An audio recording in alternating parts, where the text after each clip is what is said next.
Hey, welcome to Waconia Wrestling Live here, presented by Waconia Wrestling Club and sponsored by Mike and Marie Hall and the Hancock Group Real Estate team. We are just getting warmed up for tonight's events. Before we do that, wanted to give some recognition to our sponsors, of course, and we'll get going. Thank you so much to our platinum sponsors of Waconia Wrestling, the Matoshik Agency at State Farm. Nate and Mia, thank you so much for your sponsorship of the program. Always Best Care Senior Services, our dear friend Rick Selvey. M&M Home Contractors, a newer sponsor for us this year. Mike Fritz, thank you so much for your sponsorship. And Search Engines MD, Mike Donovan, thank you so much for your many years of sponsorship. As mentioned, the Hancock Group, Mike Hall and Anne-Marie Hall, agents, contact them for your real estate needs. Here is a video clip telling you a little bit more about the Hancock Group.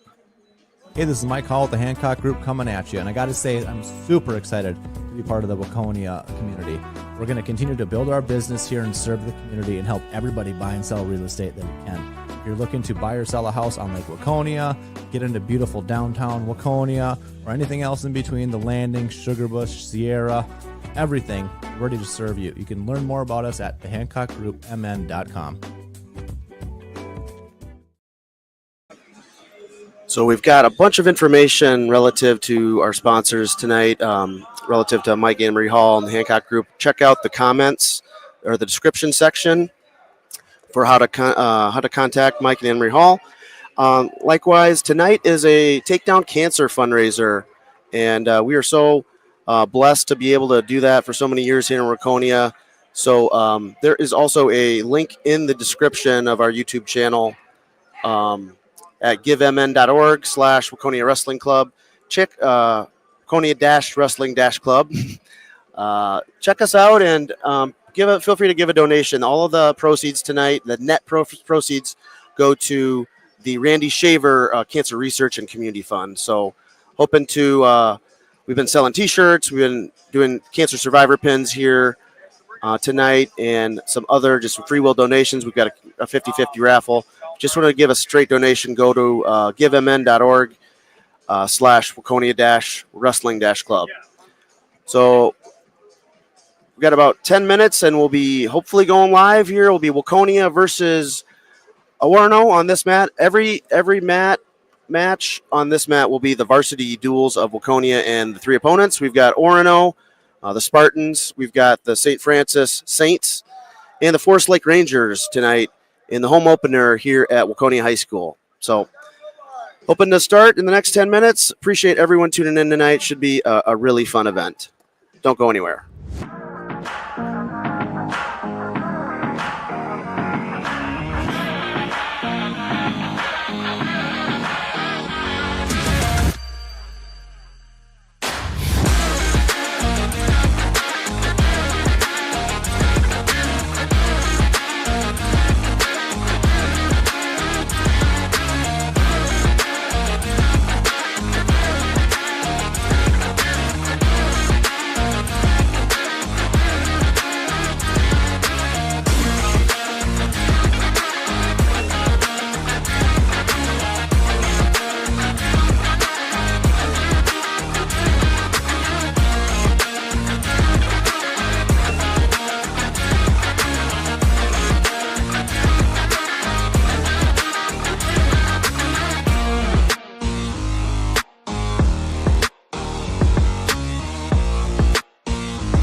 I'll go get 2 chairs for you, and I'm going to set them right here in front.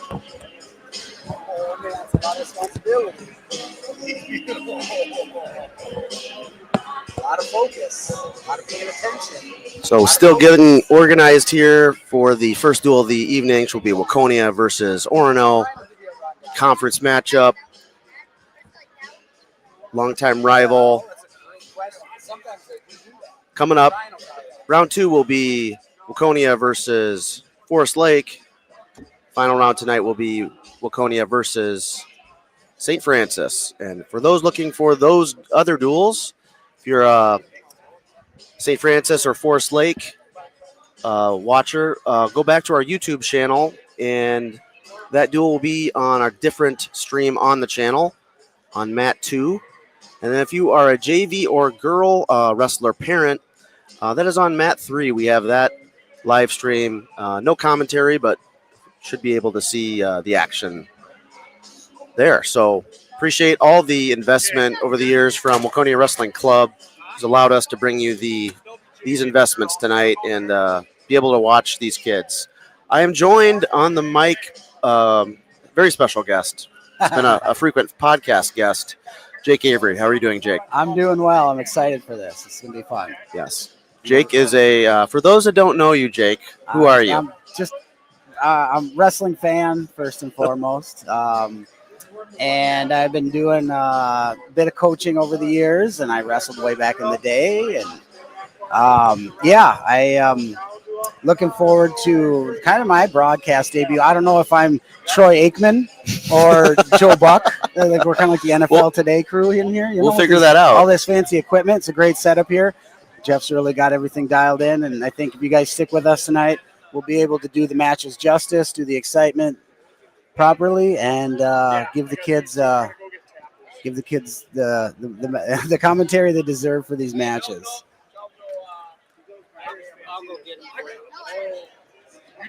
You know Raymond Morale? Are these your copies? I didn't get a copy. I'm gonna take a picture. I'm gonna take a picture of these things. That's Waconia. That's Orono. Looks like things will be underway in moments. Some of the last few odds and ends being straightened out here on our end, and the kids are all assembling mat side, filing into the gym. A lot of teams, a lot of bodies, a lot of excitement. Looks like a lot of positive body language out of these kids tonight. Yeah, we've got one of the few nights where our kids have been able to be kind of uniform in all of their attire.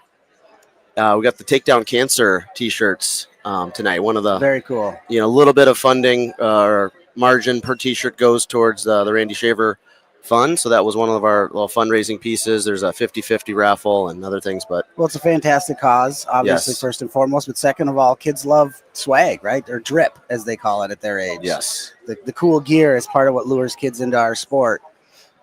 Yeah, the cool factor is something we can build on, right? Yes, definitely. If your kid's a wrestler, they can add up. Things aren't cheap, but at least it's not hockey, right? Right.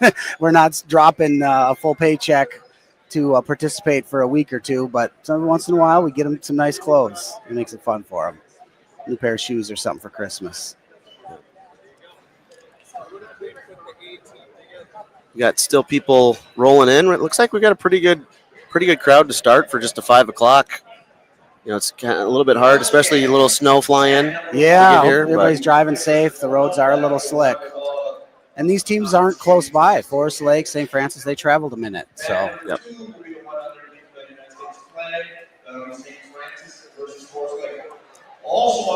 Cool part of events like this are the kids know what they're up against, so to say. They know the team. They know the opponents. Yes. Of course, a weight class can be moved or whatever, but kids know they're going to see a kid from a certain team. They know the format. They know generally how long it's going to take. They can kind of control the controllables, I like to say. Whereas at a tournament, there's generally long delays. You don't really know who you're going to have. You may not know the other people or the other teams.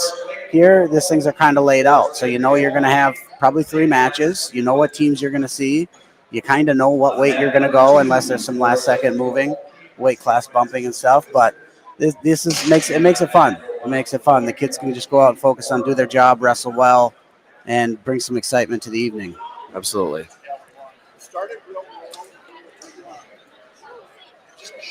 Looks like we got the coin flip starting. Don't know if the coin flip's going to be a big factor in this duel, Jake. Yeah, I don't know. I know sometimes it plays a lot into the planning. If a coach has heavily scouted another team and they're evenly matched, they can do a lot of pre-planning and move wrestlers around from trying to bump up or away or drop down and double weigh. And then some of the strategy can get fun for our hardcore fans, but these teams probably aren't extremely familiar with each other's lineups. They're not conference rivals. Being Waconia and St. Francis here. Now with St. Francis and Forest Lake, they may have something online. They're both section AAA. Shout out to my old section AAA days. That's where I hail from. And so they definitely have eyes on each other. Looks like we got a little bit of issue with the camera. I think technology gremlins. I think we lost power. We'll fix it. Oh. Yeah, I think the scoreboard lost power. Oh, well. And it's back on. Hopefully we're back.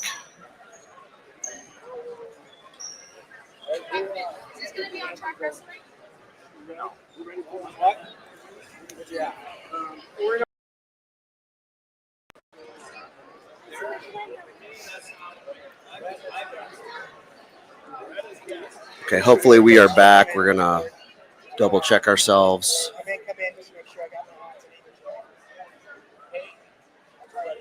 Okay, just a correction. Time at number 2, Forest Lake will be the visitors.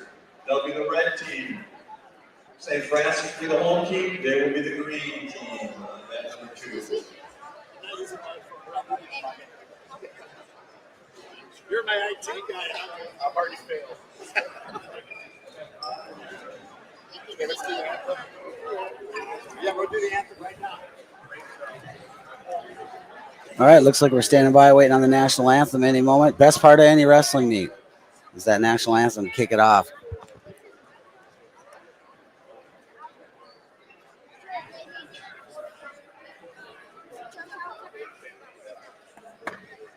Especially coming off an election. I think people are kind of in the patriotic mode this past fall. And well, it's a tradition we have that a lot of other sports don't. I get it, maybe before a hockey game they might, or before some football games. I think, I don't know, I don't go to a lot of high school games, but at wrestling gyms across the country, if there's a dual meet, we play the national anthem, and it's pretty cool. Okay, we're ready to rock. Guys and girls, I ask everybody please stand up. Play the national anthem. Gentlemen, please take your caps off. Here we go.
All right, and we're underway.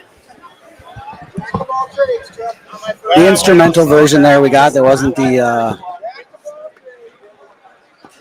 who is it? Who sings it at the halftime of the Super Bowl lately? Chris Stapleton, Celine Yeah. Dion. That is great. Chris Stapleton does an amazing job. We got the instrumental version, but it's well done. Good volume. Well done.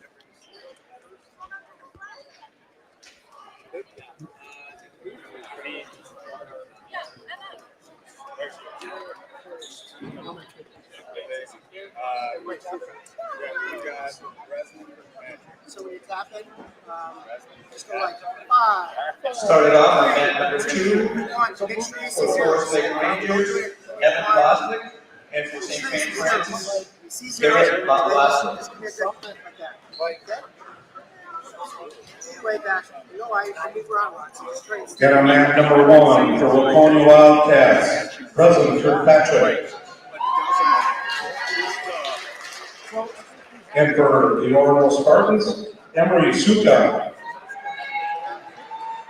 All right. Got some history here, Jake. We're starting with two girls here to start the varsity duel, at least the first ever varsity girl wrestler I can remember for Waconia. This is Breslin Kirkpatrick. She's against Emery Sukup. And in on a single leg, Emery looks like she's defending well. These two have faced each other a lot on the youth scene. Yeah, aggressive start to the match. You really like to see that from both wrestlers. They both came out hard hand fight into their attacks right away. Looks like Orono here's got the little bit of a threat here. Takedown, working for a turn. Real tough, real confident start to a match. If Waconia wants to get away here, it's going to take some real effort. The young lady on top seems real determined. Good technique, good mat return there. It's gonna take 2-3 good attempts right in a row. Confident position to get out of here.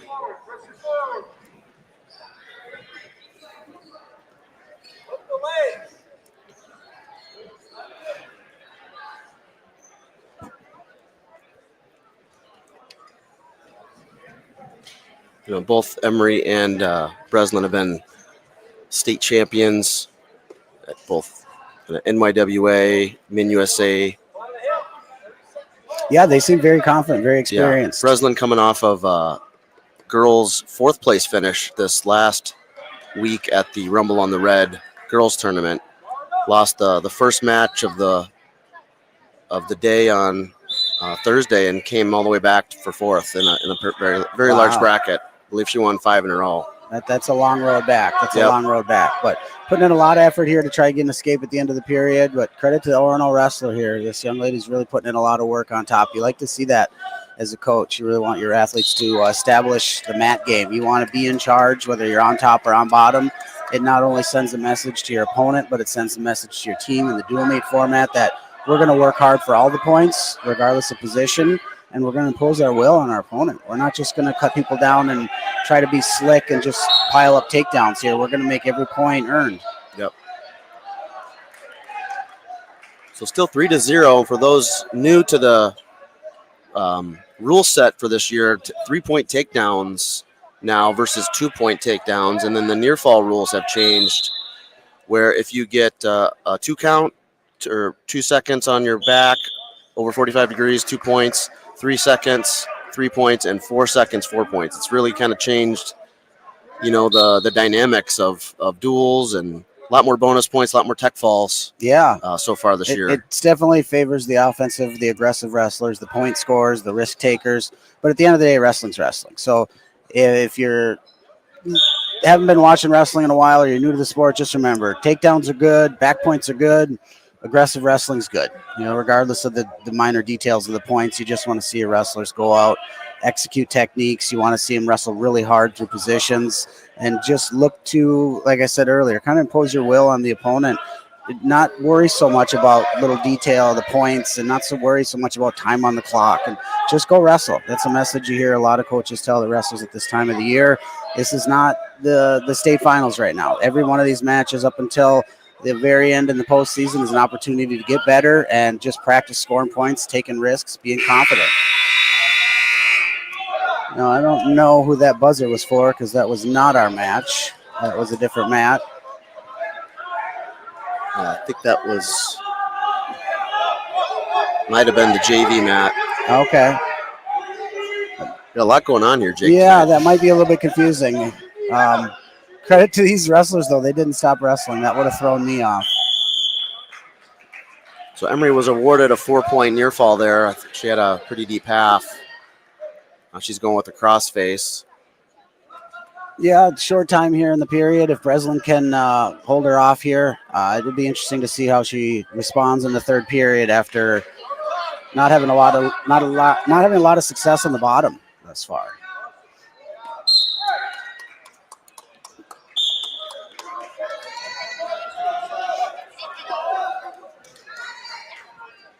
So we are now third period.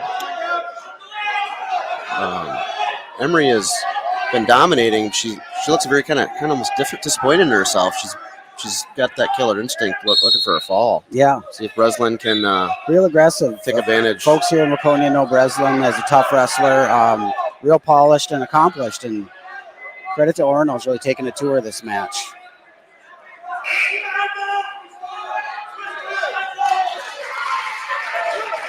Breslin working on a half Nelson there.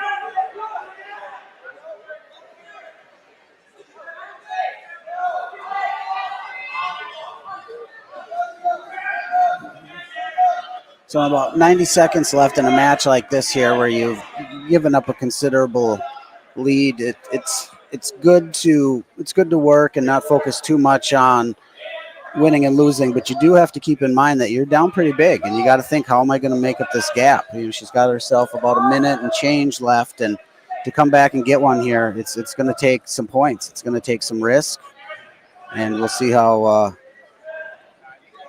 she responds to that. Looks like Orono has other plans, though. Staying aggressive from the bottom.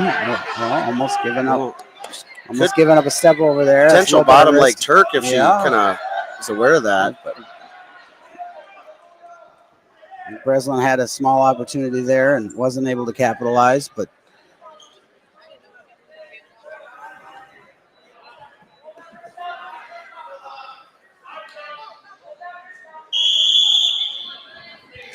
.30 seconds to go here, final period. Sukup from Orono leading 7-0. Patrick looking to turn, or at least keep kind of that decision. Oh, no. Orono kind of gets a reversal there at the end, and that's going to probably seal up a major decision. So those are important points in a dual meet.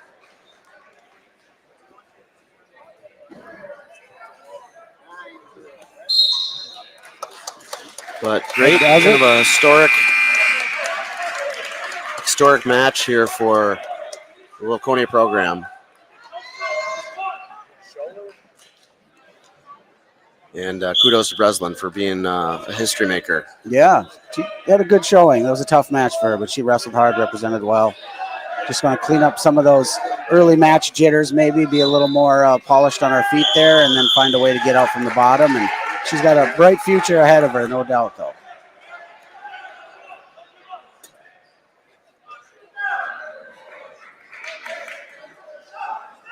On that one for Orono Spartans, Anthony Schuler.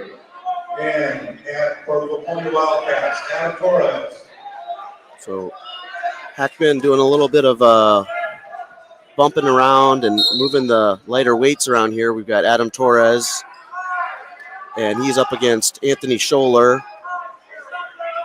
I've seen Scholler in club wrestling.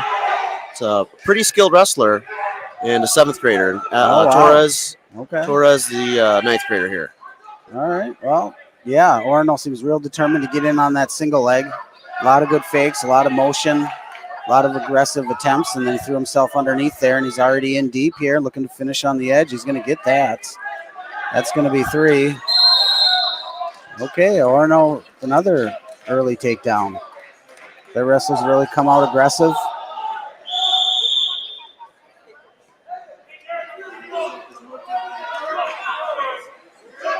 I believe Scholler was a place winner in freestyle 14U this past year.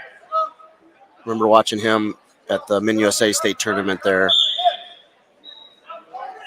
Yeah, real physical for a young kid. Yeah. He's had good ties, real good motion on his feet. Looks like he's got some good game plan here on top, too. He's kind of baiting Torres here into making some mistakes by feeding him that wrist and stepping over, almost kind of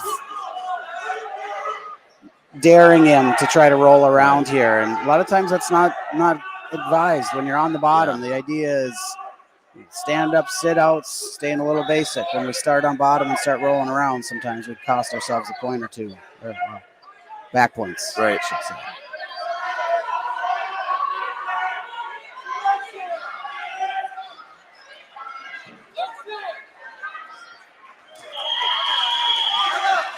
Okay. Now we got an 40 seconds to go. opportunity here, a little scramble. One another time in the period, but we'll see if we're able to generate some offense. Yeah, the cradle is right there if he looks for it. You know a thing or two about cradles, right, Jake? Yeah, where I come from, believe it or not, it was an emphasis point. I was stubborn and didn't embrace. You were the anti-cradler. I didn't embrace everything that my coach wished I would have, or that I, in retrospect, wished I would have. But yes, we learned a lot of cradles growing up in Cambridge. And that was that like kind of a drilling piece, like oh man, well, like so go live and then if his head's by his knee, cradle him. Coach Jennison comes from a long line of Staples wrestlers back in the way back times.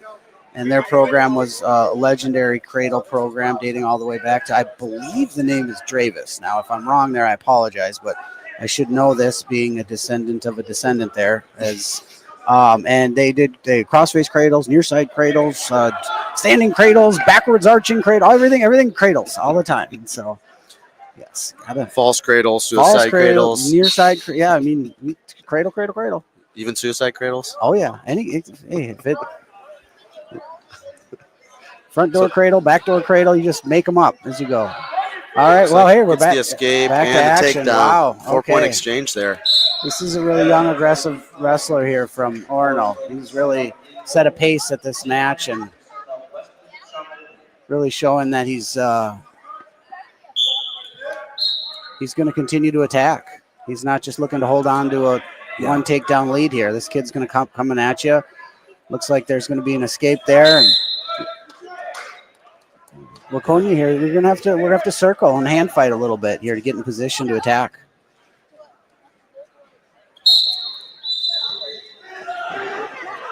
Oh, see there, nice little stutter fake from Orono, back in on that single leg again. It's a good example of a young wrestler knowing what his best attack is and finding different ways to get to it. In the first period, he used a lot of hard hand fighting and snapping to get to that single leg. Just now you saw that little stutter step fake, back in on that shot right away, right in the middle of the mat, and was able to finish. It's a sign of a young man who really knows what he wants to attack in a match.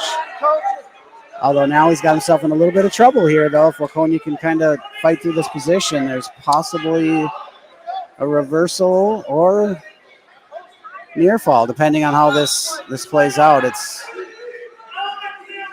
a weird little scramble. And it looks like it's going to go the way of Orono.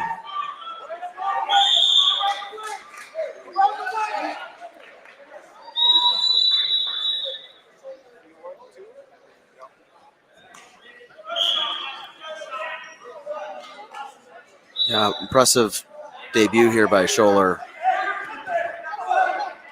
Don't know how many duels they've had. Yeah, you see a lot of the tools in this kid that you want to see somebody when they're young, and these middle schoolers, when they get the opportunity. A lot of other sports, very few sports, in fact, can have the opportunity to compete at the JV or especially the varsity level as a young kid. But it's one thing we love about wrestling is if you're put the time in as a youth and you're ready to go, we put you out there, and especially in Minnesota. Some other states have some restrictions, and 9th grade is their limit. But Minnesota wrestling, if you're ready to go in 7th grade, 8th grade, we'll put you out there. And this kid's definitely shown he's ready to go. And that's cool. That's one of the things that drew me to the sport when I was young is when you're a 7th grader and you can step on the mat and it doesn't matter if this other kid's a senior or you weigh the same thing. My coach has the confidence in me, puts me out there. You come out there confident as a 7th grader. It shows great promise.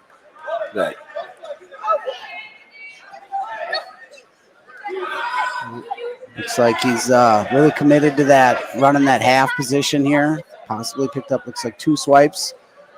Moving into a power half in those leg rides. He's had tours on his back. It just hasn't been super tight yet. Is this going to be the... This looks like he could be a finisher here. Yep. There it is. That's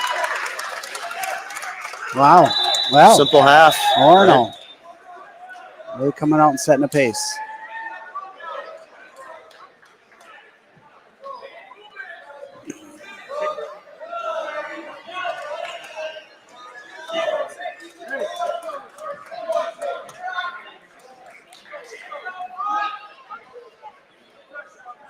Looks like we got Ian Olson here from Waconia, correct? Yes, and this is Brett Kicker from Orono. Okay. And number 1 for the Orono Spartans. So we've seen basically 2 107 matches these last 2 times, both 107 pounders for each club or each program, and then this is each team's 114 here at 121. Okay. All right. I think a way for us to there are some holes in the varsity lineup of Orono. Hopefully we can get to avoid some forfeits here by this configuration, these matchups. But Kicker was a state qualifier last year, I believe. Yeah, nice slide by attempt there into a single He's leg. very experienced. And both are juniors. Good defense by Ian there to clear that, but he's fell for it twice now. So this slide by seems to be a part of the offense, and I bet he goes back to it at least another time or 2 in this exchange. You're a big fan of the slide by. Oh man, I always tell kids it's the second best move in wrestling, and when they ask me what's Cheat the first, when they ask me the first, I always have some smart aleck joke, and I won't tell them it's a foot sweep, by the way. But anyways, slide by, man. Because if I can create an advantage with low risk and high reward, why not? And it's usually there. All the best kids, man, up through the ages, whether it's youth, up through the Olympic level, you still see variations of the slide by, and the best in the world. I mean, shoot, the best wrestler arguably in the world, Sidikoff, his offense starts with a slide by. So this kid right here has got himself a little slide by. He's going 2-on-1 a couple of times. We'd like to see Ian get to some of his offense. He really hasn't shown to be a lot of a threat with fakes or offense of his own, but he is holding great position, and he's creating some good movement. So we'll see who can get in on the first leg attack of the period here. Oh, another slide by. Yep. A little more commitment this time to a finish. He's got the leg in. That Merkel position. That's going to be points there. Yeah, there's the takedown. Now, see, Orono probably going to want to pull his leg out of there. There is a roll move from this position, but it's a little risky. See if he executes here. No, you just, hey, take your 3 and live to fight another day if you're in that position. Short time here. Just under 10 seconds. Mm-hmm. So we got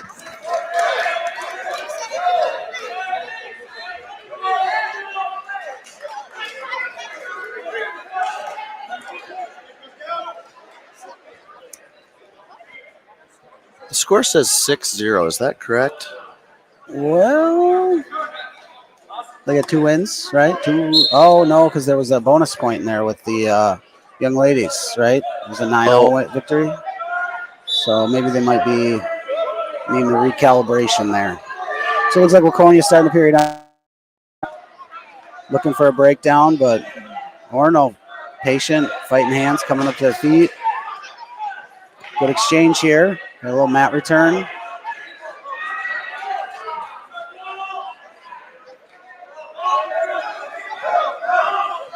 Okay, well, that's a real good exchange there from both wrestlers. I'd like to see Waconia get a little more of a control ride with some handles, but they had a plan and went after it, wasn't able to get it. Orono stayed in great position, controlled hands, and got away. Back to the hard hand fight. We'll see if that slide by becomes a factor again, or if somebody's going to get in on the legs at any point.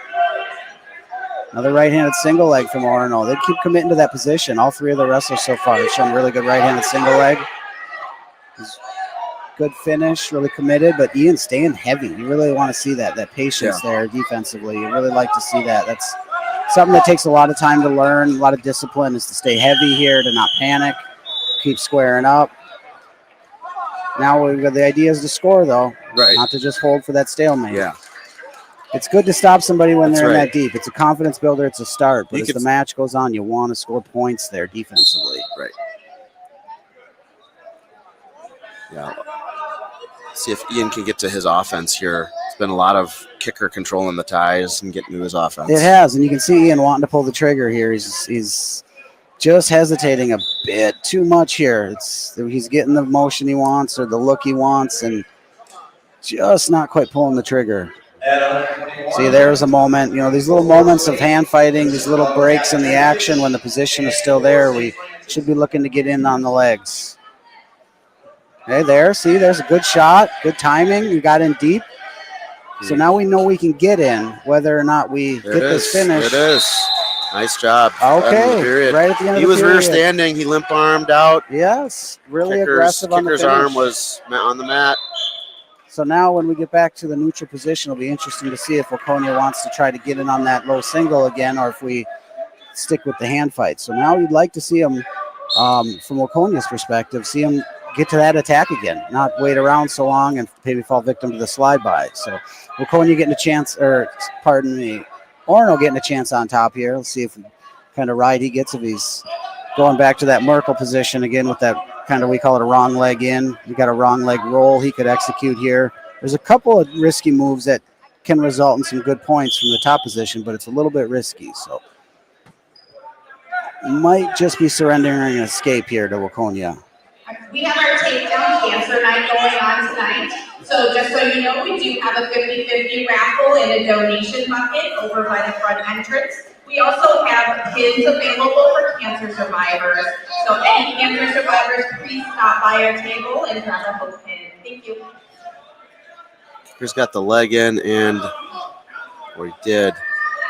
All right, here's a chance. You got something going here from Waconia. He's got a leg. He's kind of defeated that ride that He's gonna pop his head. Orono had going on. Now it's a matter of working really hard in this position. It's not an easy place to score from, but effort is usually the determining factor. Oh.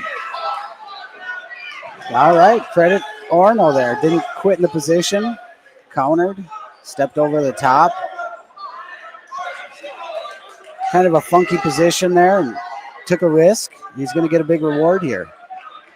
Controlling this match late.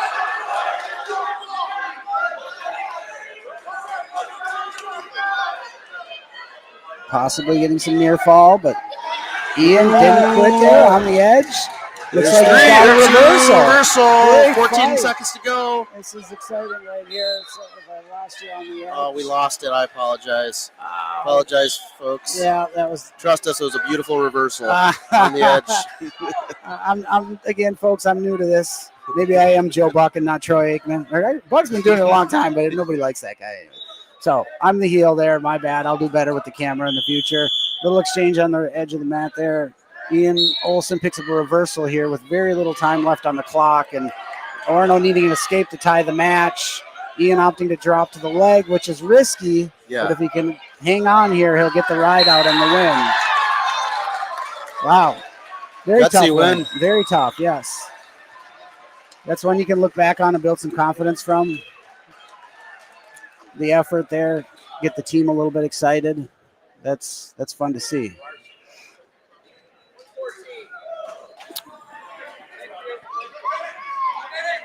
All right, next up, I know a Waconia kid here is Beckett Marsh. Shout out to Ames, Iowa. I know he's got a following down there.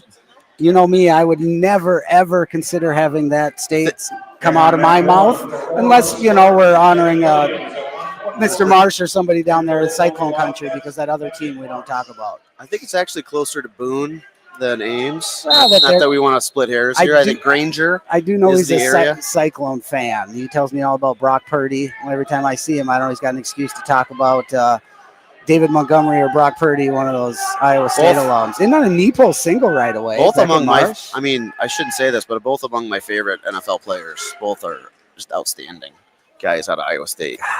Montgomery.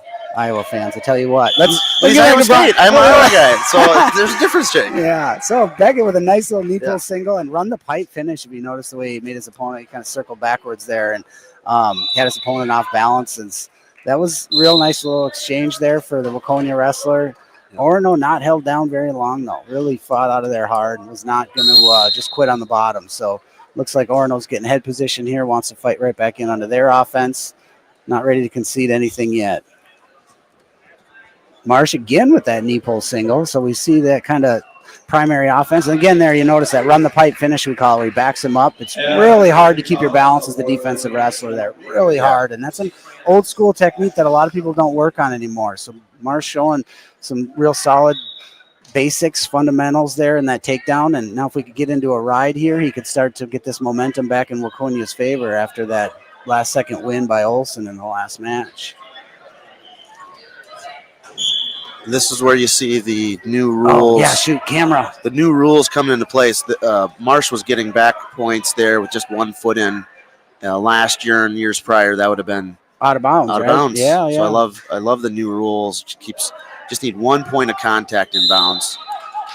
A hand, a foot, an elbow of either wrestler. So Okay, well, that's exciting there. He picked up some back points. Wrestling on the edge is always something you want to value.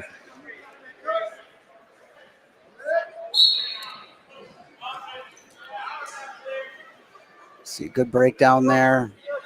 And Jake, you've worked with Mr. Marsh in the off season. I think he's one of the better wrestlers in the program in terms of using his hand fight for setups. Clearing.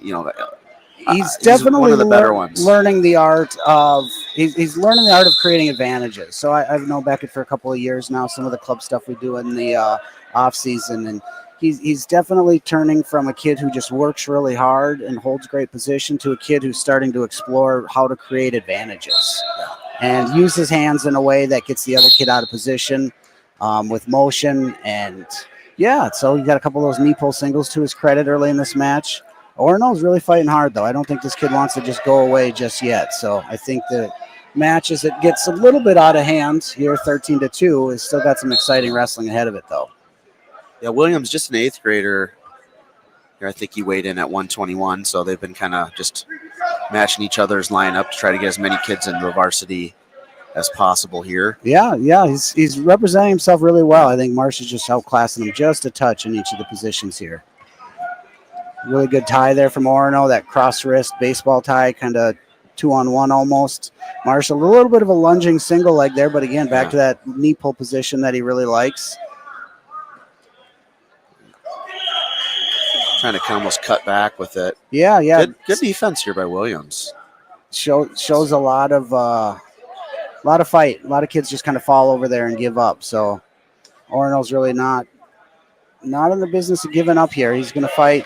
Marsh stayed on it, though, pressured forward. And that's going to be and look at Tech that. Fall, Wow. 17-2 victory. Yeah, Marsh those new over points, Williams. they add up quick. It's just a couple of years in the making now with those extra quick back or the extra additional back point and now the 3-point takedowns. It really favors the offensive wrestlers.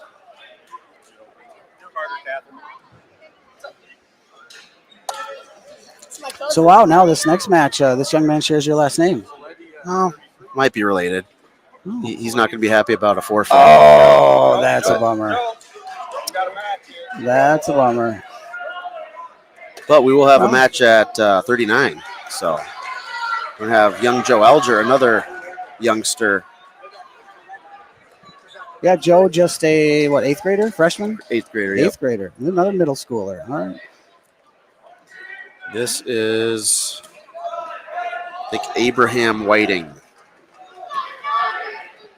We'll double check on who Hemsey announces here. And at 133 for Orono, Nick Coletti. All right. Waconia, Joe Bowser. Alger showing a lot of level changes here, which is good. Staying low. It's going to ensure some solid defense so we can continue to stay low there. Take a double from outside and run the corner. There we go.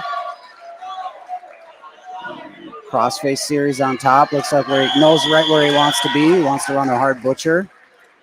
And yeah, I think Joe's really jumping some levels this year in terms of just last year at this time was, still kind of a young 7th grader. was the best at the weight at 114, but still didn't quite have those man muscles to match up with most varsity wrestlers. And he's really put a lot of work in this off season. Just see the confidence growing. Did win one at the Rumble on the Red. He's probably a 27 pounder, but wrestled up a weight, and he's wrestling hard. He's competing. Yes, you see it in him. You see there's a lot of effort, a lot of energy, some good techniques, and now it's just a matter of him going out and building experience in these early years in his career, trying to figure out just how good he can be. And that's what a lot of these kids you see, these 7th, 8th, 9th graders. Not that the older upperclassmen and young ladies can't still jump levels, but generally where you see the kids kind of come into their own is the 7th graders, the 8th graders, and the 9th graders go out there and find an identity and get some of these varsity matches and experience. And there you go, first period fall for Alger. Real good showing.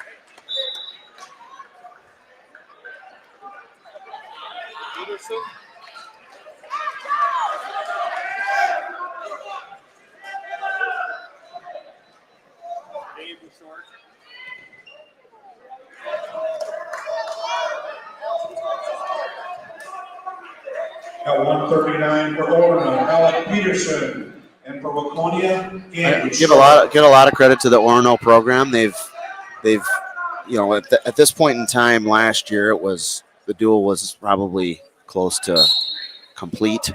And they're really, you can tell they're really reloading, rebuilding, getting more kids out, real polished, competing hard.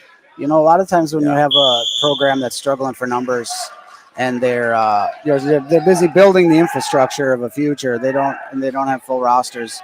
Sometimes the wrestlers fail to go out there and compete at this high of a level. And these kids are tough, man. I tell you what, they look aggressive. Some of their kids are controlled the matches. So Orono's really looking like they got a bright future ahead of them. A couple of young kids with some real potential. Shork, one of the senior captains. And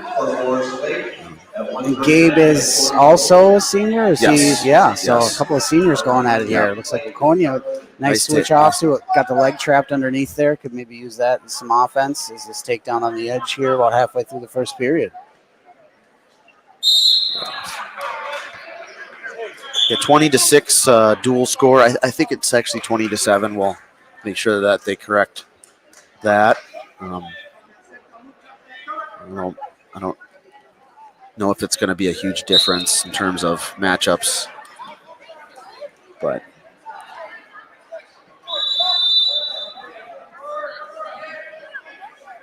Shork made the blood round of the Rumble on the Red tournament last weekend. Had a really not quite in the weekend. It was Thursday, Friday, but wrestled hard.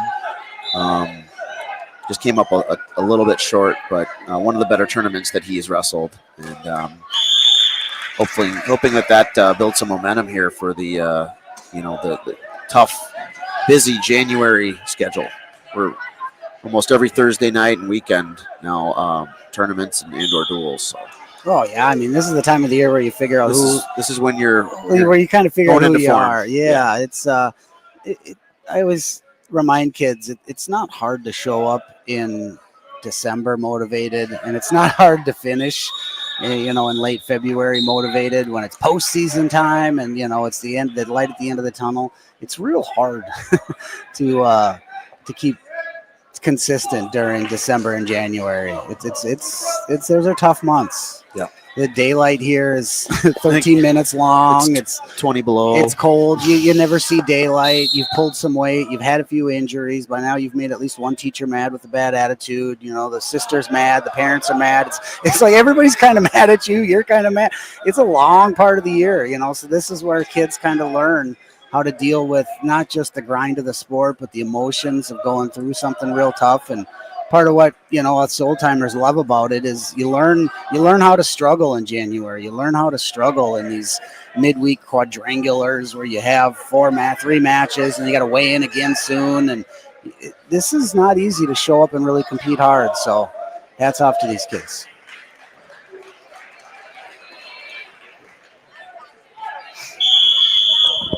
Some more points there from Gabe looks kind of like a workman-like here match for him. He's really controlled all the positions so far, limiting Waconia and what he's been able to bring to this match. So it seems as though with about a minute and a second, Waconia wants to start thinking about bonus points.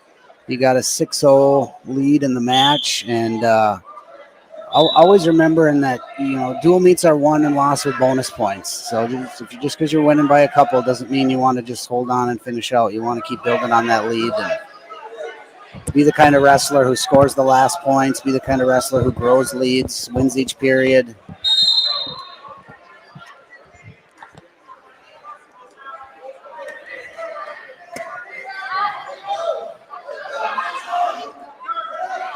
Orono's got about 35 seconds here to get an escape or to create some momentum going into the last period of the match. He's really fighting hard, trying to create some opportunities for himself, and it starts with getting off the bottom. This leg ride from Gabe seems to be giving him troubles, though. Gabe used to be just very dependent on the leg ride early in his high school career. He's kind of diversified himself from that. And kind of only using it when he needs to. It's good. You want to be complete on top. Yeah. It's good to have a strength, and it's good if those are leg rides. But if it's the only thing you can do, the crafty wrestlers on bottom are going to figure out not just how to get away, but use it against you. Right.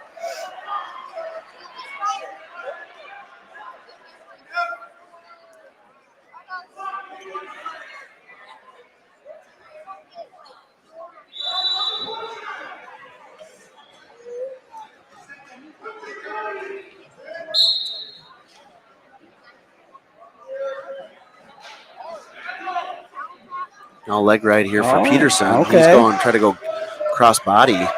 He's got the body type for it. Yeah, he's going to answer the leg ride with the leg ride here and try to create some offense on top. See if Waconia can match that intensity he was showing in the other positions and find a way off the bottom here. It's generally the leg riders that are tough to leg ride because they understand the position. They kind of know what you're looking for, and they know how to create some scores. And Gabe's got himself here, the little bit of a reversal happening by putting Orono on his butt there, getting hold of that leg and crowding into him. Now with a little more circling, he's going to have a reversal. Kind of interesting. He's grabbing his own leg there. Haven't seen that before. Yeah, he was trying to hold himself in tight, but his hips had already slipped to the mat there. Yeah. And the position was pretty much conceded by the time his hips had hit the mat there. There wasn't a lot he was going to be able to do. And now it's a major if he rides him out. So it looks like it's going to be another bonus point win here for Waconia. Do I say it right? Waconia? Yeah. I've lived here for a couple of years now, and I still struggle with Waconia. When I first moved out here. It'll become more natural. It'll roll off the tongue a few more years. I used to say it Waconia. You need to get out more. On purpose, just I don't do much of that. That I know. You're one. I know there's 2 roads that come into town for when I leave and I come back, and that's about all I can get my kids to school. I can get to the grocery store. As a fellow introvert, I understand your journey. Yeah. Oh, look at this here. Look at this young man. He wasn't going to give it up. Bottom. He wants to get this last point of this match. And credit to him for not quitting. We said earlier he's a senior. He's the leader on this team. Even though he was defeated handily, he still fought real hard. So another good match. Well, Peterson just a sophomore. So correct. We're short the senior. You're right. Gotcha. Okay, so I was thinking Orono was the senior as well there. Well, another young wrestler with a bright future on their roster.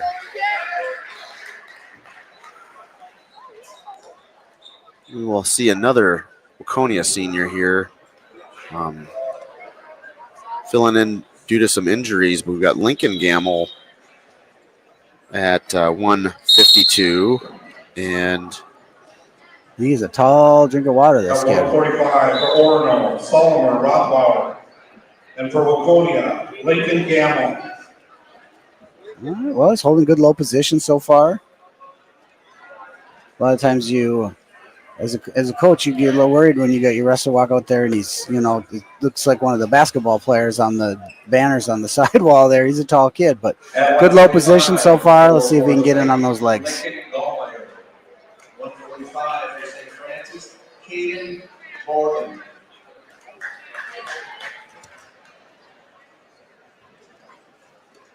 Nice attempt there.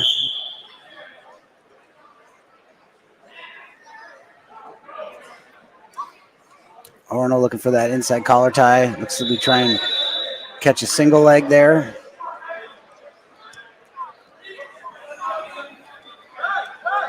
He's going to drive, going to finish on the edge here. Let's see if the cameraman can wake up. Capture some of that edge in that action. Orono there with the takedown. Yeah, looks like Gamel's hands kept him in bounds there.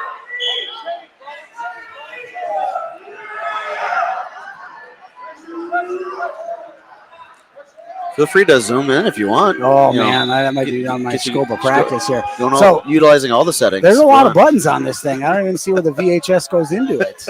I ran a video camera since the late 90s when we were. Do you have one of those big ones that As the went on JV. your shoulder that weighed Yeah, that's what we- 300 pounds? back in the Cambridge. Parents. That's what we did. We hugged those. We lugged those VHSs around and Had the big the big carrying totes. case that Yep. looked like you're like a roadie. And we had mat aides that worked very hard and they were very good, but sometimes they needed help, and so they send us young kids up there and be like, "Hey, go film some matches." And so this setup here, it looks like,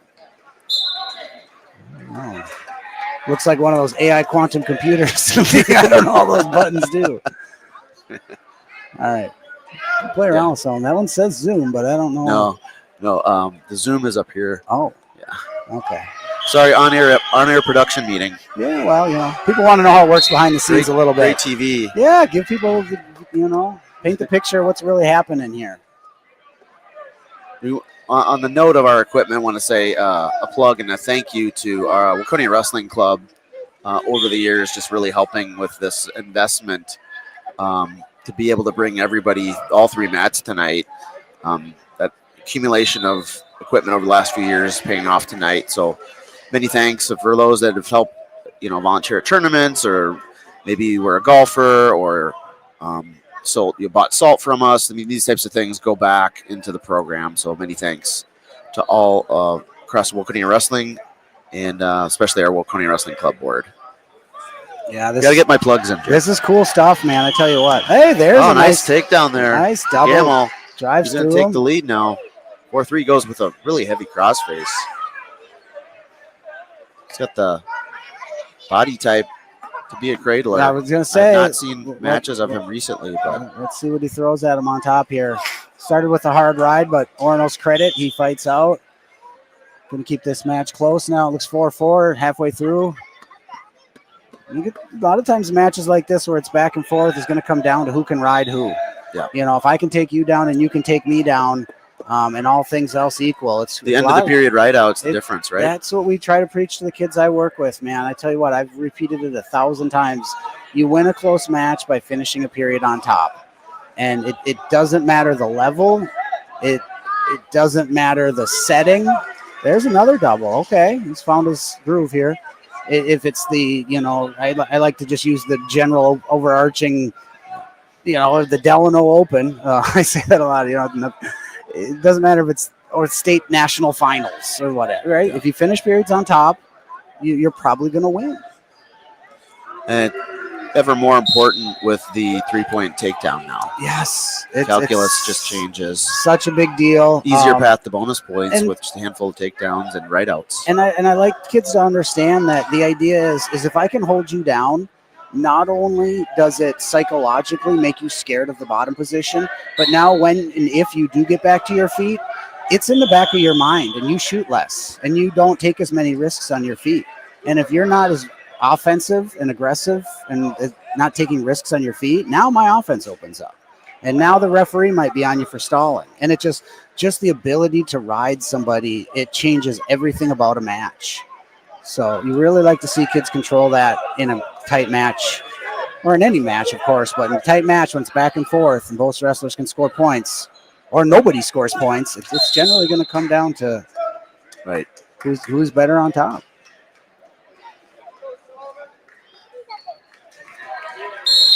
All right, so we got, what, 7-5 here into the third period, 90 seconds left in this match. Both kids have scored offensive points. Both kids representing well. It's going to be an exciting finish. Yep. Not to get you down another tangent, but the last point on the right out, double overtime matches. Yeah. Right? You can't win overtime if you can't get away. You double overtime, you can't.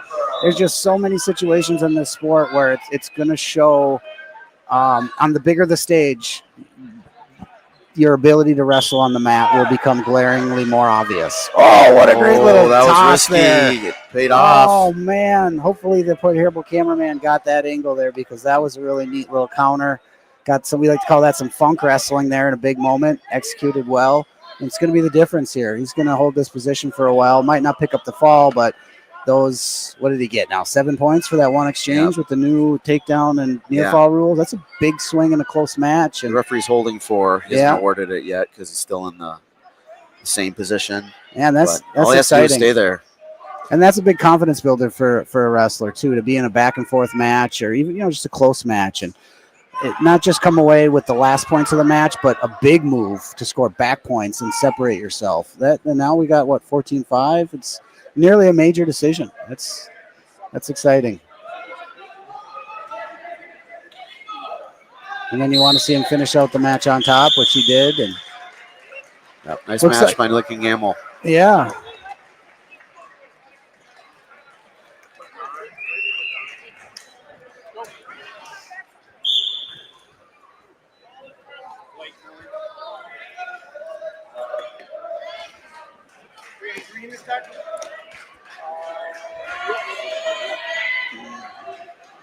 This is going to be Blake Miller.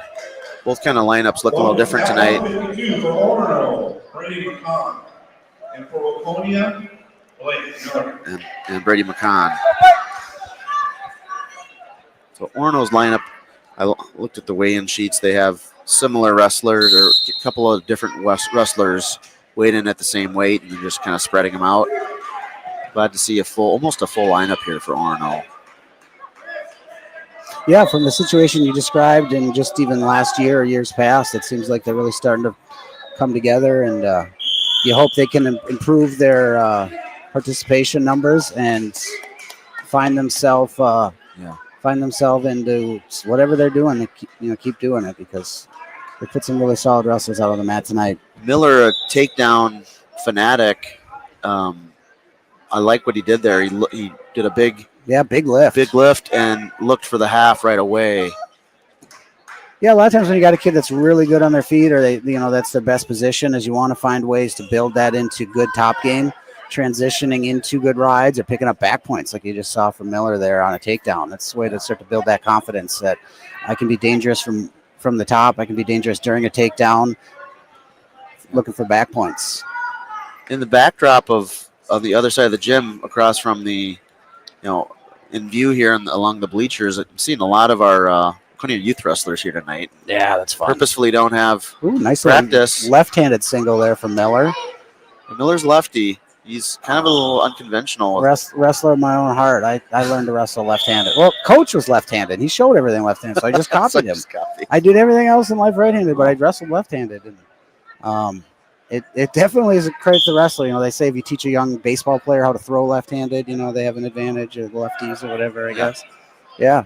If you're a parent of a young wrestler out there, teach them how to shoot left-handed like Mr. Miller's doing here. It's without having to go too far down the rabbit hole, it's a huge advantage. Because many people are right. Many kids.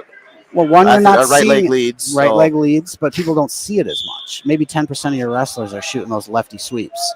So kids will get out there, and they're great at stopping that right-handed single leg. They've drilled it their whole life. They've wrestled it and seen it, and then you just get the kid that throws that left-handed single in there, and it crosses their circuits. Yep.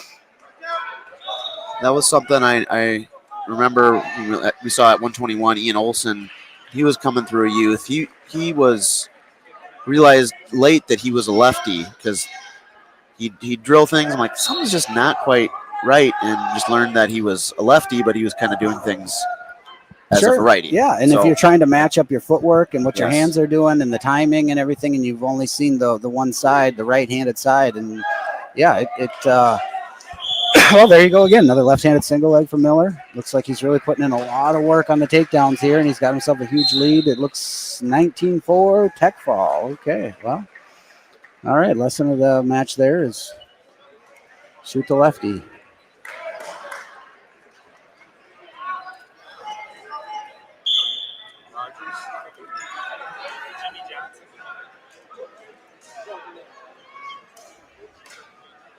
At 160 for Orono, Jacob Rogers. And for Waconia, Jimmy Johnson. Oh, wow, this kid doesn't skip bicep day. The cameraman's not going to be able to zoom in and give you the full picture here. I mean, technology is beyond me, but this Orono kid, he looks pretty strong. I might have been off on my weights, so and on apologies. the legs, though, We're at 60 now. Jimmy with a nice little leg attack there into a takedown. Yep, Johnson, another one of the seniors. Got that underhook position down really well, and he keeps getting in on the legs from there. That's a real good offensive series there from the Waconia wrestler. Into a tilt. Okay, now we're getting a little bit of a series together. Real good. Right on the edge of the mat, picking up those swipes. I haven't seen tons of turns, so it's nice to see Jimmy giving us some technique. Yeah, he really was Showcase committed to on top. that roll tilt there, we call that. There's different names around where you go, but there's a little roll. You capture that cross wrist, and it's relatively easy to execute. It looks real fancy, but if you can teach your wrestlers to catch that wrist and hit this roll here, just like he's done again, as you can see, the points add up real quick. It's one of those techniques that you didn't see back in my day. You know, there was maybe one or two kids doing it, and it was this, controversial, risky stuff. And now youth rooms across the country, kids are picking this kind of stuff up. And you can see his Waconia wrestler, still 30 seconds left in the first period, and he's already got himself a bunch of back points with it. Yeah. If we're at 160 right now, I wonder if the first match was like an exhibition. Yep, that makes sense. That would reconcile with the scoreboard. Oh, you're smart. It was bugging me. Yeah. Look at that, folks. Yeah, I'm just struggling to keep the camera in view and keep you up to date on the matches. You got a fall from Waconia here. That's exciting. And my mind multitask, but Jimmy with the fall. Jeff's brain here is calculating out team points and forecasting the weather. What if scenarios? One of my past financial analyst career. Sometimes you just got to fudge the numbers. You just let a couple of points slide. At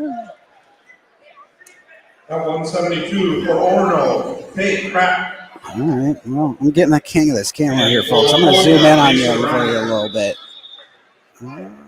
Let's see. Get that view that everybody loves when you get just a little bit more of the action. There you go. There you are.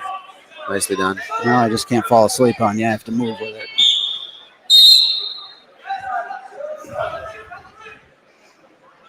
I am new to this. Just don't be seeking more money on your contract negotiations for cameramen.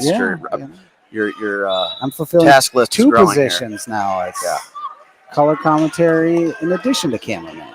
Nice little single or high C finish there from Reiner. We'll see if he can secure this takedown. He went from the leg, which you don't want to see, but to get the leg up, he transitioned 2 or 3, 4 different ways, and that was real slick there. It's takedown for Reiner. A quick escape from Orono.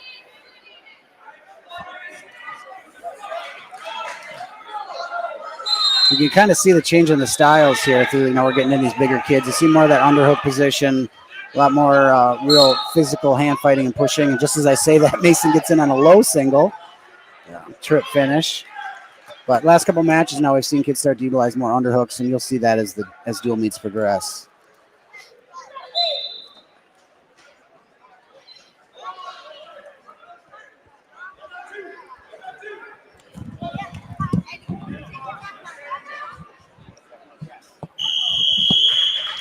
Mason certainly with the flashiest shoes we've seen so far. Those lime green sneakers he's got out there are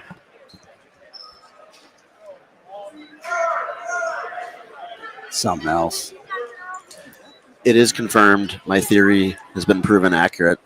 The first match was an exhibition match. So, see, part of me figures like you knew that all along and you were testing me to see if I could solve the riddle. And of course I failed, but Reiner here again in on the legs. Showing a lot of aggression here at the beginning of this match in the first period. We're trying to secure another takedown. 6-2 lead as time running out, and The referee possibly getting some back points. the referee would have been looking. He had almost a defensive fall there for half second in that scramble.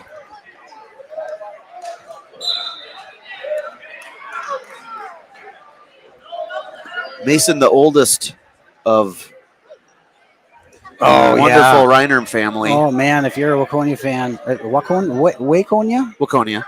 fan, get used to hearing the name Reiner. There's nearly a dozen of them, and they're all great kids. They all work extremely hard, and they're all going to be finding their way into the purple singlet at some point sooner than later. Michael, the second oldest, 7th grader. He's in the youth program, or just done with the youth program now. And then Jacob. Jacob is he's a hammer. Claire, I think, is yep. a year or two older than Jacob. Yep. She's just started to do some wrestling the last couple of years, and then they have I think Andrew would be next up, maybe even, and then there's. Oh man, I think there's another one or two in there somewhere. So yeah, the Reiner family really committed to the sport. They're going to be a presence here for a long time. Dad Mark helps out with the youth program. Yeah, great coach. Yeah, we really appreciate the Reiner. He might be one of the funniest guys around.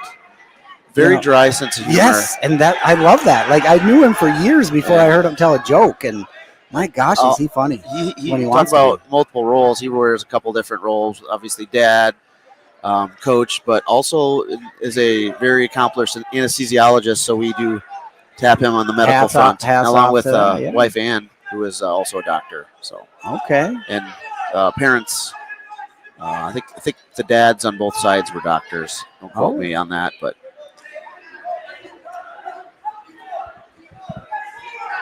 Well, Mason find a way to doctor up some points here in this match. It's 11-2 with 30 seconds left in the second period. And he's started to establish some back points here, which you really like to see when you're the dominant wrestler and you're able to get takedown after takedown. You really want to see the kids start to develop the confidence to use that and establish this, just a danger factor. Like, I can take you down, sure, but I can also put you on your back in a couple of different ways. And Mason's starting to show that in this match.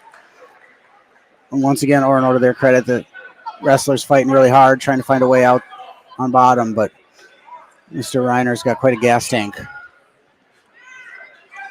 Mason's got thousands of moves. I would say some of them made up. Yes. Right on the spot. He's very creative, innovative kid in both wrestling and in life. The family's pretty big into ranching, or horseback riding and rodeos, things like that. He's got a variety of hobbies off the mat. Great belt buckle collection. Yep. I think big mountain biker as well. Yes, I've heard that. Goes fast down the hill. Nice little go behind there. See that arm drag with that cross arm? Now you got to keep circling here and you got to get behind that leg. You don't want him to step over you like that. That could create scramble opportunities for the bottom wrestler. Mason started a great little go behind there and probably going to pick up some points on this. He's got the handle there. Ref still not awarding it though. Orono has been able to capture that leg and Jeff's gone rogue, folks. He's now out front doing some technical wiggling and dealing.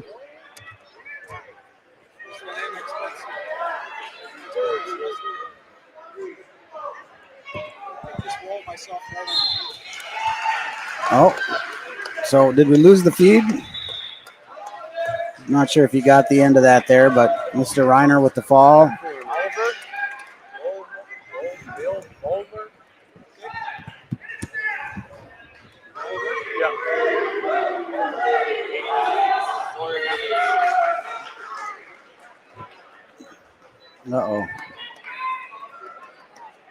There. Look at that. Hey, folks. 189 for Orono.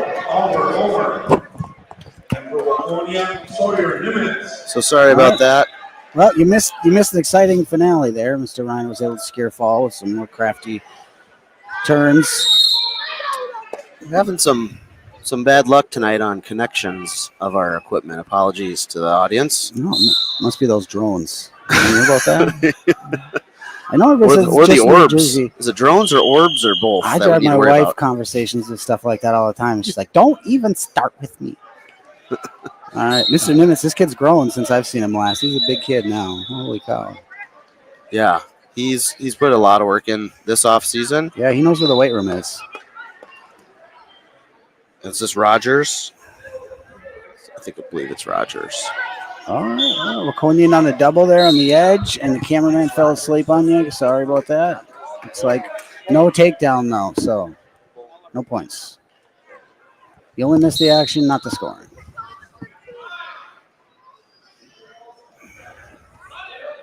This is Bulmer. Okay, well, both these wrestlers starting out in a fury there with a lot of hard hand fighting. Aggressive leg attacks here early on. Let's hope they can keep this pace up. You like to see your big kids keep a high pace. Yeah. Nemitz, another of our wrestlers. He made the blood round of the Rumble on the Red last week. Ooh. Ref awarded there or no? That's, Okay. Agree to disagree there, Mr. Official. Yeah, agreed. You get them Seemed all. like you had around the hips, but we'll live to I fight guess that's another why day. I'm over here and not over there. Exactly. I'm not qualified to wear the stripes. We get too critical, they're going to say, you guys need to then come out and you be a ref. And no thanks.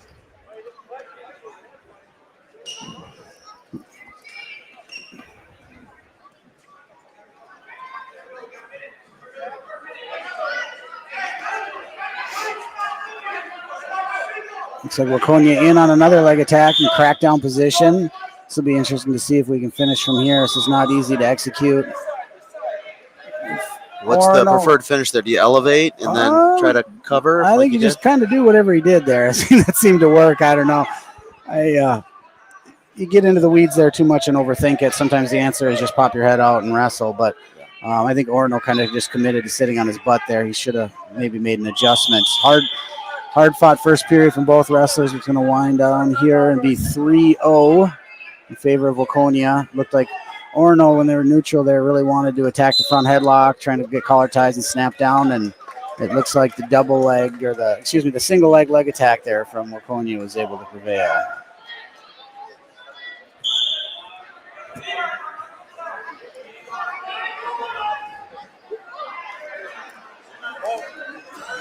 You guys are both pretty good size for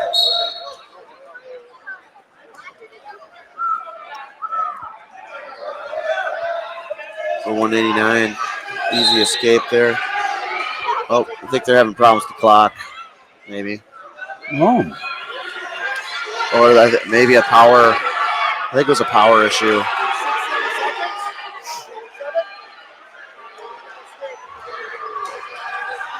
Wow, a lot of excitement over there with the Forest Lake St. Francis duo.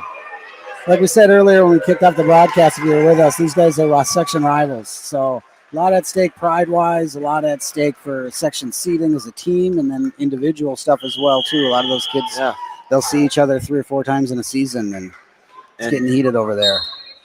And seating for the individual sections, right? Yes, it's a big deal in the section inside when you get a dual meet in season, because they also will wrestle just like in a normal section or conference duel, probably. Yeah. So they've seen each other a lot. With Waconia and Orono, Waconia, when moved up to the AAA or the bigger schools, became part of the Metro West. So Orono, I think, was part of the Wright County Conference, but now also with Waconia here in the Metro West. They're a conference opponent, but no sections. They're AA. Okay. For Forest Lake at 172, Cullen and Christensen. For St. Francis, 172, Bronson Markwood. Yeah, it's funny, with the communities growing and shrinking so quickly. It's there's a lot of realignments and moving between classes and sections and divisions and conferences, and then you, like I said, you got St. Francis and Forest Lake over there on the cross mat. That Waconia will see both of them tonight. They've been wrestling each other since the 1490s. That goes back a while. So those two communities, they know each other well. Nice little kind of backwards armbar there. I don't have a name for that one, but I really like that. He executed it well, circling backwards on an armbar. If you can get into an armbar series, YouTube technique see what you flow wrestling or otherwise, and figure out, get your young wrestlers using that the way that Waconia just did there on top. It's a real game changer. I'm a big fan of that one. Big fan. Looks like it's pretty tight here. There it Yeah, is. gets the fall right at the end of the period. The Okay. referee heard me. Yeah.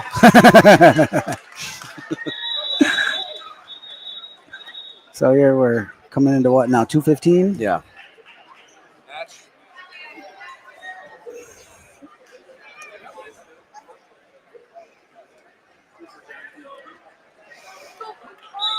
All right, so Waconia's got Cooper coming out here. He was state place winner last year. Blood round. Blood round loss. Okay, so he's a tough kid, man. He's placed real high in some tournaments I've seen. I've seen a little bit of him in some of the off-season stuff, and really hard worker, good athlete. I'm sure he has visions of busting through this year. Yes, And absolutely. not just getting on the podium, but being pretty high up there. He's a real good wrestler. And an even better kid. You always look for He's a opportunities great to say kid. that. He's been wrestling for a long time. Really taking the lead. I would say he's one of the more vocal leaders on the team. You like that when your big guys yell at people. It's no fun when it's always the little guys yelling. Oh, look at that. Little cradle action. Look at that. Yep. We got one. And you asked about Little near side cradle. accomplishments. Yeah, he placed top 4 at Christmas tournament each of the last 2 years. And he's going to go for the elusive leg cradle, folks. You don't see that every day.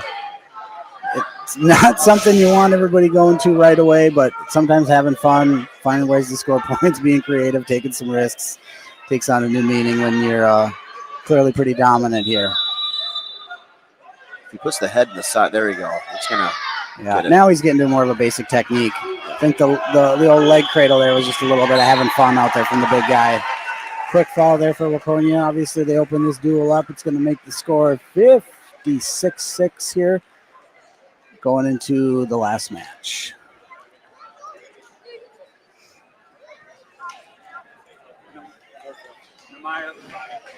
And this will be we could see. Hopefully, you get to see some wrestling of our heavyweight tonight. Nehemiah is he's got a lot of potential heavyweight. All right, Looking forward to seeing it. But looking forward to seeing it. So it looks like the dual meet's going to wrap up. What's the math there on that, Jeff? I've been bragging about Cambridge Isani experience with the math. 62-6. Lovely high school in Cambridge. 62. There we go. Add 6 points to it. There we go. Carry the 1. Divide by 2. 62-6. So obviously the scoreboard didn't reflect it there, but I thought Orono put up a real good fight. Some of those lighter weights, especially, they were a lot of fun to watch. Wish them the best in the future. It was cool to see especially some of those middle schoolers that they got showcase what they got.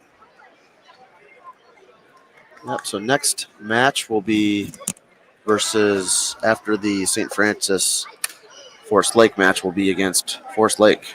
Okay, and it looks like they are on 189, so probably a short break here from us. Yes. Chance for the color guy to run and use the restroom and fill his coffee. Yep. All right. Feel free to reload. And refreshments are on you, right? Correct. My credit's always good here.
Hey, this is Mike Hall with the Hancock Group coming at you, and I got to say, I'm super excited to be part of the Waconia community.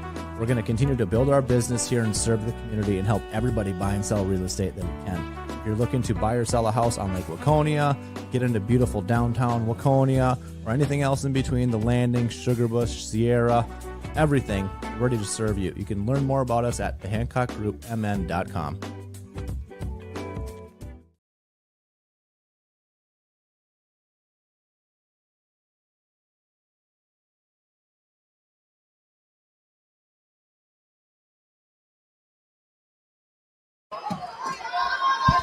So many thanks to Mike and Anne-Marie Hall and the Hancock Group real estate team. Definitely check them out. All their information available in the description on our YouTube channel. I think we're going to be loading up some exhibition matches here, so let's check in on that.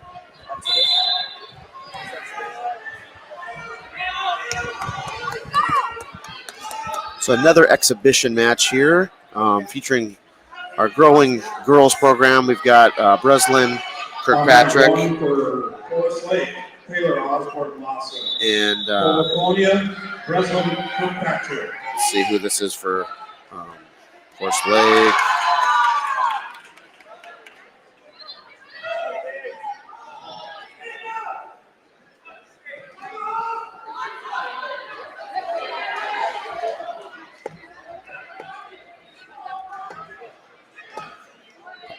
Apologies, I do not know. I didn't catch the Forest Lake wrestler.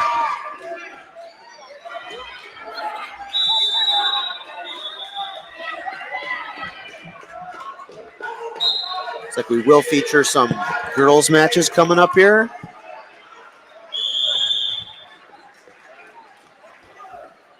Pin there for Kirkpatrick.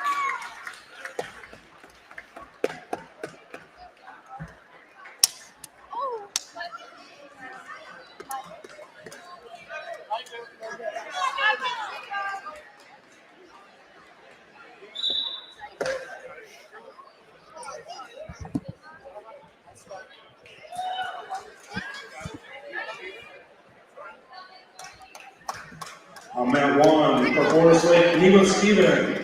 And for Waconia, JD Warrior.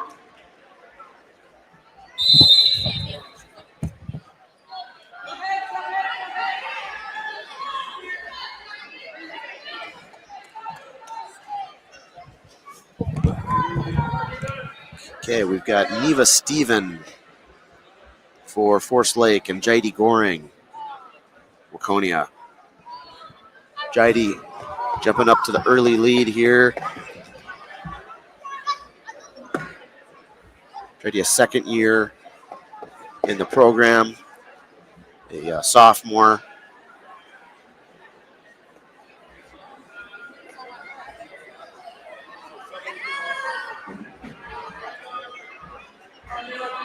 Was a state qualifier in in cross country this fall. Had an outstanding cross country season and also a very good 2-miler on the track. So multi-talented is Jaidi. And she is working on a half Nelson here on Steven.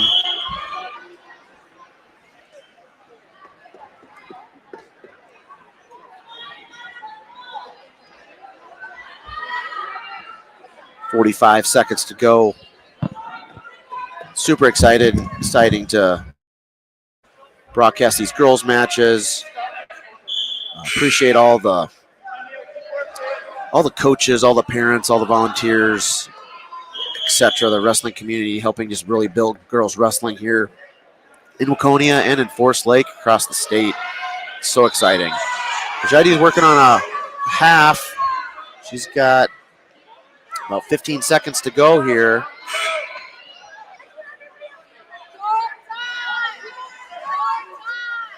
Finally getting some near fall count.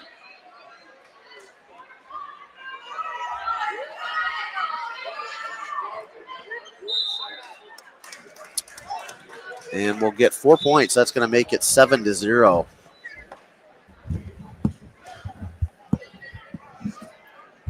We've got Joe Buck back on the right.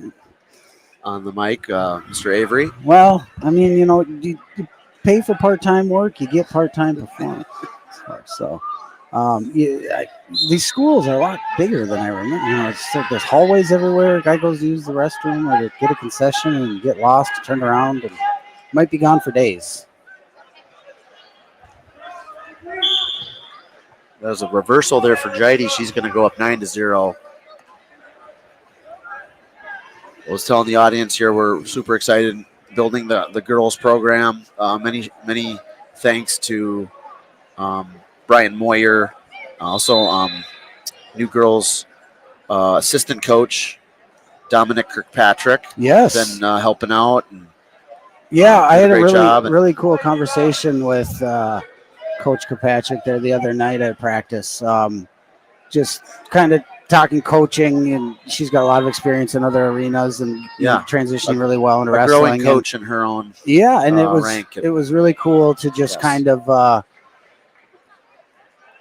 just continue that conversation of everything is moving in good directions, and here's all the good stuff that we're seeing, and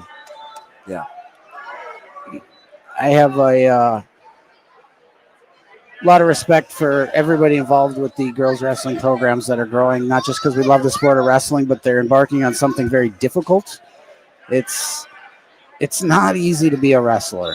And I would imagine it's not easy to be a girl wrestler, for a whole host of reasons. And the opportunities are increasing, and the passion is definitely there from those that are participating, and hats off to all that are going into it head first and hard charging, because you're seeing a lot of improvements, not just at the local levels and the youth levels, state levels, but the Olympic levels now. Right. Shoot, I was doing my YouTube searches the other day, and I got down a rabbit hole, and I was watching this Yuki something or other from Japan. She apparently hadn't lost in like 40 years and world champ a bunch of times, and some of the stuff that she was doing was the far beyond my knowledge. And I was just like, geez, man, this is some really amazing wrestling happening. Yeah, and that was an awesome pin there for Jaidi. You see the excitement on her face. Getting high fives on the bench. Cameraman can't quite pick up all the action because he's limited. Jaidi is one of the nicest girls you'll ever meet, and a great a girl who's also I think at the top of the list in terms of sportsmanship. I saw a match, really hard match that she wrestled at Fargo Rumble on the Red this last week. Lost a very close one, and goes and hugs her opponent after the match. Wow. And that's not easy to do. She's got kind of that ability to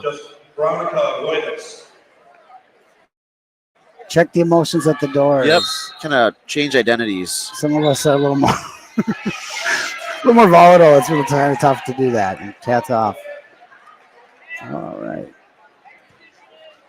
So we've got Veronica Voidis. Really physical start to this match here. A lot of hard collar ties, hard hand fighting.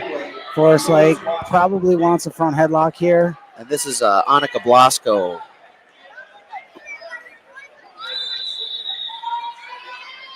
Forest Lake.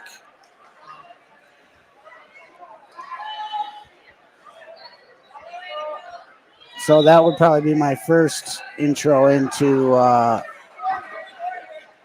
the generational families from Forest Lake there that go way back. I had mentioned I come from that part of the country, or that part of the state. And we, growing up in Cambridge, we were well aware of the many different family lineages that ran through that town. And I believe Blasco's. Yes. Yeah. I think her dad, uncle, somewhere around there. Yep. I used to compete. Her sister is at similar Grand Valley State, I think is the name of it, up in Michigan. Very accomplished, right? Yeah. She was a Fargo champ. It's not Annika, but her sister, Aspen. Well, again, it's really cool. It's one of those things where a generation or two ago, you'd have a lot of sisters who were a part of wrestling programs by basically meaning getting drugged to wrestling tournaments, having to sit through endless days in gyms. But now they're the ones competing, which is really neat. Velasco So has Woitus. Tough armbar there. Veronica, one of the two Woitus sisters. Forrest Lake looking for a fall here. And the gets fall. it. Good fight there by Veronica, but Annika had too much for her there. But good match.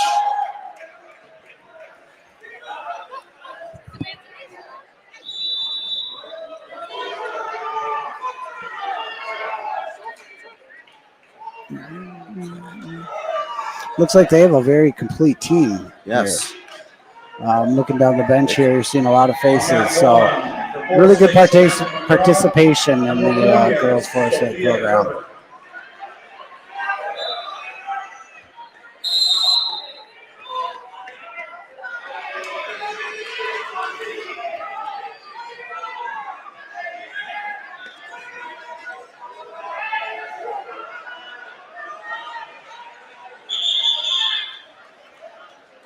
I think this is McGraw.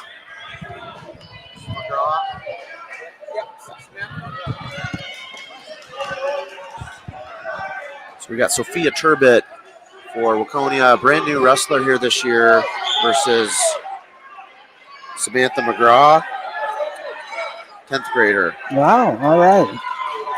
So we might have just witnessed her first takedown then. I mean, maybe she's had previous matches, but she's just a freshman, I think. Yeah, I don't know how many matches she's gotten this year, but okay. Coming out in front of this hometown crowd, getting a takedown right away in the first period, a big mat return attempt. It's the great thing about kind of building, getting a consensus of wrestlers of, in the 5 to 10 range. You can have more partners to flex with and to work with. Like last year, just with the 5 girls, the weight classes were a little spread out, but a lot more practice partner options now to practice and get better. Oh, there's definitely a tipping point. And that'll only hopefully breed more. We'll get 20 next year, right? Participation breeds participation, and everybody knows it happens with success and tradition. It's not a secret. The best way to get good is to come from somewhere where they are good. Right. But if we want to grow something, it's got to start with the brave few to get out front and get in the grind and pull other people in, and then next thing you know, you look up and you got a whole bench full of wrestlers cheering for you. So looks like a reversal there for Forest Lake right at the end of the period, and she's going to close the gap here going into the second.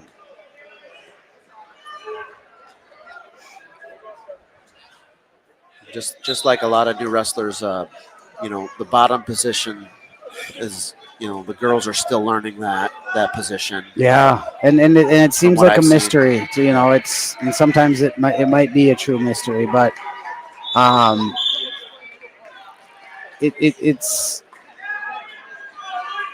it's tough when you're newer, because you start to learn some things and you start to build some confidence, and then you see an opponent who just completely controls you on the mat. And let me tell you, there are a few things more humbling. If you're not really versed in the sport and you want to know what I'm talking about, move the coffee table out of the way and get somebody equal to your size and tell them, hold me down, I'll see if I can get away. And you'll be shocked at how hard it is.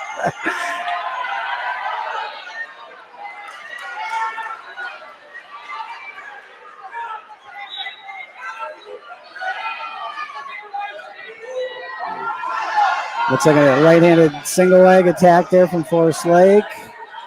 Good sprawl here by Turbot. Yeah, she's got her extended. Flattened out.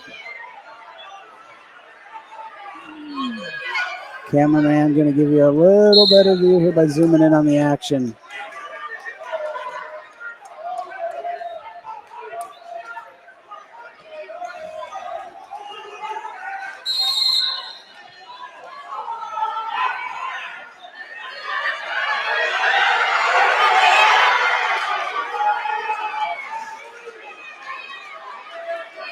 Now, what you need is one of those little robot sensors that just follows them around. Yeah. Then I was looking into those PTZ cameras. Yeah, they just kind of mount them. Yeah, that's maybe the next year's budget request. There you go. Single leg there for McGraw. Looks like she could score here. She's got the angle, got the leg really deep. She driven her onto her hip and onto her stomach, and there's points. Forest Lake takes the lead and throws a hard crossface because why not? Yeah. Now, is Forest Lake been, you've seen them for many, many years. Are they a crossface cradle? Oh man, no, they're just crossface sums it up. Like the Forest Lake kids, man, they are taught toughness will be toughness is paramount. There's a pin from Forest Lake, and they ride really hard. They love leg riding. They throw a hard crossface. So just physical, man. They will throw you if you get lazy and you shoot in and stick your head up in the air. You will get headlocked into next week. They are coached to be aggressive, look for falls from all positions, and they bring an exciting style.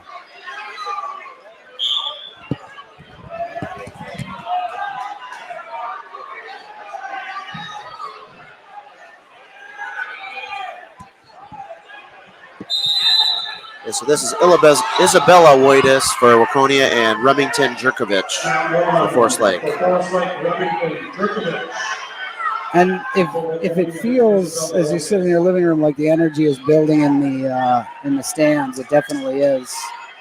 Excitement on this mat, of course, and then the other match now looks like it's coming down to heavyweights between St. Francis and Forest Lake there, right at the end of the heavyweight match. You're going to hear a roar. Somebody just got put on their back, and this could decide the match.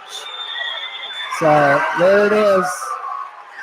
Look at Forest Lake celebrating even over here. So,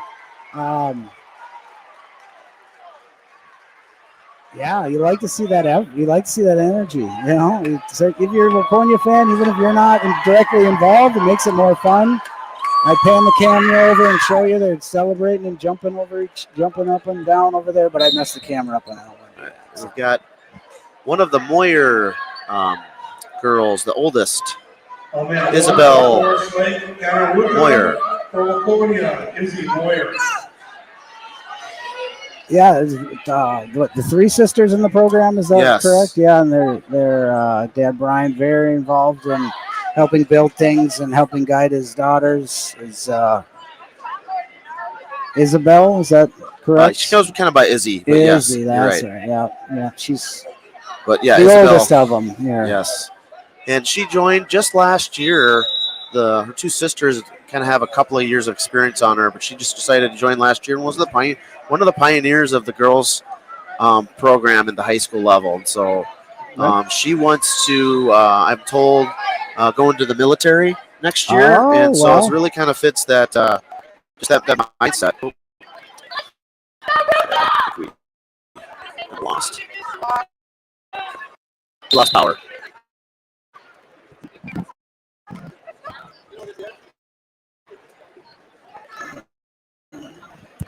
Yeah, we've lost kind of the power on the flying blind here. Yeah, flying blind. If you can hear us, not user error.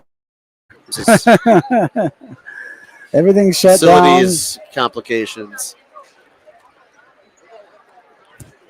Take them on and enjoy some of my graham crackers.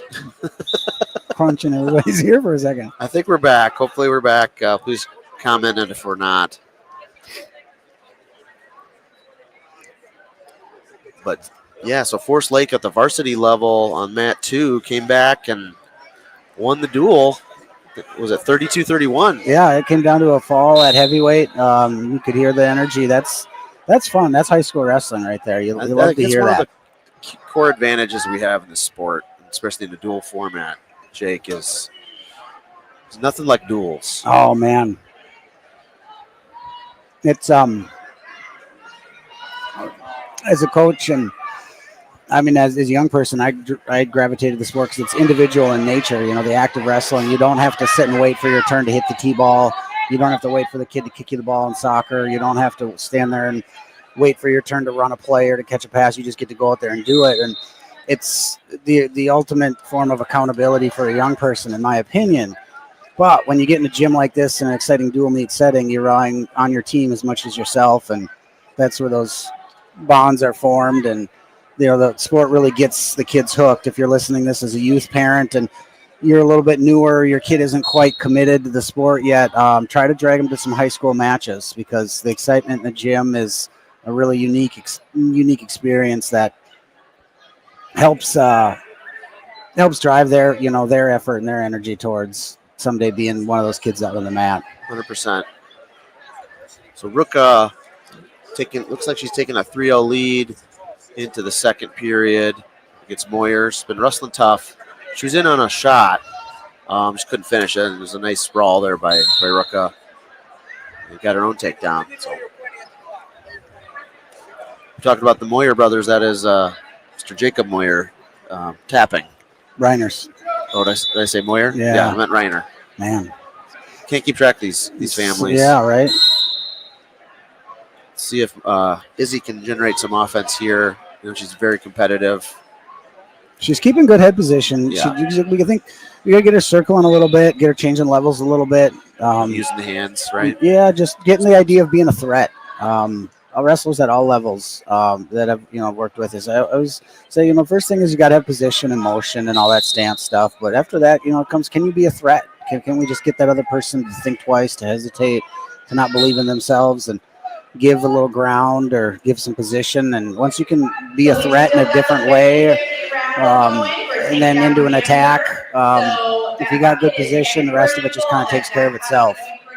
It looks like we're kind of hunting for that here from both these wrestlers. They got good position. Forrest Lake really taking ground in the center, which is a good start to that, being a threat, moving your opponent backwards. Hope survivor pins for any cancer survivors up front. So please come and get your pin. Thank you.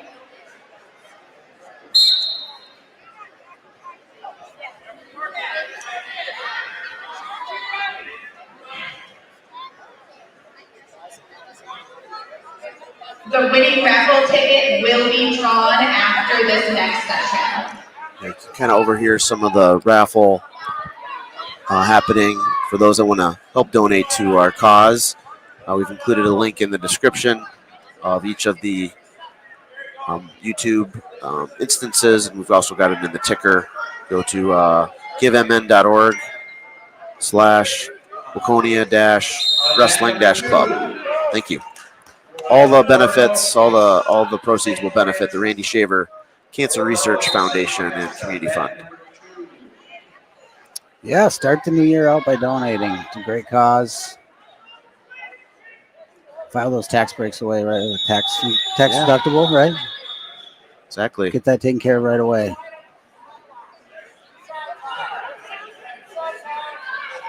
Do we have a little bit of a delay going on here with our thing? Yeah. All right. It's like 2 or 3 seconds. Yep. So this is the... Man, so much technology packed into this here. It's something else. A sight to be seen, folks. I think this is the first... Is this the first time you've commentated here live, Jake? Or I think you did like a pre-game with me? Or? This is the first time I've been at a wrestling event in gosh knows how long. As a guy who coaches the sport more days than he doesn't. No wonder you don't know how to pronounce Waconia. I am so out of the loop on the fan side of the sport. Right. And my excuse is I've got, a lot of little ones at home and Izzy was cooking on something there. We go. So looking at trying to create some points. And so my role primarily has been for years as I'm a practice guy. As I run a lot of practices. I don't really sit in the chair anymore and coach kids on. I'm kind of neutral that way. I like to be Switzerland and just put my time and energy into helping kids build skills and confidence in a practice room.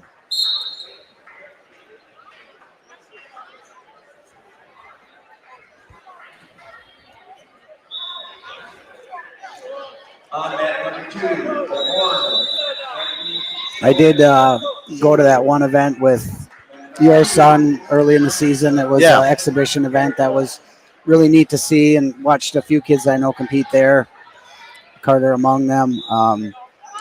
In the past few years, I've always tried to go support my favorite team, the Gophers, the team that I was a part of many years ago. And if I'm ever going to get to wrestling, I try to make that my priority.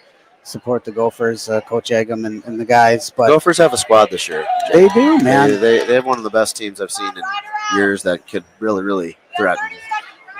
They got to stay healthy, but there's a road ahead, right? And it's at that level that They're You- capable of a high trophy. you blink and things can go bad quick at that level. But you see what they've done, the guys they've put in place, and the way they've done what they've done with the resources they have. It's a really exciting time for the Gopher program.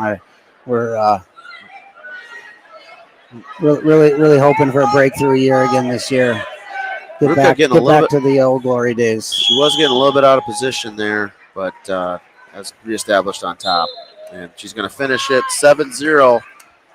Ruka over Izzy Moyer. Really hard fought match. Good match. You got to give Forest Lake a lot of credit. These young ladies seem really well coached. They work really hard and they got good technique.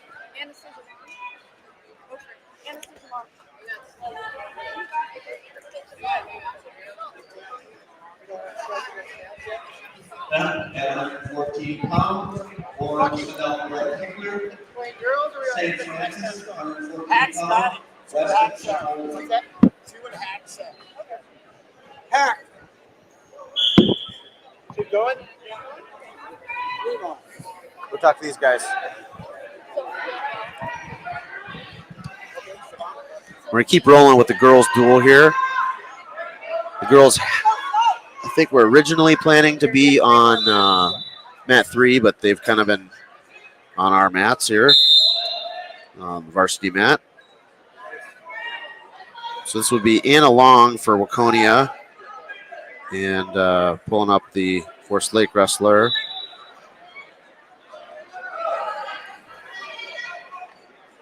On mat 1 for Forest Lake, Sophia Bull. And for Waconia, Anna Long. So Sophia Bowl is Anna Long's opponent here out of Forest Lake. Sophia is a freshman. Little flurry in the edge of the mat here. Looks like Forest Lake's found a front headlock, possibly a go behind situation.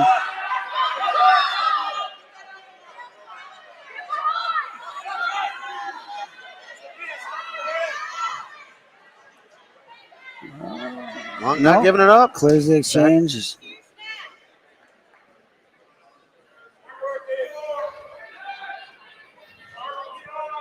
And Forest Lake probably has in the range of like 30 girls here.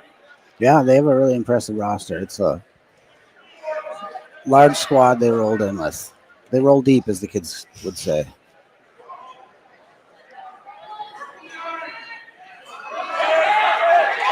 Good sprawl from Forest Lake there, and again looking for that go behind. Waconia not conceding yet. Continuing to circle and square up.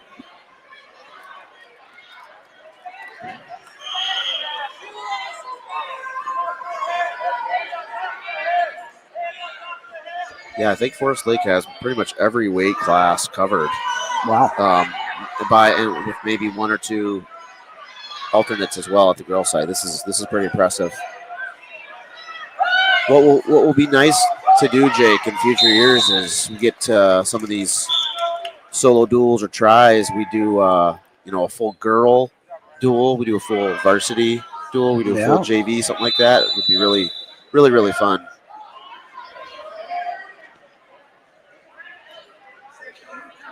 Every year the girls' numbers have been doubling, or at least growing by about 50% a year. I think we're at around 1,500 female wrestlers at the high school level this year, compared to around 1,000 last year. Wow. Well, that's exciting. And I like to tell people that girls wrestling is one of the fastest growing sports in the state. I don't know, around the country maybe, but and if it wasn't for that ridiculous idea of lacrosse, I don't know how or why anybody would want to put on hockey pads and run around in a field for 3 hours. But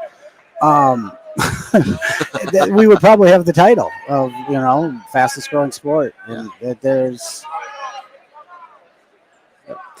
So Anna Long with that. Waconia looking for a reversal here. She got a 1 point technical violation point because Bo did a full Nelson, half Nelson for Long. She's in good shape here. Yeah, this could be a fall. She's got the head lifted. She's got the weight in the right spot. A lot of time on the clock. Now it's just a matter of Forest Lake trying to find the right angles to wiggle out of here. We'll see if it results in a fall or not. Hannah's got another minute. God, that'd be fun to get her pin here. Home crowd. Yeah, she's doing all the right things. She stayed tight. She's really There it is. Pin for Hannah Long. That's exciting.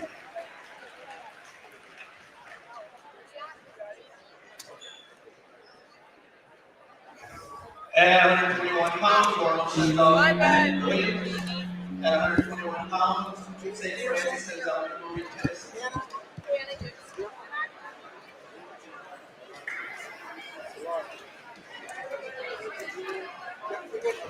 I'm at 1 for Forest Lake, Jamie Peterson. And for Waconia, Hannah Hughes. I think Jamie Peterson here for Forest Lake. And Hannah Hughes for Waconia. Peterson, a sophomore, and I believe Hannah is a senior. Yes. Nice high C attempt there by Forest Lake. Good finish. She goes right to a half. Yeah. Really aggressive the way she went after that. You're going to expect to see her work for a fall. She's committed to this top position. Yeah. Ooh, and now we're in the cradle. Far side cradle. Yeah. You know, in the cradles. There you go. All right. Your coach would be proud. It's in cradles. Yeah. It's. Oh, guys, nice fight there for Hughes. Yeah, no, a little side note. Somebody much smarter than me did a technical dive into the NCAA wrestling tournament. I know you love the analytics of things. Cradle's probably one of the top, It most was popular turns. at the NCAA tournament. Coming back almost a little bit. Well, the blue team has really helped propel that with Sure. Kale's innovations of the way he does things. And people even responding to the blue team. Well, and even back then, Askren kind of changed the game a lot, brought a lot of different ways to do it. But in between those two guys, there's a million Jeff Jagers out there in the world that are Jagers, Jagers, hitting them with defensively.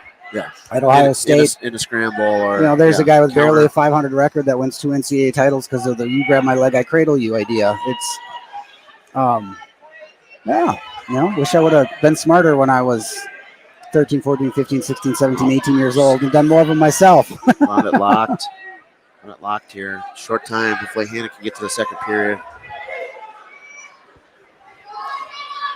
That's pretty tight. We'll see if she can hold on just a second or two.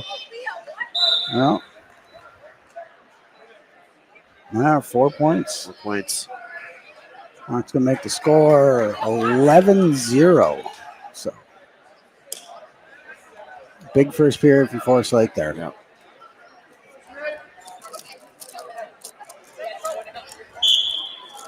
Forest Lake going down. It was a little bit of a nonverbal, I don't want to go down response back to the Forest Lake coaches, but authority wins. Well, let's see if Waconia can get a turn of their own work here. The crowd, both the home and the away bleachers have filled in nicely as the nights progressed here. It really has. Yeah, got a lot of people here to turn out to see this match. Peterson's a takedown away from and there it is. There it is. That's going to seal it for her.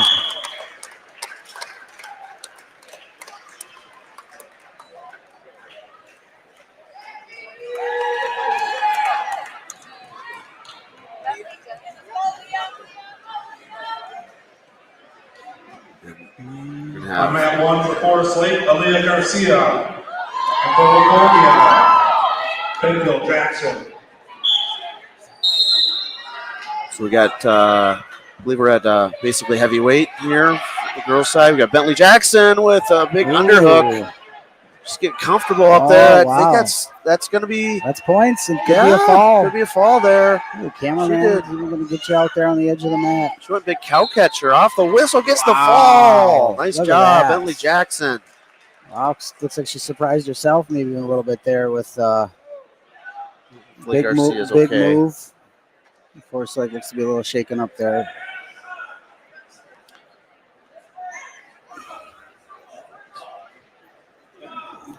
slow to get up and favoring her shoulder a bit there, but And have our trainer look at her. exciting pin for the Waconia wrestler there.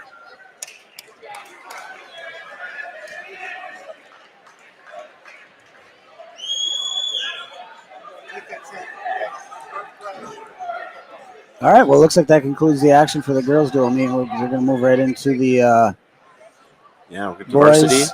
Boys varsity. Boys varsity, yeah. It looks like the Waconia seniors are taking center mat to do a coin flip, a rock, paper, scissors match. Something's going to happen here. Stay tuned. Maybe a dance-off.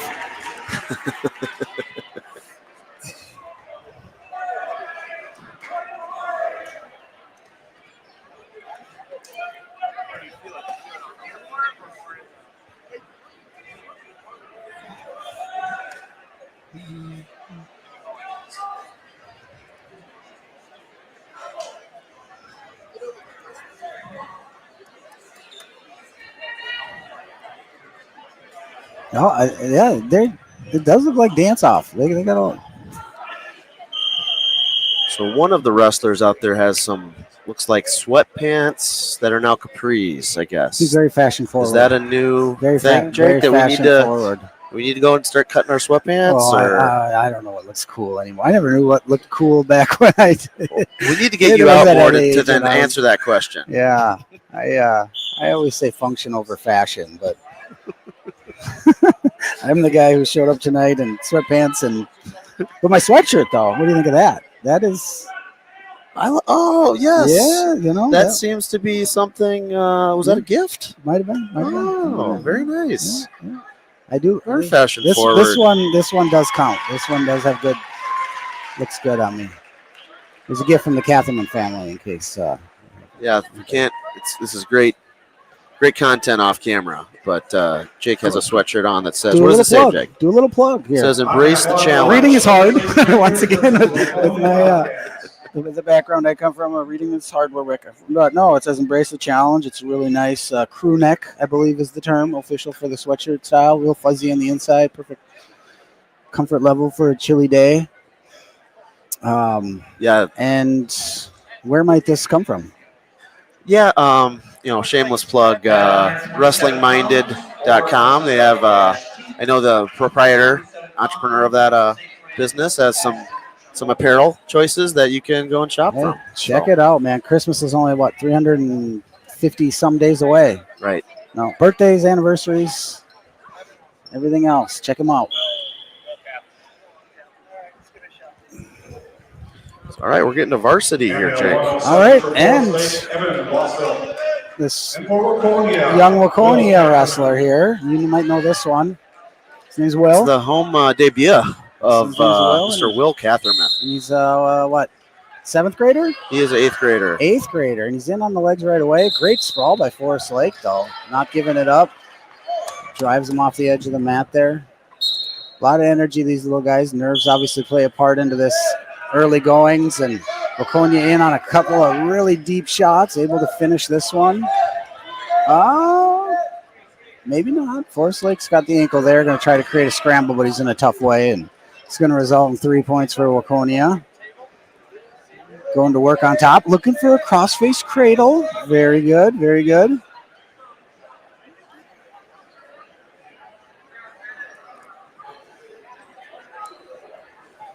You can see, Well, the kind of leg Turk. yeah. Right there, kind of the first Turk, and he's going to cut. Okay, well, Will showing great mat savvy here. A couple of really solid leg attacks early on, a hard ride, opting to cut with an appropriate amount of time left, about a minute left in the first period, looking to generate more offense and increase his lead if he's able. There's a single leg. Real good attack. Oh, and now he's going to get greedy. Okay, we like that.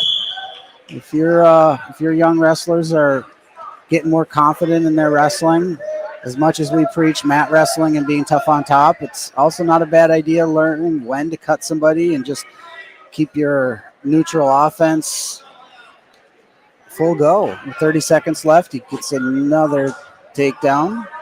Makes 3 in the first period and See who's going to ride here. Probably going Try to follow the Jake Avery rules. Of finish the staying period on top. It's about 15 seconds here left in the period. Maybe not quite enough time to get a turn, but don't tell Will that. He's committed to this wrist ride and looking for a tilt. At 133 for Orono, Mick Coletti. At 133 for St. Francis, Sean. All right, and just like that, it's a 9-2 score going into period number 2.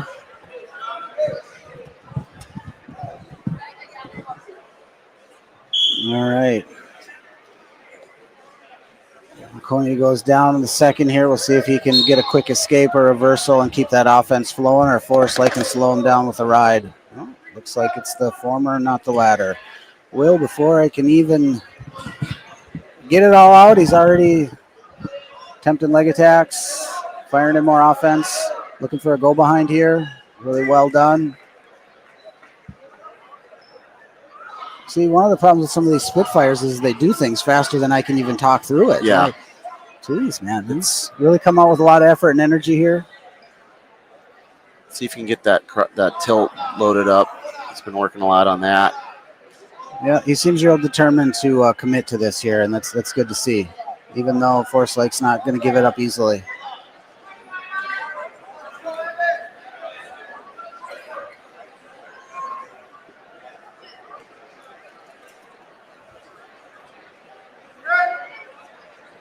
We're back to neutral. A score of 13-3. Right-handed single. Good elevation. Forest Lake trying to catch the ankles, but that hasn't proved successful yet off that takedown. 16-3 and 45 seconds to go. Now is decision time for young Mr. Will Catherman. If he wants to try to earn a fall, he's going to have to do that soon. The takedowns have piled up a big lead, and he's on the verge of a tech fall.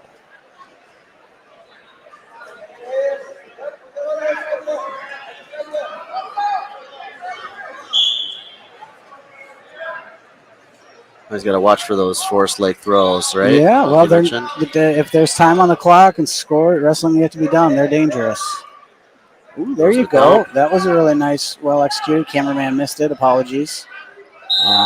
But yeah, real impressive home debut for Will Catherman there. Scored a bunch of points. Looked real good on his feet. Worked hard on top.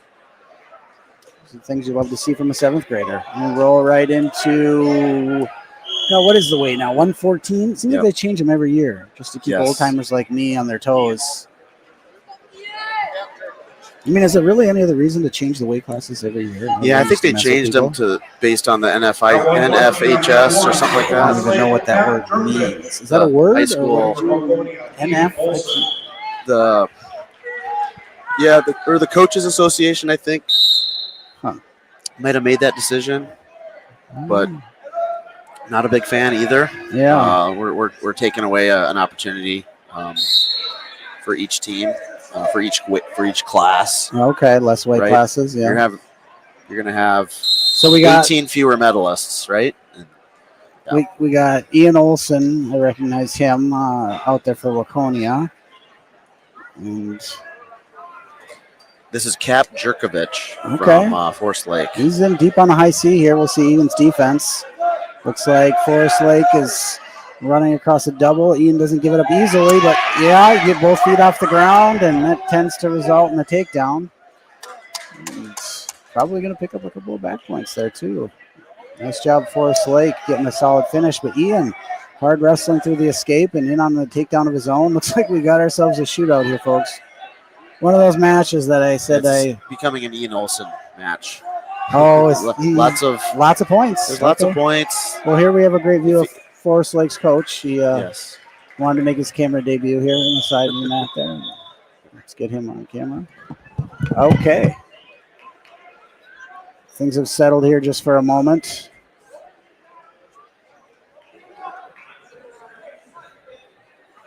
Oh, wow. Okay. All right. Well, we've elevated our position here, and the cameraman's shoulder is really going to be taxed by this new angle.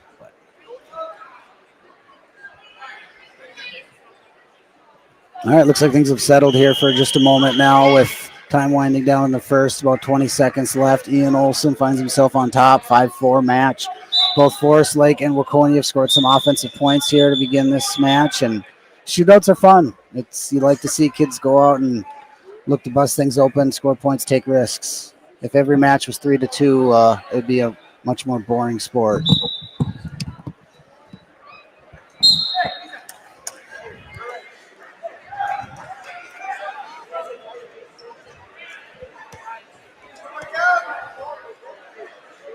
Yeah. And 139 for Orono, Alex Peterson. 139 for St. Francis, Clayton Shamoli.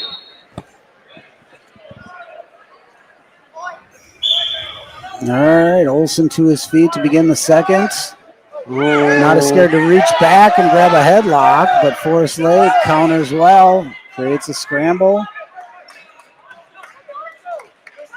Ian lives on the edge. Man, It's just one way. He's a nice single that was there. really well done. Little low single there from Olson. Good finish here.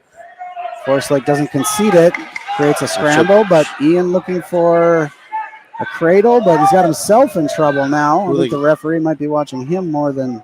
Yeah. Ian stayed with that position. Yeah, Didn't panic. If you're going to be the kind of wrestler to go out and score points, you got to develop the confidence to stay calm in those moments, find yourself back to good position, and he's done that. He's looking for a fall here. This will be big. The match, he came out early on and gave up some big points right away, but man, Ian has really taken control of things here since. It's 12-5, halfway through this match. Now here's where you want to see him continue to build that lead if you're Waconia, but you want him to do it in a smart, methodical way. Less of the rolling around and the massive risk taking here after a big lead like this. You're put yourself in a good position here now to finish it out with a major or more, as long as we don't give up big moves. For Forest Lake, it seems like we've got to get back to some offense, get back to fighting through positions well and not taking the giant risk of rolls and throwing ourselves to our back. So this period's going to close out 12-5 and go into the third. Ooh, Ian's close. Ooh. Well, nobody ever beats the clock. Ran out of time. Yeah, Ian 12 straight unanswered points after that early takedown and to his back. And Jerkovich is going to go neutral. It's, from if you're a fan of Olson here, you want to see him get back to that low single. It was well done, quickly finished, really low risk. You don't want to do as much of the rolling around and they call it head hunting, where I got your head, you got mine, and we'll throw each other around. And that's unnecessary risk at this point. Stay aggressive, stay offensive, but get to the leg attacks. Yep. And for Forest Lake, we got to find an offense. Get back to that energy level you had to start the match, the confidence to throw yourself underneath there. He's in. He's just got to set the leg in, put the effort in. Well, Ian's looking like he's kind of trying to force a stalemate here, but not there. There he goes. I think that's see a lot of kids that'll just kind of wait for a stalemate versus looking to score. Yeah, right? It looks like Ian's going to use that defense there to secure a takedown, some back points. He's looking back for some coach advice as far as what coach would like to see him do. You don't mind seeing that every once in a while because he knows the end is coming. He's got some awareness here. And he's saying, Coach, I'm about to tech him. Do I pin him? Do I let him go? What do you want? And coach says, turn him. So he goes cradle. Oh, man. Oh. That was well-timed nosebleed. Yeah. So that's going to be... He looked pretty flat there, Jake. Yeah, well,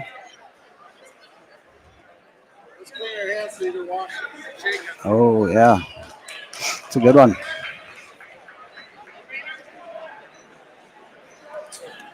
I think that will be the end of the match. Yeah, I believe the tech fall is secured there now. It's just a matter of cleanup and the formalities. And this is the point where if you're the opposing wrestler, you want to make sure and bleed all over the gym floor and wipe some of it on as much of it as you can.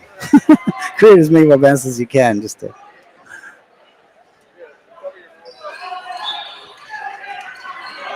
So we got a little blood time here to end this match. A lot of exciting wrestling through the first two matches here. Looks like Waconia is going to find themselves, 10-0 is the team score? Yeah. Two techs. All right, and Mr. Beckett Marsh is coming out for his second match of the night. Let's put a plug in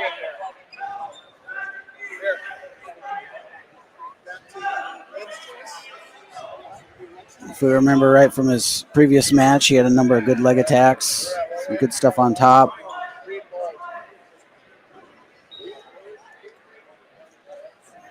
Yeah, Marsh looked pretty good the first one. Take a quick pan at the stands here. We've been bragging about the attendance, and I think you can see it's a pretty full gymnasium all the way up through the bleachers there. So good turnout today. This obviously just being one match of many. How many dual meets go through this? So now we got 4 teams, but again, Yeah, so 3. Each team gets 3 duels. Okay. Yep. And then obviously mixing in some JV matches behind us. There is girls wrestling, junior varsity wrestling, 4 different teams, and a partridge and a paratrooper. Right?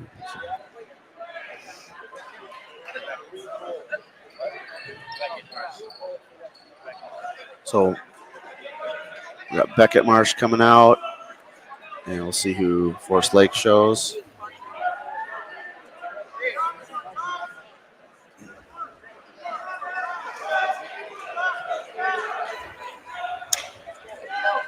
On mat 1 for Forest Lake, Reed Mole. All right, back to the action. Beckett Marsh.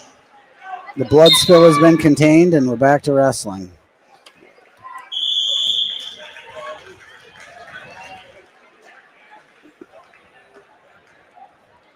Marsh in on a single leg. Nice level change. Let's see if he goes that finish again that he did so well last match. He did, but did not secure a takedown. Credit Forest Lake for wrestling through the position. Marsh had brought him down to a hip, but young Forest Lake wrestler bounced up real quick with. Oh, okay. Try double leg. He didn't clear that tie yet. Yeah, that was Could have been well.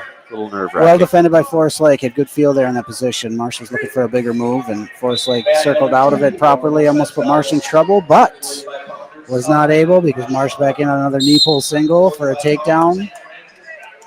We've really seen him establish that as a dominant move throughout the course of the night. Looks like he's Marsh gonna cut him. got visions of going back to neutral. Okay. Only 45 seconds gone from this first period, so plenty of time to try to earn another takedown. He feels confident in doing so. Good snap. Really good fake there. And Mr. Marsh clearing a tie-up. Back in on a shot. Forest Lake defending pretty well. Marsh has got his head down a little bit more than you'd like, but otherwise really solid finishing positions here from him, and secures that, third takedown now? Yep. Man, you're running out of fingers to count him on. I'm going to be in trouble here. Okay. Just only second, I guess. 6-2, unless the scoreboard keeper's behind. To Forest Lake here, he's held really good position, defended well. He just seems like he's looking to find his attacks. So Marsh has got a high attack rate, and he's in a lot. Yeah, Mold just an 8th grader against the freshman Marsh.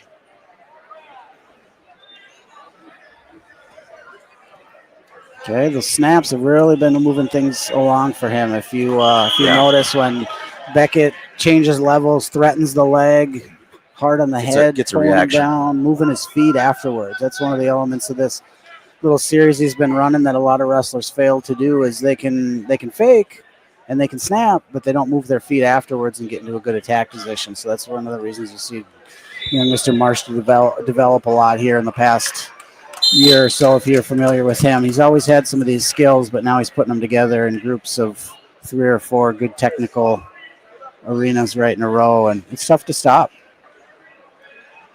At 152 for Orono, Brady McCon. At 152 for St. Francis, Kenny Ferraro. So 9-2 going into the second here. Marsh going down. Forest Lake gets a turn on top. We'll see what kind of ride he's going to commit to. Tight waist. We call that a little head lever. Puts the head in the armpit and drives forward hard. And Marsh just uses a little bit of grit to fight out of it. Okay. Into a little bit of a scramble. Forest Lake trying to hold on to a leg, unwilling to concede the position, but it's going to result in a reversal for Marsh. So good fundamental bottom wrestling from Beckett there.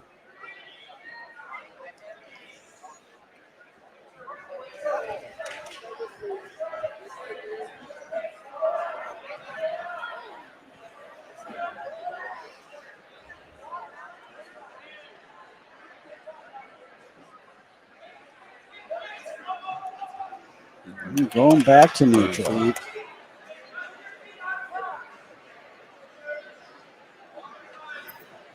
Oh, shot from space there. Confident we can get in without the hand fight. Just a good level change. Shoots in. Looks like he's on the verge of a finish here.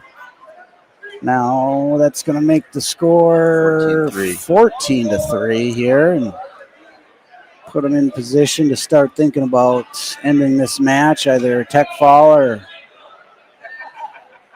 possibly looking for a turn. Got Forest Lake pinned down on his stomach. Chip, we haven't seen a lot of stall calls today, which I appreciate. I don't think we've seen one. Yeah. Really don't. Butcher here. Okay, there's commitment on top.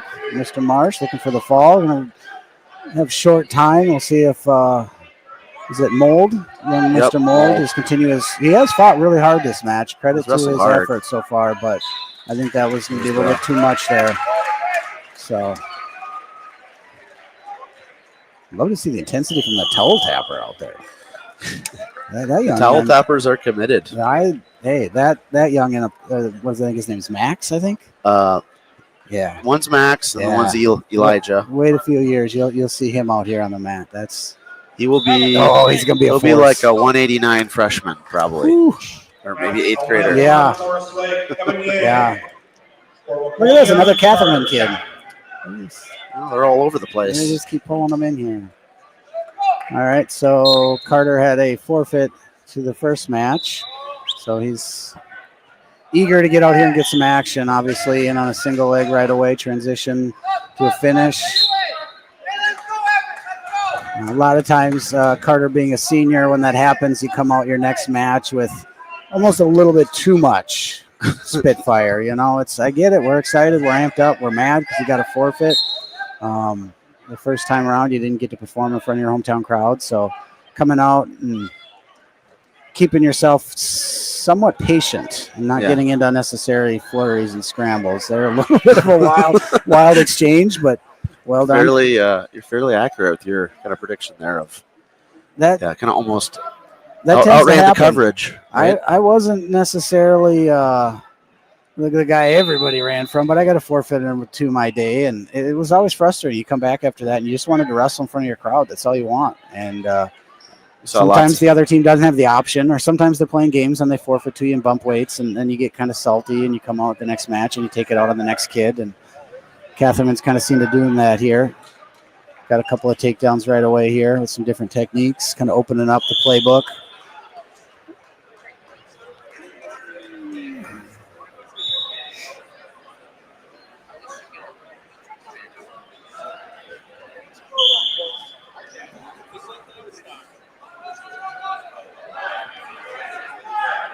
So Carter coming off a Rumble on the Red performance that he seemed to fare well. How did he feel about that? He made the quarterfinals and lost to his growing rival from North Dakota State champion in Sminger, and then battled back 4 straight matches for third place. So all three rival from North Dakota. Yeah.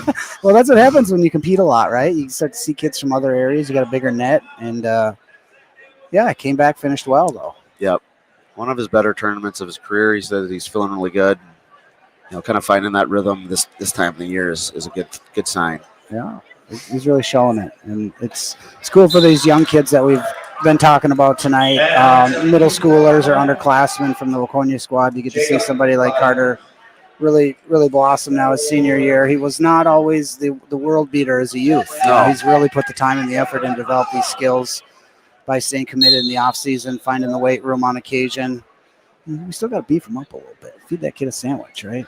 Yeah, I think the weight room 2.0 would be kind of a main priority this offseason for sure. Yes. He's just loves to wrestle, and that's a lot of that. But competing more, yeah, training year round. And when we say training year round, if your kids are getting into the sport and they're finding a passion for it and finding some success, year round means 9 months of the year, 10 months of the year, maybe 11 or 12. Nobody goes 12 months of the year. So, we say compete year round, that doesn't mean what it sounds like. When we say train year round, it doesn't really mean what it sounds like. It means you find yourself into a wrestling mat at least once a week, regardless of the season. But we're not wrestling every single day, all day long. We're not competing in 500 matches a year. That's not the blueprint. But Carter's an example of a kid who put a lot of time into the off seasons and is really starting to figure out how to wrestle at a high level. And it's going to be exciting to see how he comes into form as the postseason nears. Yep. Well, it's really nice. You mentioned Armel on the red. All the 3 kids that made the podium all ended in those odd numbered placings, 3rd and 2 fifths. So it was nice to see all of them end on top. Their last match that tournament. So Yang from Forest Lake here finds himself down big. Do we have an age on this young man? Yeah, Yang is also a senior. Okay. So Carter was working on a hammerlock here. At 172 for Orono, Kate Butch. For St. Francis, 172, Bronson Markey. Well, credit Yang here. He's refusing to concede. Hard fight, trying not to give up the pin to save some dual meet points. Did a good job of fighting off a lot of that offense from Catherman, but looks like it's going to end in a fall here. A lot of time left, and he's got that pretty tight. Nice. It's not that I can see the future. It's just that I know what's going to happen. Yeah.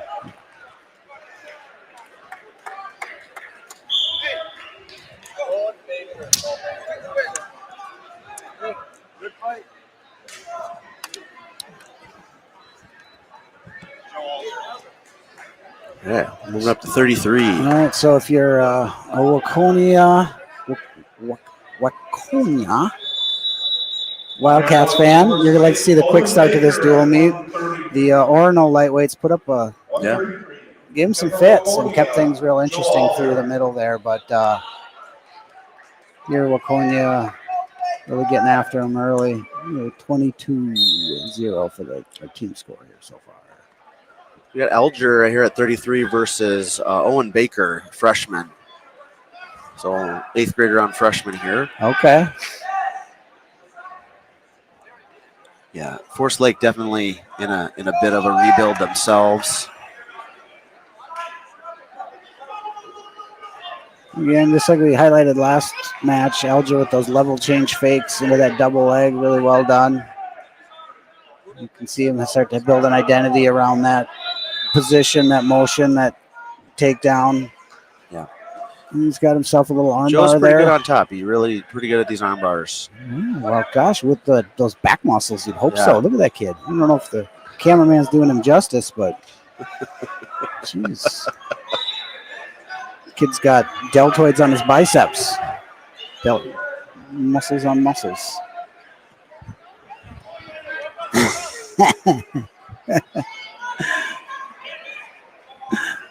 Alger close to getting the fall here. Trying to get both those shoulders square for a controlled second. And there it is. Back-to-back pins here for the Wildcats.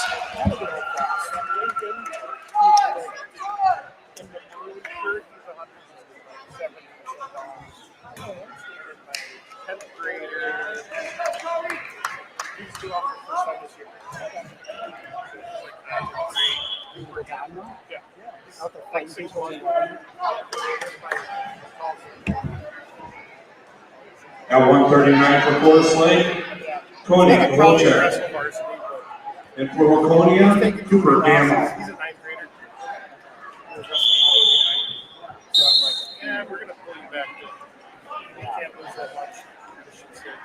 So we got Cooper Gamble versus Tony Cahotek. Cody Cahotek for Forest Lake.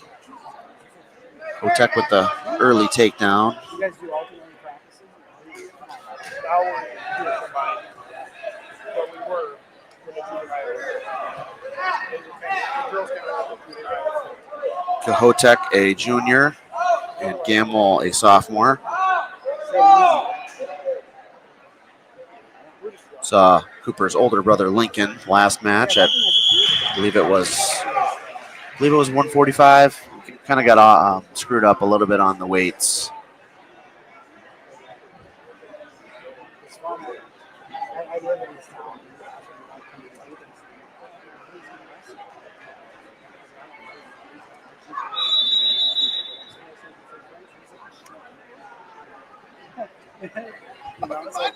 Yeah, I've said that half a dozen times already.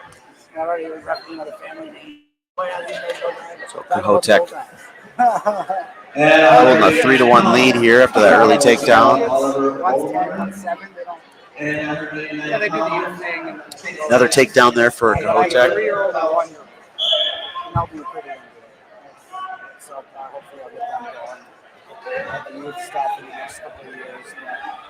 So yeah, I just got to once in a while wherever else is around all day. And we're going to go potentially dangerous. We're going to restart here. Are you doing it week still? So Chad keeps me a little bit busy. I do 1 or 2 practices a week when I'm not at work. And then I help run like the junior 6-year-olds. I don't know. I've been to the 1 for practices. Let them do their thing. That's absolutely the rest of the Have you had any reports? Have you had any reports? I was going to yesterday. It's happened. Chest wrap on my stomach and somehow it like rolled up. And that's going to be the end of the first period. Cahotek with the 6-1 lead.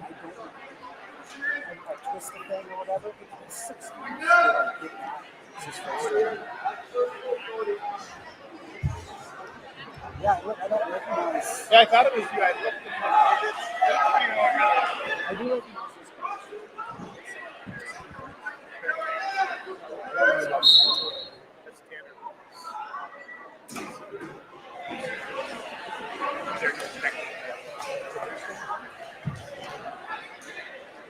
Cahotek's starting on bottom here. Doing a good job building up. Nice hip heist there. He goes chin whip. Looking of a lat whip and catches Gamble on his back. It's Gamble in trouble. Explosive move there by Cahotek.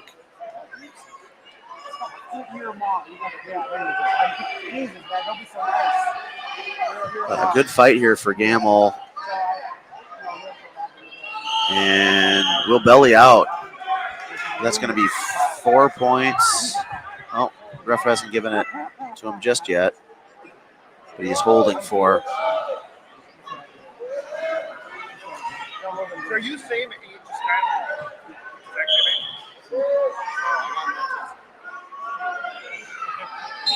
And there's the pin there for Cahotek. So Forest Lake puts Forest Lake on the board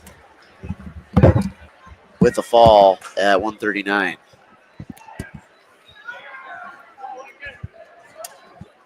All right. Sorry, folks. I stepped away for a second there to say a few hellos to some of my old rivals.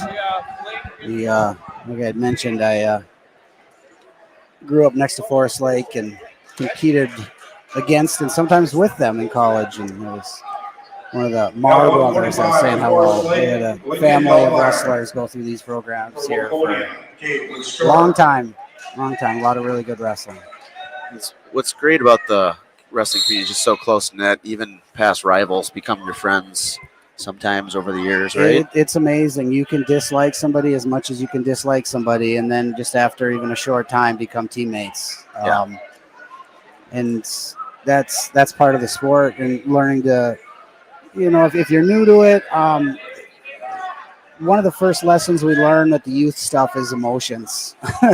Kids go to these things and there's all these emotions, theirs and ours, that revolve around victory and defeat and sportsmanship. And as you get older, those emotions grow into more of like a mindset and an attitude, but you still don't like your rivals and you still don't like losing. And you have to learn how to turn the switch on and off, which I think our sport does better than any other sport. Is I can go from absolutely disliking you and wanting bad things to happen to you while I'm on a wrestling mat, to being buds. Yeah. Being buds. So. Looks like things got interesting here. 28-6 is the dual meet score. Yep. Forest Lake is. Yeah, they had a fall at the last pin at the last weight there. Cahotek over Lincoln Gamble. I'm sorry, Cooper Gamble. That was. This is Gallmeyer, a freshman,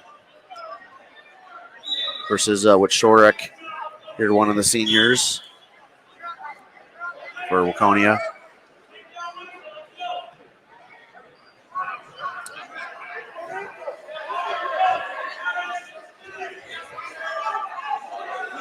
Oh, this could get interesting here. A little bit of a awkward scramble results in a single leg for Forest Lake, but they go out of bounds.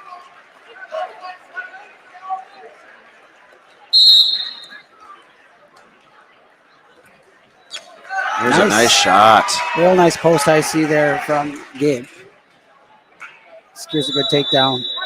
Got about 20 seconds left. If you're Waconia, you'd like to see him ride him out here. Oh, and maybe even pick up one of those little tilts that we had talked about in his previous match. Looks to secure that cross wrist there. He's got a couple of different options to score some points, good attempts. Even though he didn't get any points there, still really great effort. Still really puts doubts into your opponent, builds confidence. It's good to see.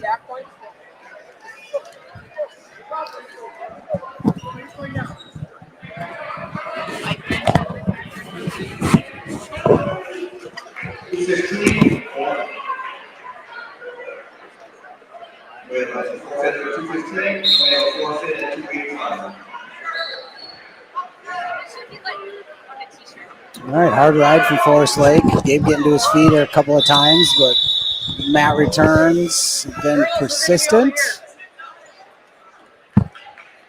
Standing switch there, comes out with a leg, resulting in an edge of the mat scramble.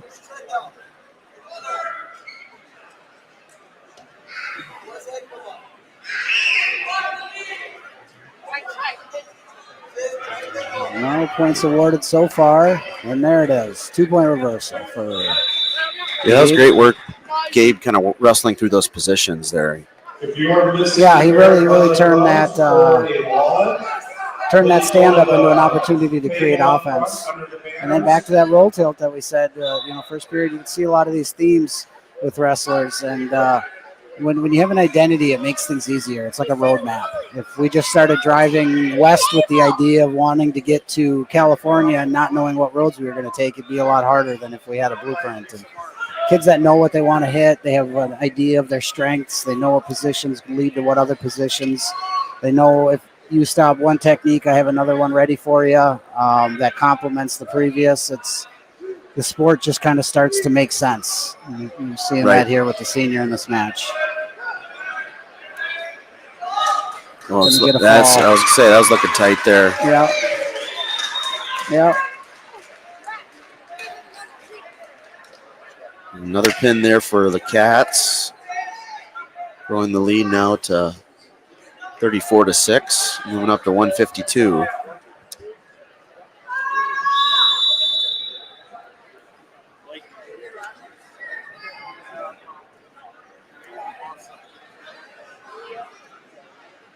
Now one, Forest Lake, Aiden Walsall. And for Waconia. God, look at you multitask over there. Folks, you don't get to see what all goes into this. Adding in names, changing things. We have a very configurable solution to enable a one-man band operation here, Jake. Wow, that was impressive. Shout out to StreamYard. is our kind of streaming software. So All we right. got Mr. Miller. And this is another Wasilk. We saw Wasilk this is Aiden Wasilk. We saw Evan Wasilk at 107. Aiden is a junior, and Miller is a sophomore. For those that don't know him. Match 2, Aaliyah Robbins for Forest Lake. And then Long for Waconia. A little more reservation from Miller in this match. Last match, he came out shooting right away. I think he's a little more, showing a little more respect to his opponent in this match. Forest Lake holding great position. Defending those outside shots from Miller. Create some angle here. Wait. Both wrestlers just kind of hanging in the ties, kind of feeling each other out to start. These two may or may not have wrestled a time or two. Yeah. I believe they see each other on the club scene once in a while at practice. So we'll see if they can put aside familiarity and open up and wrestle.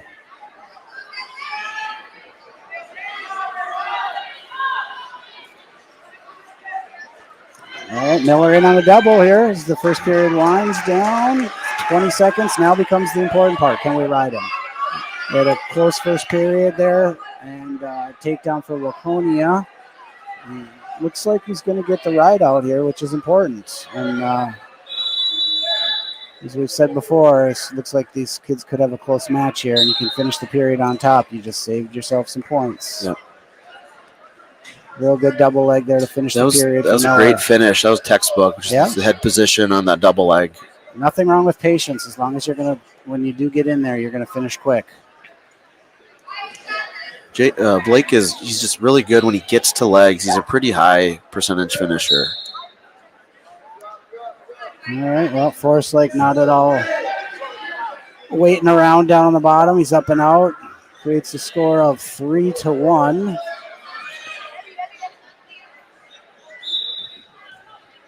I think the next evolution of Blake as a wrestler is just both positions on the mat.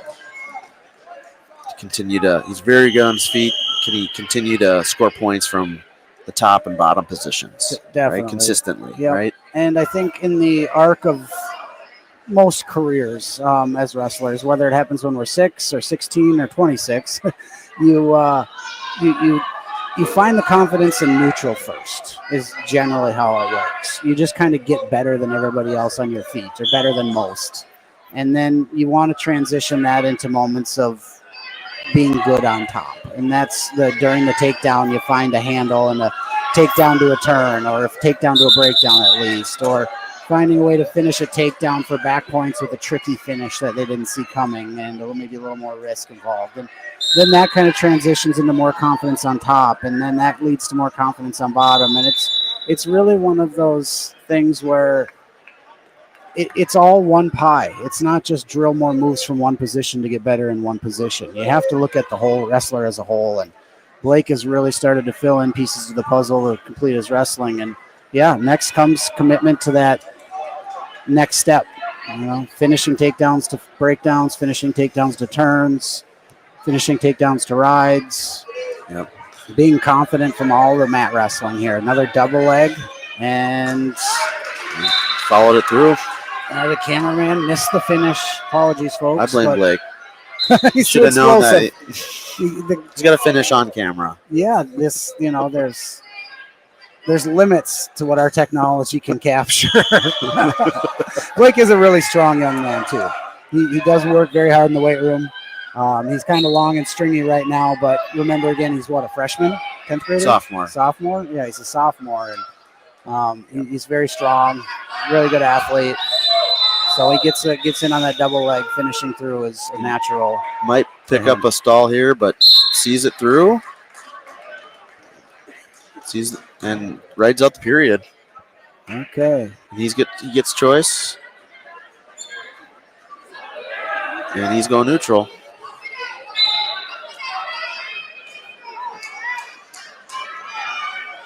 On mat 2 for Forest Lake, All right. For Waconia, mat 2. Now, if you're Forest Lake here, you really want to get to the offense. It's been a couple of periods now, and he's held in great position. He's had a couple of good threats, but it's full commitment now from the Forest Lake side where they got to get a takedown. Great snap. Almost able to get a corner there. Gets into upper body position. Miller looks a little hesitant to engage there. Wanted the legs. Forest Lake's fully committed here. Wrestles him through and forced his position. All right, now this is where momentum matters. Yeah, it's another, you can tell Blake was not comfortable in that over-under position there. Wasilk definitely was. Okay, we're back to neutral. It's 7-4, 67 seconds. A lot of wrestling to happen in this match yet. Each kid got a realistic shot at executing here now. Both have found some offense. Forest Lake the aggressor, but Miller gets in on the leg. You can hear the excitement building, Jake. Yeah. Fans are getting into this one here. You're getting a good view of their coach and his excitement. If I had an X-ray lens, I'd turn it on, but 38 to go.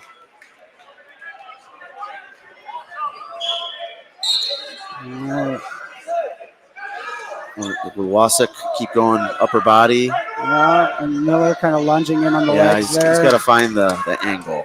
Yeah, that was just kind of a safety dive there. You hope that He's got to be careful of near side cradle or go behind here. Forest Lake's really got a good realistic shot at the finish here, but Miller's long arms and posing a little bit of trouble for a go behind. Ooh. Referee stalemates the position with 10 left. Well, let's see how each approaches this waning seconds here. Waconia into retreat mode, Forest Lake into attack mode, time running low. Forest Lake's in, no time. Oh, wow. Okay. Drains it out. Yeah. Good match there, though.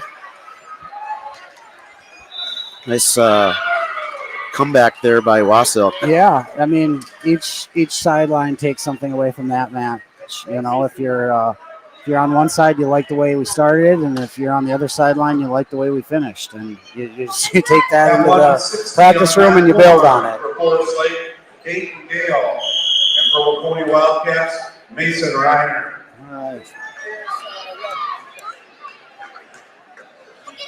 So, interesting story about this Forest Lake wrestler. You might know him at maybe Mini Elite, but he started his career in wrestling same year as Carter. A lot of these seniors in the Waconia Wrestling Youth Program, and moved to Forest Lake around 3rd or 4th grade, I believe. Okay.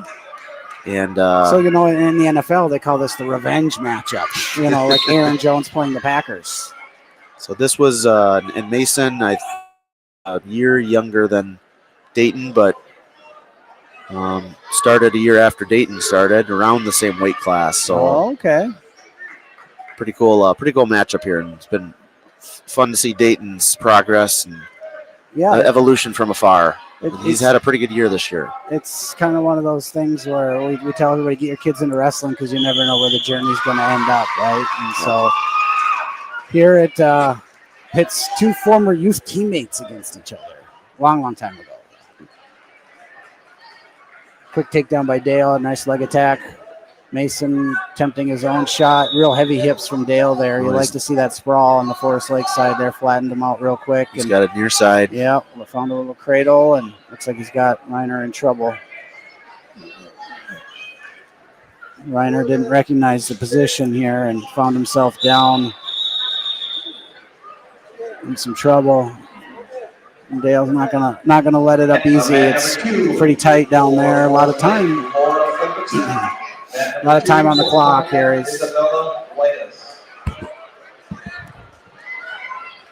So for those that want to watch the Forest Lake versus Waconia girls, there's some additional girls matches. Those are happening on the live stream channel on the Mat 2 live stream on Waconia Wrestling YouTube. So feel free to tune in over there. But Dale with the fall here at 160 over Mason Reiner. Yeah, real nice little cradle there. Stayed patient with it, committed to it. Didn't just let it go because it wasn't exactly what he wanted. He settled into it well, and credit to Forest Lake. Worked real hard in that position. Gets a fall. Makes the dual meet score 37-12. So this is Christensen here from Forest Lake. No And doubt. this is John Kopp here for Waconia. Christensen's been a mainstay in their lineup for many years. Tough kid. Yeah. He had the brother that wrestled, I remember. As I commented earlier on a young man, about as good of a kid as you'll ever meet. Real good kid. Yeah. So he's in early on Kopp, and nice little cutback finish or cut around the corner there. There was a small period in time where he was around the same weight class as Carter, a few years younger, but he leaped forward a few weights. He ate a quickly. few more sandwiches. Quickly, yes. Ate a few more sandwiches than Carter. Christensen, a junior, also John Kopp here, the junior as well. John's been battling injuries the last couple years. It's been good to see him healthy. Freestyle wrestler, was on the 16U dual team this summer. So for Freestyle Greco for Min USA. So curious to I'll probably ask John after this if these guys have wrestled before. I would imagine they have. Christensen really moving forward with a lot of power. Relentless with that little elbow off double there. Really came through hard. Good finish. Looks like he's pretty committed on the top position here too. So Waconia's going to have to work hard in the final minute of this first period.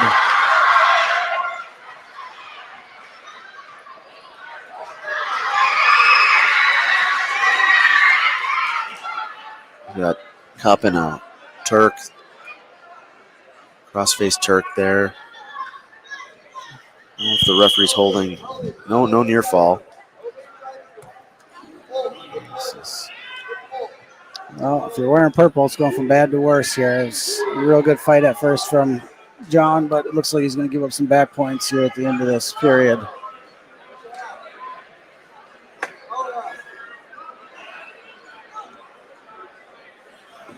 Man, 4 points for near falls. That's amazing. Yeah, back in my day, the points accumulate fast. It is remarkable.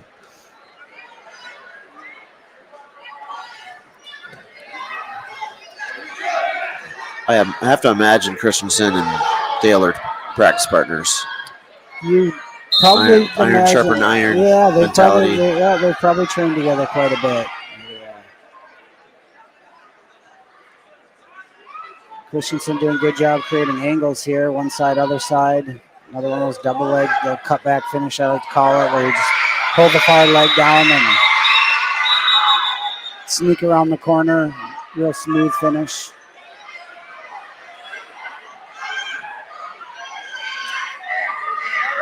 He's got himself a 13-1 lead here.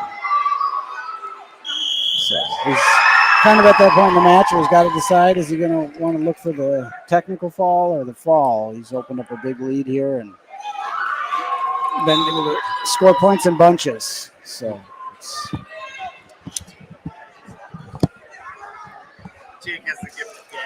You have a fan stalking you, Jake. Oh. Autographs afterwards. Thank you. Oh, man. Now that's a guy you got to get on the microphone. Some guy with a purple mohawk was was obsessing or was harassing Mr. Avery here, so we had to get him away. Yeah, we have a lot of fans here in Waconia. There you go. Oh, nice armbar here for Christensen. He's got Kopp in trouble. You really like to fight from Kopp, but sometimes it's just, sometimes if you got somebody who's real determined on top, it's, fight isn't enough sometimes. This is final call for the 50-50 raffle. If anyone doesn't have their tickets or maybe needs a few more, get down to the table. We will be drawing at the conclusion of the match. We're going to have Jacob S. I'm sorry, Tyler S. I confused the two. At 1, Forest Lake, Thomas Kubis. For Waconia, Tyler S. Okay.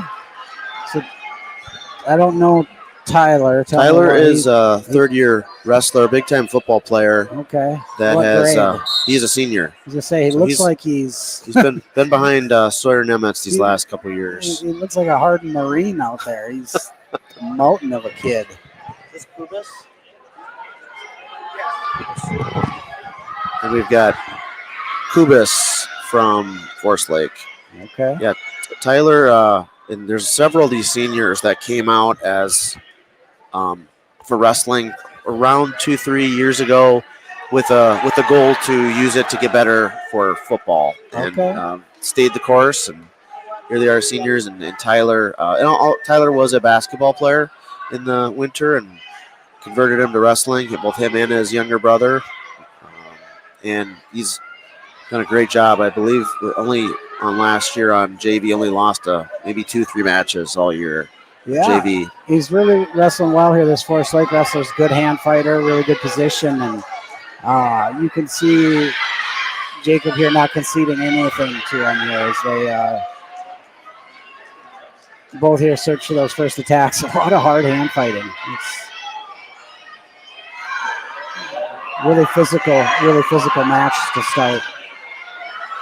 With a leg attack attempt from Waconia there, but Forest Lake holding a wizard and some balance. Tremendous balance there from Forest Lake, but it's like Waconia took the takedown there about 1:30 into the first period. So now becomes the mat battle.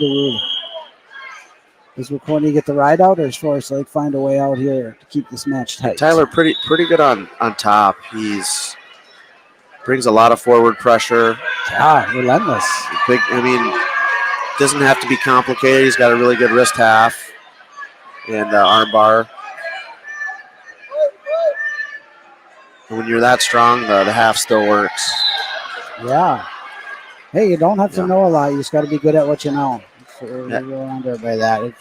We've seen wrestlers, especially upper weights, win state titles with just a handful of moves. Looks like we got ourselves a blood time.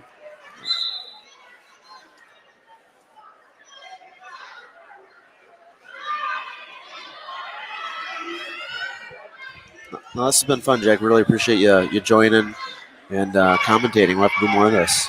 Yeah, it's kind of neat to be back in this environment. Like I said, I don't get to these as much as I wish. I was being a little facetious there earlier, but I definitely wish I was able to go to more and see more competitions. My true passion is the practice room, and whatever age group it's in there that day or level we're working with, it's always fun. But for coach, it's fun to train. For the kids, it's fun to compete. Yeah. Well, you do a great job at all levels of training, whether it's kids that can barely walk and chew bubble gum in our pre-K kindergarten group to the elite of the elite. Well, Olympians.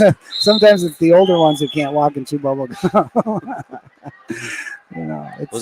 Yeah, I've been fortunate. I've had a lot of opportunities to work with a number of programs, including Forest Lake, actually. One of my first coaching jobs was coaching at Forest Lake. I didn't know that. This was back in, now we're going to roll back the early 2000s, maybe?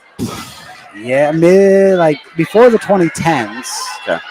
So, yeah, mid-2000, with 2 zeros, right? So 2000 and then 2 zeros some years in there. And it was really fun to be a part of a program that, like I said, I used to be rivals with as a competitor. And they treated me really well, and we had some really special kids there during that time. So it's fun to see some of these kids compete. It's kind of almost a shuck attempt there by S. Yeah, I really like that different technique that I've seen from him. His motion, for a newer kid to move well. Side to side, up and down, left and right, moves his feet both ways. He changes levels, and now we got extended there, so we'll see how he recovers. So he was in good position, went to a bad position, down on his belly there, chasing the leg, and a good test of where a wrestler's at is can they recover from a bad position. And it looks Yeah. like he's done just that. He's put himself in position now to secure the single leg and drive force leg down onto their hip, and he's going to pick up this takedown, I bet. Again, I don't see the future. I just predict it. So now he's got himself 11-0. lead. Man, this has escalated quickly. Yeah, He's, that's what back points will do in this Yeah. era, I guess, right? Get that- those 4-point you near get that falls. 4-point near fall off of that half. Oh, yeah, a Ooh. little bit. I don't know what. I think Kubis kind of like winged down. Did he have a Yeah, half? yeah. And he kind of winged down. S wasn't really ready for that. Great Nice snap. step, though. Okay, so Both have full gas tanks still here. A lot of late in the effort second. still. Really good technique here for Forest Lake. I know he's been kind of bullied around a bit, but he's really showing solid technique with those snap downs. So he's found something here now. Let's see if he can create some third period magic for himself. He's down 11-1. But he's against a little bit of an inexperienced wrestler. Jacob's wrestling well, but these snap downs could really pay off for Forest Lake if you can get a couple more of them. Taylor Osborne for Orono, Emery Suka, Orono for your home team. He's trying to kind of a slide by there. Ooh, a little bit of a lunging attempt there. Yeah, he kind of almost fell into some underhooks, but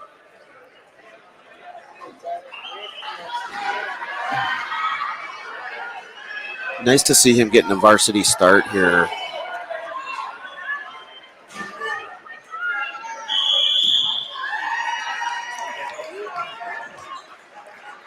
You know, we're doing a lot of tournaments here in January. The match count number is going to climb, and so I think, you know, pretty deep at each weight class. So it looks like kind of Coach Hackman's strategy to kind of get as many of the, you know, top 1, top 2 at each weight class into these duels. Got a little flurry at the edge, but doesn't look like anything's going to come of it. About 45 seconds, give or take, left in this match. So Jacobs held position so far. We'll see if he can close this match out on a positive note. Oh, headlock.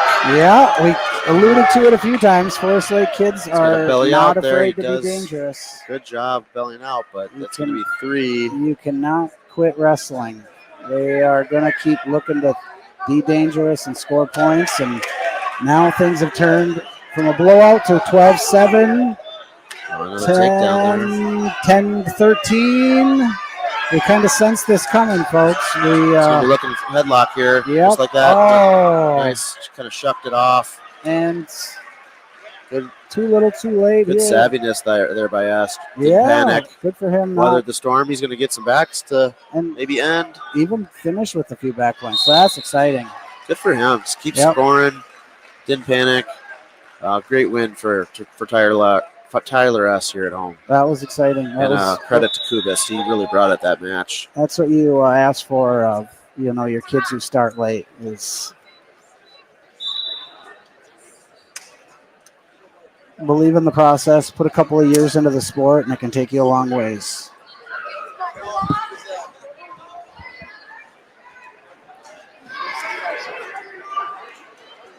Choice is So it's going to be Cooper Jonke versus First take on mat 1, Calvin Calvin Gazelle. Gazelle. And for Waconia, Cooper Johnny. All right. Well, Cooper, one of the kids we talked about in the previous dual meet, is leader in this team. He's been just on the outside looking in at placing in the state tournament.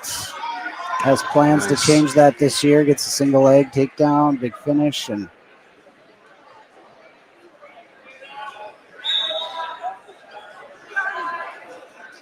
looks like he wants to work for something here. He's pretty committed to that arm. Looking to pull that arm out, trying to work for some kind of a turn.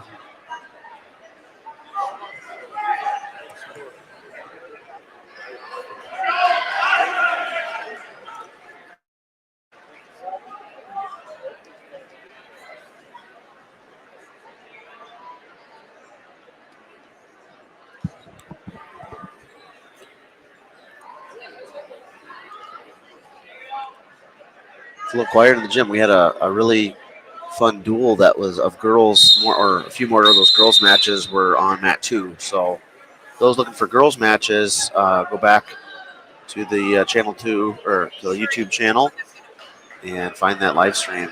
It's on mat 2.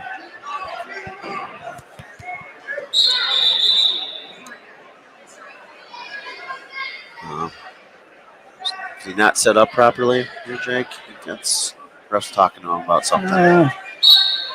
Sometimes refs are just eager to get involved. Point shaving. They got some gambling. They got a little money line on DraftKings. He had to make sure there was at least one caution in this match to get his payday. I have never gone to any of those fantasy football or those betting sites at all. I'm just not a big gambler guy. I do like playing poker at home every now and then, but okay. The kids have gotten into Texas Hold'em. So ooh, there you go. Thing to do as a I would family. love to teach my children chess. I'm not smart enough to know how to play, and so I think I would have to learn first. So I guess I should say I should try to teach myself to play chess or learn from some source and then teach them. Poker's fun, family game, right? You play it at family reunions. You play it at the dinner table at night. Cooper with looks like neat little arms. You got a little bit of a crab ride kind of tilt there, kind of just making things up as he goes. I like the creativity. You don't see a lot of big guys taking risks on top, which is fun to see. And if you want to get real maniacal, what you do is you start playing after dinner for chores. So you just play a hand or great little Granby roll there from Cooper, and right into a leg attack. That's what you like to see from your leaders right there. A really exciting bottom showing and then right into a takedown. Not giving the opponent the time to reset and settle into neutral. Just get right back in. Did he get the legs. 1 and the 3 there? I think he might have. So you because you got the you finish dinner, but you leave the dishes, you leave the sweeping, you leave all the mess, and then you play a hand. And the first person out has to do the dishes. The second person out's got to do the sweeping, and then Dad's sitting there because he wins all the time. I'm sure he's hiding aces, or he's just that good at reading cards. Reading faces, and this is a strategic ploy to get the kids to do dishes. Yes, there's a pin for Jonky. He's not going to be doing any dishes tonight. Nice showing there from the big fella. Good athleticism. And that is the 100 wins for Cooper Jonky. Oh, look at that! Got the crowd going wild. Got the banner, the entire shebang. There they are. Congratulations to Cooper Jonky. We zoom in on the family. All right, let's find him on the bench over here. And he's in the back there. Ian Asplin.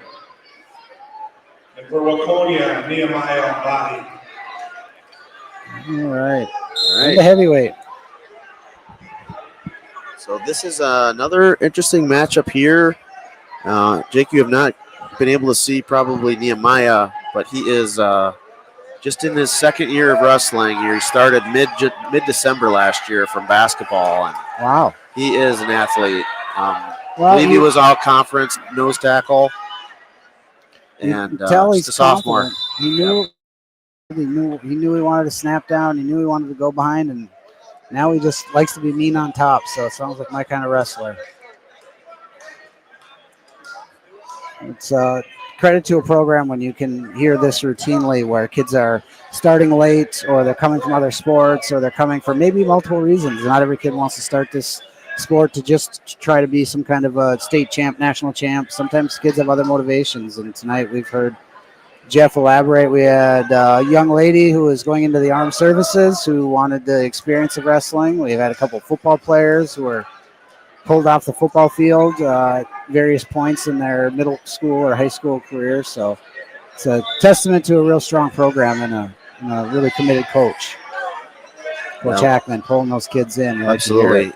Coach Hackman, the defensive coordinator annually of the football team, and has developed great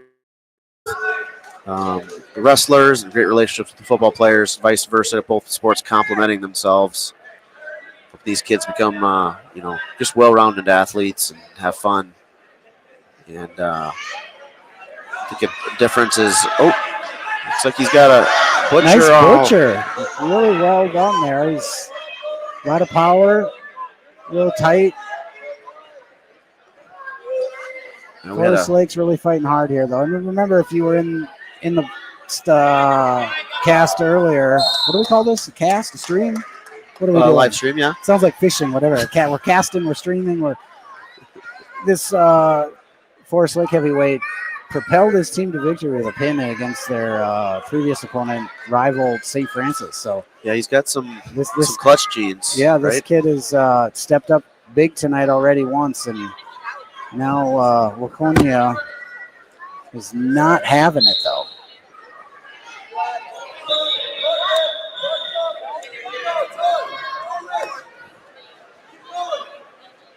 And for Nehemiah, it's been just a journey and kind of getting the feel of the sport. Yeah. Staying in good position. Wow. Yep. Great awareness there. He put himself in a real dangerous spot, but he realized it and reacted. Just wrestled through it and gets a really well executed reversal and goes right back to work on top, and we'll see if he can get this turn.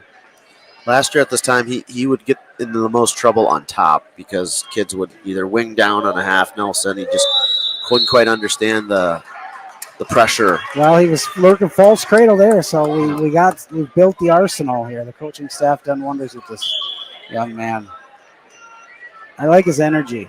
I like when you have heavyweights that they got light feet. He's a character. They got light feet, heavyweights that just lumber around and they stand in the middle and they push, and it's cool to see heavyweights that move like 180 pounders. It's really cool. Yeah, like that would have last year been on his back. He's developing. Yeah, good motion there. It's pretty good size. I think next year he's going to be a full 285. He's around 265. Might have played football around 270, 275 this year. So not to set too high of expectations, but you can kind of imagine next year, the year of the weight room and experience. Yes. He also did join did a few freestyle practices as well, and did Apple Valley. Okay. And there's in trouble. Well, there's Forest Lake not giving up. There's just a little bit of experience there. That's experience. Well, awesome job from the Forest Lake heavyweight there to not give up in a match he was losing, to keep fighting, keep believing in his ability to be dangerous. Yeah, just believe you can be dangerous. That will be the end of the duel. 47-24. The Wildcats victorious over Forest Lake. Some good wrestling, Jake, that we saw. Some good effort. yeah. Forest Lake really excited there. That heavyweight, the coach is, really encouraged by that young man's effort at the end. It gives them some momentum going forward in the night, and I'm sure that heavyweight is going to cherish that victory. Yep.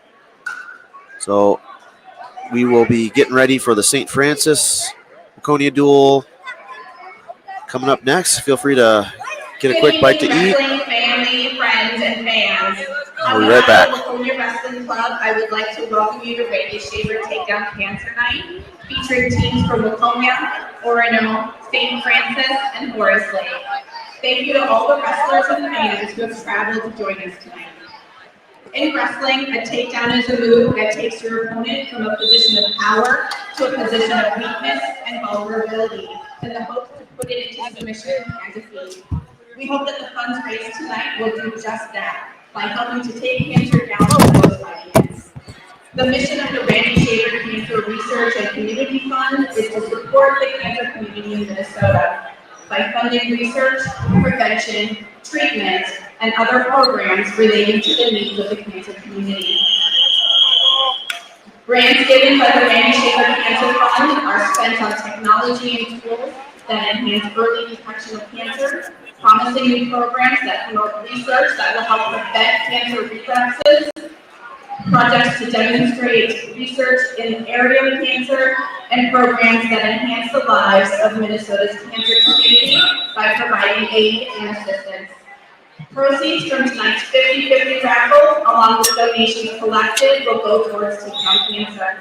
Thank you to all that have helped to support this cause. We know that cancer has touched almost every family's lives in one way or another. Tonight, I am here representing the Waconia Wrestling and Aquatennial Ambassador Organization families who have both been deeply affected by the cancer. Tonight, we would like to honor the cancer survivors here with us by presenting them with a hope pin. It represents the hope for a cure, so that our families and friends might never have to go through what we went through. We now ask for a moment of silence for those we have lost, those currently battling, and those that have survived cancer. Please bow your heads in your honor during this moment of silence.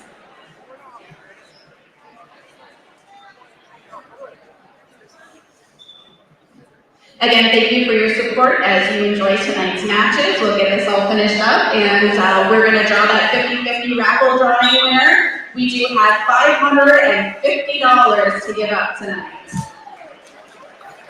All right, you ready? All right, I hope everybody has their tickets out. The winning ticket, 433117. 433117.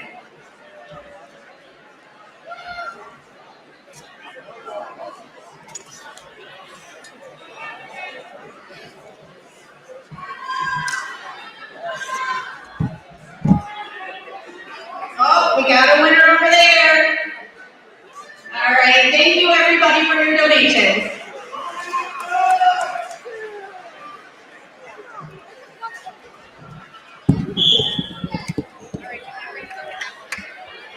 We're going to take a quick break for our sponsor.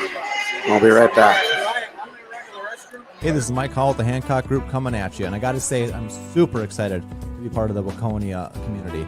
We're going to continue to build our business here and serve the community and help everybody buy and sell real estate that we can. If you're looking to buy or sell a house on Lake Waconia, get into beautiful downtown Waconia, or anything else in between, the Landing, Sugarbush, Sierra, everything, we're ready to serve you. You can learn more about us at thehancockgroupmn.com.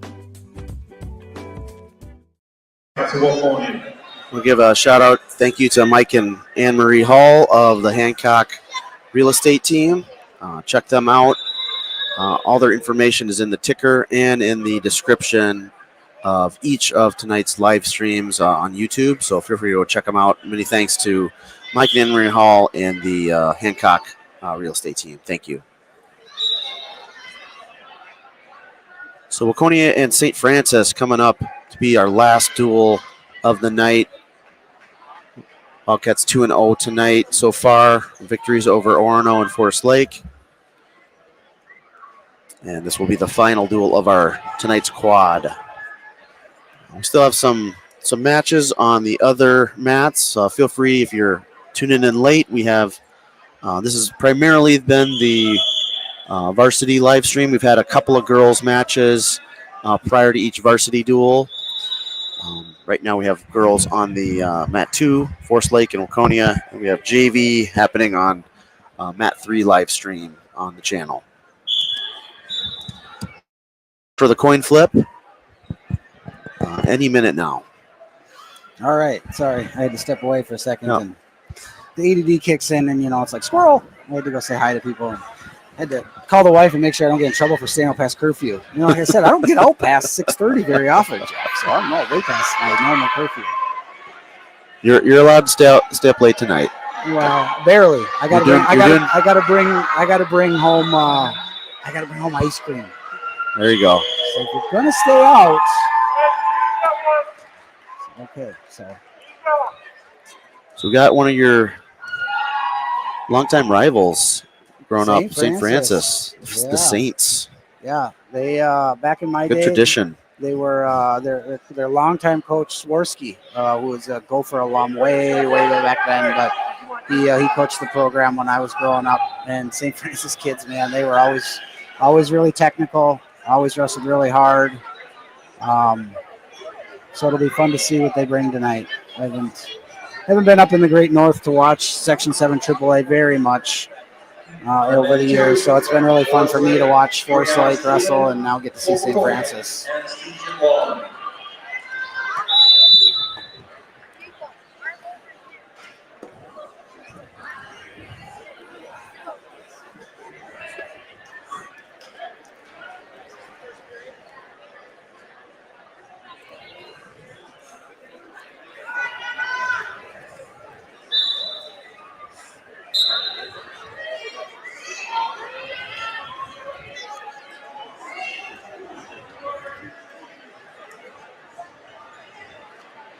St. Francis a couple of years ago, prior to 2 years ago or last year, was AA, and now they're one of the teams like Waconia up in AAA.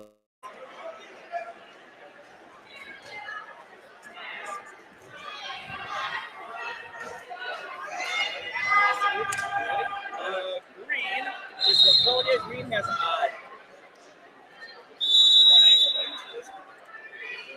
If you haven't already, we were really close prior to tonight to 400 subscribers. So please like, subscribe, and click the notification bell on YouTube. Help us grow our network. St. Francis at 107. Yes. Garrett Glasser. Yes. And if you're able, donate. Cause tonight is Randy Shaver's Take Down Cancer. Did I say that right? Yep. Did I do the pitch right? So as we get started here, just a reminder, it's all for a great cause. Really important to remember the bigger picture. Will Catherman in right away again. Look at that. The kid never gives us a chance to slowly banter. He just comes out and does business. Right into Little Turk. bottom leg Turk there, right to the back points. Looks real tight. He could pick up a fall here. he maybe adjusts a half, gets that leg out. Yeah, you'd like to see him control that crossface with a little more aggression. That comes, as a seventh grader, you don't really want to. It's hard to feel the amount of force you really want to put into somebody's throat there, with keeping it legal, of course. Yep. Blazer, seventh grader, versus Catherman, the eighth grader. Looks like he's going some type of cross wrist tilt. Now he's trying for a cradle. Ooh. Yeah, I've seen a few good cradle attempts from him tonight. This one seems a little more committed than the others. Real well done. Like the way he finished. Still has it. See if we can adjust. This is where the patience comes in. Staying patient with it, knowing the match is nearly going to end if you could just roll them back and settle in. It's like 30 seconds left in the first. And it's a little bit loosed. All right, well, credit St. Francis there, not giving up, fighting out, and earning an escape. So At number 2, we live to fight another go here.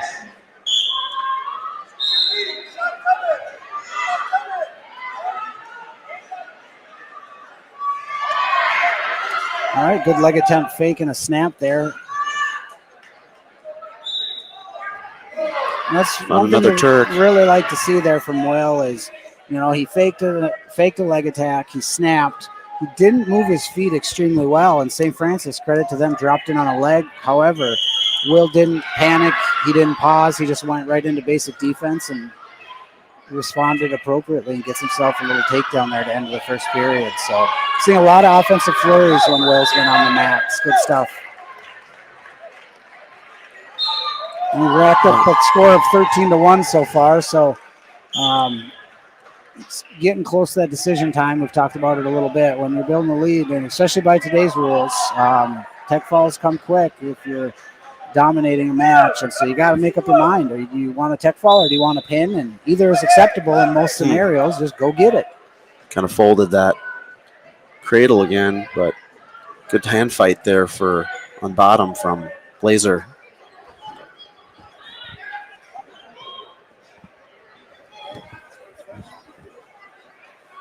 So you got to tell me, is it hard not to jump into dad mode as we're sitting here? I know you're a professional, a consummate professional, might I add. But I feel like there'd be a part of me would be, you know. I've had that same question before. It's a great question. The live streaming just kind of calms me down and keeps me focused on the task at hand. And let me check my pulse here. The rah-rahing comes later when you watch film afterwards. Away from the prying eyes of the community where you can get home and be a crazy wrestling dad. Yeah. The pulse right now, according to my smartwatch, 107, so it's a little bit elevated. Oh, wow. But that a little bit. Jeez, man, we got to feed you a salad. I'm at 68. I mean, I don't mean to brag, but holy cow, we got to get you. No, rightfully so. It's watching your children wrestle is a great honor, and it's exciting. Oh, okay. St. Francis here creating an opportunity for himself, but Will, good position, good level change. He back in on the legs, and maybe a takedown here on the edge. Looks like he gets it. Oh, and somebody's socks have gone out on the mat. Our crazy mat tappers here have found alternate means of.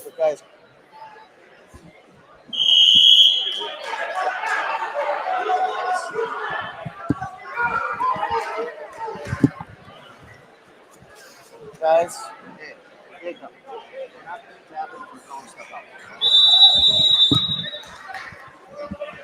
16-2 here. So, all right. Will coming into that snap. Good sprawl. Change of direction there. And if you're St. Francis, you really like the way this young man has continued to fight here. A lot of kids would have just given up and conceded that takedown instantly, but fought for the leg to no avail, though. Will Catherman tech fall in the second period. So keeps that Catherman brother momentum going. Yeah, this is Will's only third event of the year. He's had a little bit of injury issues he's had to work through in the month of December, and it's been fun to see him out here tonight.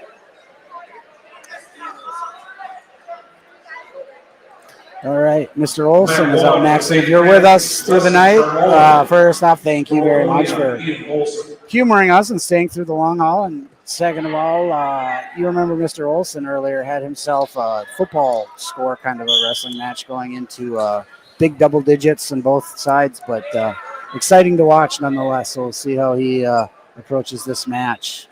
Obviously, a same game plan. In on the legs right away. Oh, St. Francis is showing good balance, but nice finish there by Ian. Yeah. We're going to probably see a couple of the Charmoli family. This is Weston. Okay, so that's a wrestling name that has been around for a little bit in that community.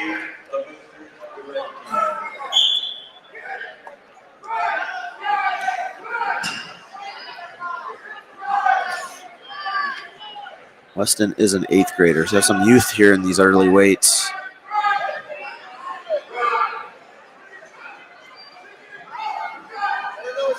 What kind of techniques, Jake, are we going to see from St. Francis tonight, do you expect? Well, I think that over the years they really they were always really good from short offense. You know, I always remember them having really good front headlocks, really crisp leg attacks. Whereas, you know, what we saw from Forest Lake earlier, they were kind of brawlers. They, they prided themselves in their ability to get in there and hand fight you and snap you and look for the big move and the big throw and the feet to back. Where I always remember St. Francis kids as being very slick and smooth and tactical in their positions. I haven't seen them in a number of years, like I stated earlier. So they've had the old coach from back when I was competing back in high school was Swarsky. He's long since retired, so it'll be interesting to see what kind of foundation they put into these young fellas here. Charmoli putting pretty good fight here. They always had good arm bars too. Good arm bars. I remember the first guy that ever majored me in a middle. I was I'm going to look at the old man ramble now. Was it 84 or 83? Jim, who lived across the street. No, what is it? Sam. Yeah. Anyways, arm bars. He armbarred the crap out of me. He was good, man. His name was Trevor. Big presence, I know, in the Min USA scene and off-season wrestling through USA Wrestling. So a lot of freestyle, Greco. I think from what I've kind of noticed, pretty good hand fighting, like you said. Yes, yeah. They were always great drillers, really smooth. You'll see, you mentioned they got some youth in these lighter weights here, and they do have Mr. Is it Charmoli? Is that how you say his name? Yeah. His older brother, I know, he's graduated. Yeah. The one that was nationally ranked, just a real stud. 414 pounds. Forgive me, my brain is messing up right now. I think he's at Wyoming. I can't remember the first name. Probably. I know he was a Pinnacle kid, and they have a pipeline to there, so there's a good chance of that. Ian with another takedown has opened up this match now 13-1. So Mr. Olson having himself a night. Even Ian's really wrestled well tonight. You know, a little bit of a mistake there against Forest Lake in the first, 30 seconds or so, but climbed back, had a really good win against Brett Kicker from Orono as well. So that's one thing you really want to see from your kids. I know it's tough as a coach when you have a guy go out and wrestle as free as Ian because you're a little bit nervous about what could happen. But you want kids to be taking risks. You want kids to try things. If you're winning all your matches, especially through the middle of the year, 3-1, 4-2, or 1-0. If you're having these really tiny scores, it's setting you up for a very stressful postseason. But when you got a kid like Ian who's just going out and just wrestling hard and scoring points and making mistakes, because you got to have things to work on and things to address. And if the problems are, well, you're not doing anything, that's a much grander problem than, hey, we got a little careless in this position. Let's clean that up. So looks like Ian's put himself into a real free night here, throwing points around like they're candy at a parade, and you'd love to see that. Even though he has had a mistake or two, which, who cares? It's just January wrestling. Nobody wins a state title in January. And it is Tyson Charmoli was the older one that graduated last year, is now at Wyoming. And so this one's a 8th grader? Yes. I'm sure I don't know if they're brothers or cousins. Forgive me. St. Francis family. They're St. Francis community out there if you're watching. Well, he's a real tough youngster because Ian is a junior. Ian's a junior. Yeah, so obviously, like most 8th graders wrestling in these kind of lower middle weights almost, you're usually giving up some years. And so he's really represented well and fighting hard to the end here. 13-1, 90 seconds left in this match. Ian with a good snap. You'd like to have both wrestlers get off their knees here following that exchange. So we have a good snap, and we kind of wrestle through on our knees. Doesn't leave us as many options, but here we go. Ian with the feet to back, a little hip toss. Kind of hip toss there, yep. And that was kind of that wrestling on the knees situation that we recognized a moment ago, kind of resulted in this. And Ian is either going to pick up a tech fall or a fall here to close out his last match of the night. All right, so Waconia Jr. closes out a fun evening. Good job, Ian.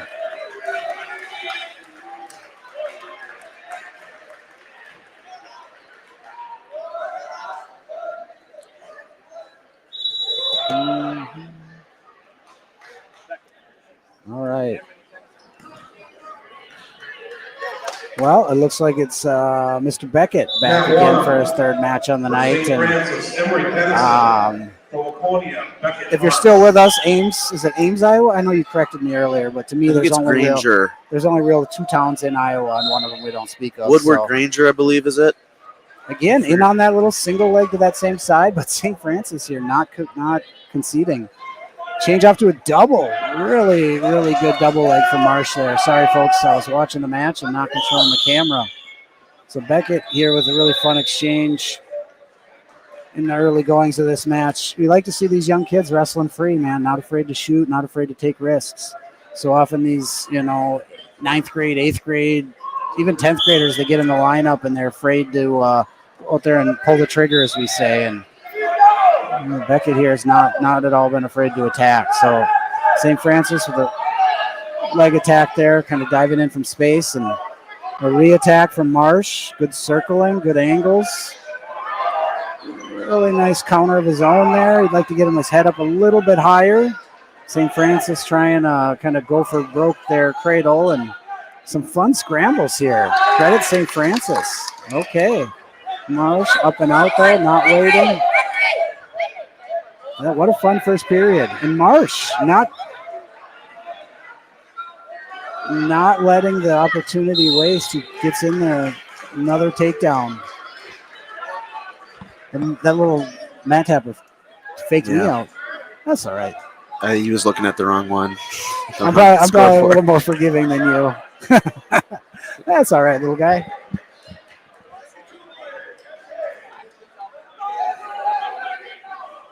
So Marsh up 9-4, going to work on top here. 30 seconds left in the first, and he's got a turn of some sort here. There's a little arm bar.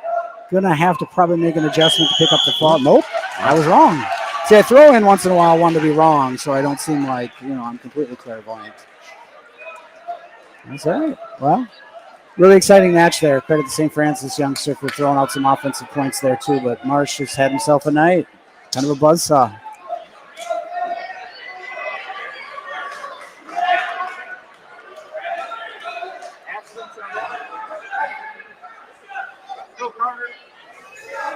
Mat 1 for St. Francis, Ashton Charmoli.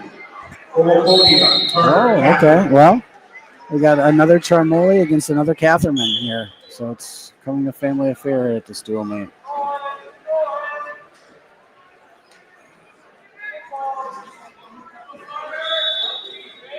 And Ashton is a freshman.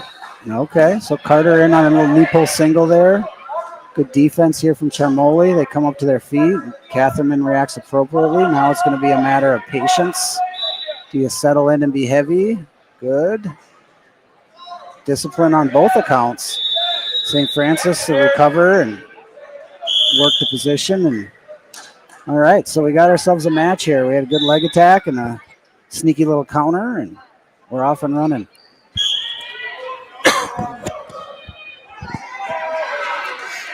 You really like Charmoli's movements here. He's quick, man. He's up, he's down, he fakes. He's matching Carter's stance and motion, movement for movement. Both of them seem confident in the hand fight. This could shape up to be a real fun match.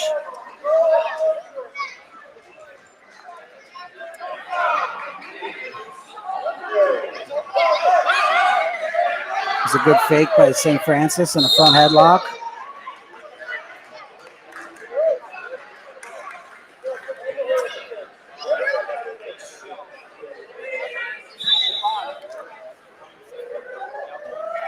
Shuck attempt on the edge. It looks like he's going to get a takedown. No? Yeah, okay. Wow. All right. Real close to a takedown there at the edge of the match, but instead we get blood time. Yep.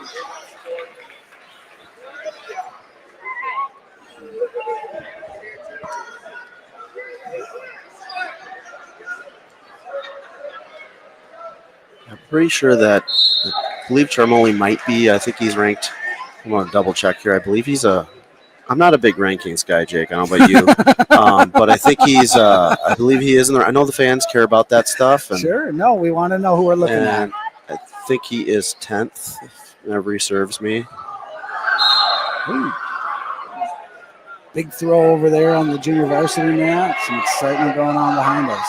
He is not yet in the rankings, but he's probably one of those guys on the edge. He's a tough kid. Solid kid. He's definitely shown himself well in the early goings of this match.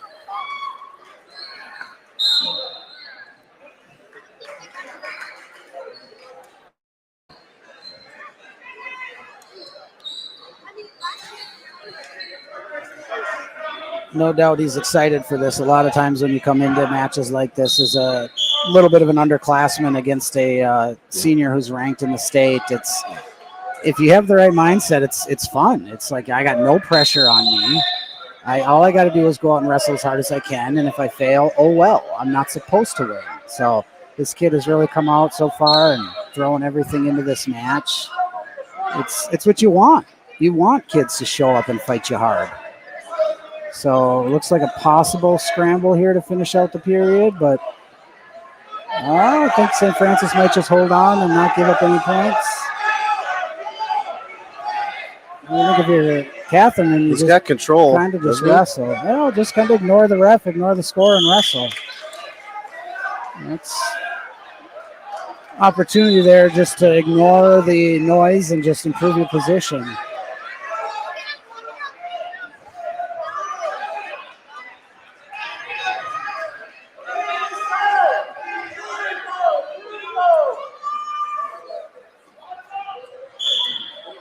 All right, into the second period, and we're scoreless.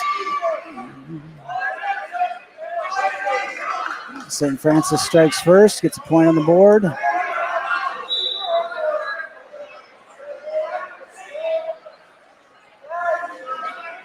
There's a solid defense by Carter. I was showing some real savvy vet move there as the youngster got extended. Right. I think that's where those little moments where you see experience take hold. Carter saw him on a knee, kind of reaching and extended, and he didn't over wrestle. He just a little position, a little circling, and pick up 3 points. So now we got ourselves a 3-2 match after the escape. And a lot of time in the second left. So a lot of wrestling to be done yet. 1 takedown and 2 escapes thus far. So this is fun commenting. I can just talk the whole time. Normally nobody listens to me. There's a lot of this is probably you're thinking this or you're talking to yourself at home, and now you can share your knowledge with the world. Well, usually it's a lot crazier thoughts going through my head, but here, like you said, I'm a lot more focused during the live stream. So kind of slide by attempt there by Carter, and he finds a leg. St. Francis defending pretty well, but you don't want your feet up in the air like that if you're St. Francis. He has options, but this position will favor Catherman if he can find the way to free his head. Here is what he's kind of looking to do. He's got the arm. Yeah. Oh, no. It looks kind of like a lot of like 2 squids fighting there. Everything all tangled up, but St. Francis find a way to keep that from being a score, and we're going to go off the mat here or get a stalemate. Nothing's going to happen right here. He's hard to score on. Yeah, no, this young man's really shown a eagerness to stay aggressive. I think when you're used to winning, as Carter's gotten accustomed to, you're not used to kids fighting all the way through positions. And so this young man has really countered well. He's got a couple attacks of his own in there, and he's going to make this interesting here. It's going to determine. It's going to be determined in the third for sure here. So we come to an end in a second. There's nothing written in stone yet.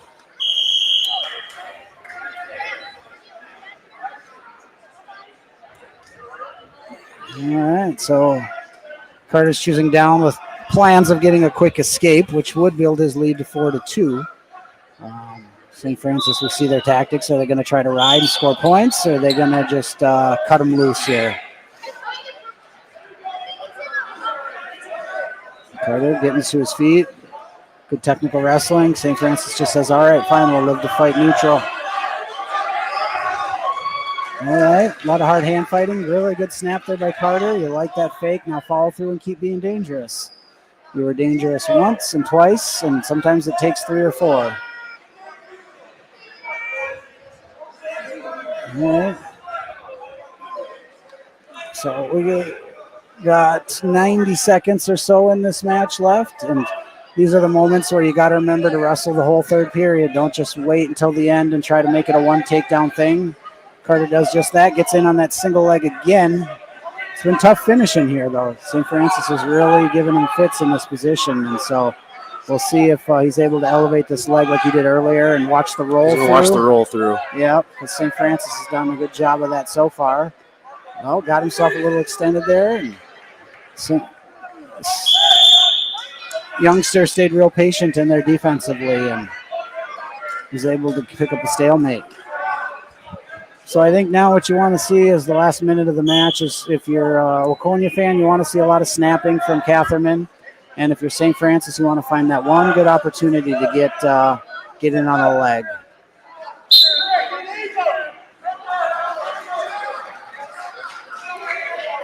So Carter with a little slide by, in on that single leg again.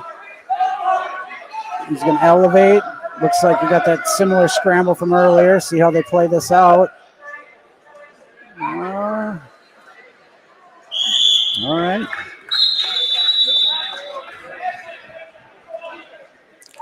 .22 seconds to go. So we expect a good shot from St. Francis here. They're going to really play this hard. You got to work really hard to keep this match in where it's at. And you got to give yourself a chance and take one good shot. Edge of the mat here. Looks like the ref's got a stall call there with 6 seconds to go.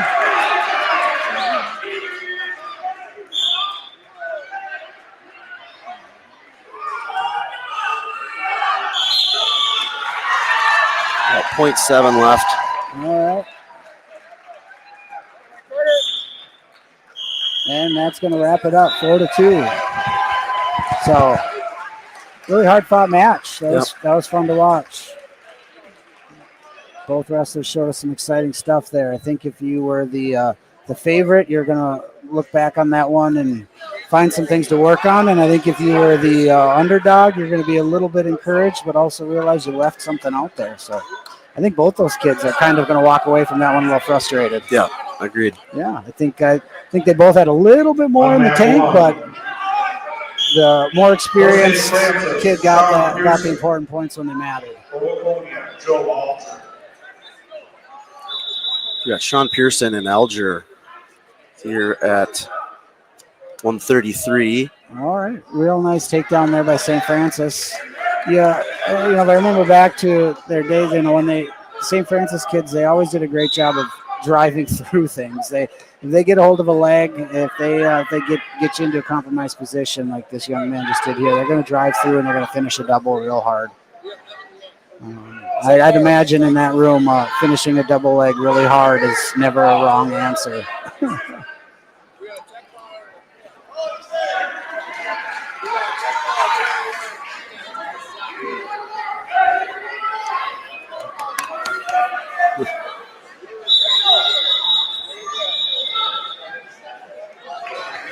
Yeah, Alger is, he's been double weighing in. Looks like St. Francis does the same thing across Pearson and Charmoli here at 127.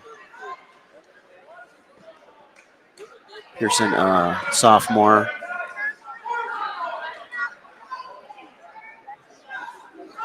Yeah, you see that a lot with real strong programs, is that they'll put two kids at one weight class, and when you have depth, when you have a lot of experience, and you have a lot of confidence in your kids, you have the ability to send them out at a couple of different weights, and that's another thing that makes dual meets exciting, is you really don't know exactly how the script is going to play out. As the dual meet goes, when there's upsets or surprises, coaches might make adjustments and move kids around and try to create a mismatch, take a risk, move somebody to a new weight class in an effort to recoup points or build a lead, team score-wise. Looks like this Pearson young man Throwing in some legs. Yeah, here. real good on top. He's confident up there. He's throwing a lot of things at Alger to hold him down, and hasn't really had him in danger yet, but just riding out a first period takedown is a real good indicator of success here for this youngster. I'm not back in time.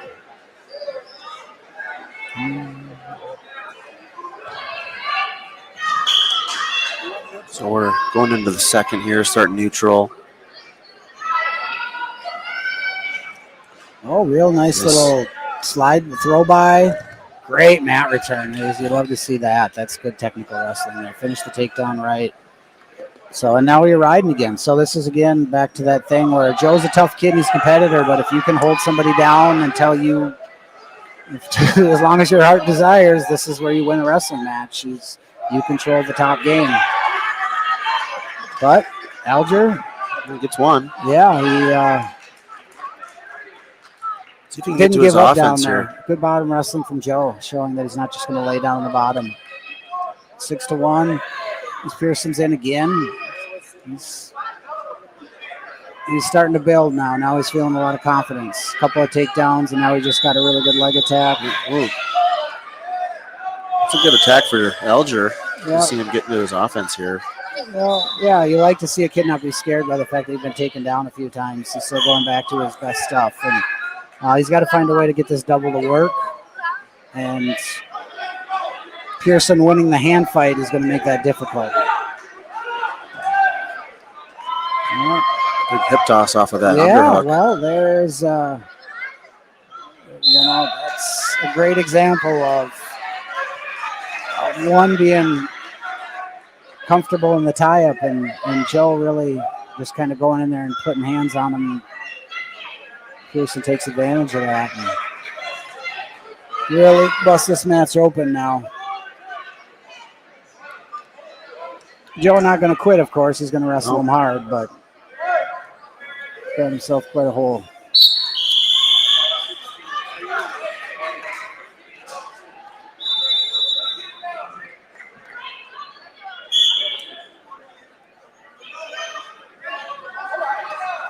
Well, and that's going to do that. It's going to be the match off of that shuck.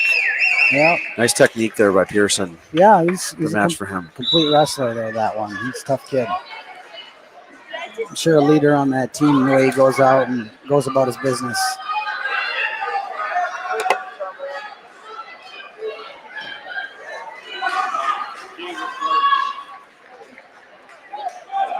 Mat 1 for St. Francis, Clayton Charmoli.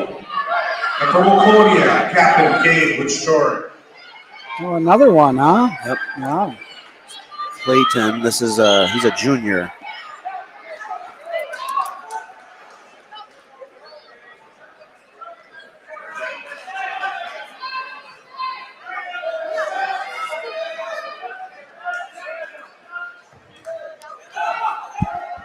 Waconia leads the duel 19-5 in the team score. Well, it should be 19, yeah, 19-5.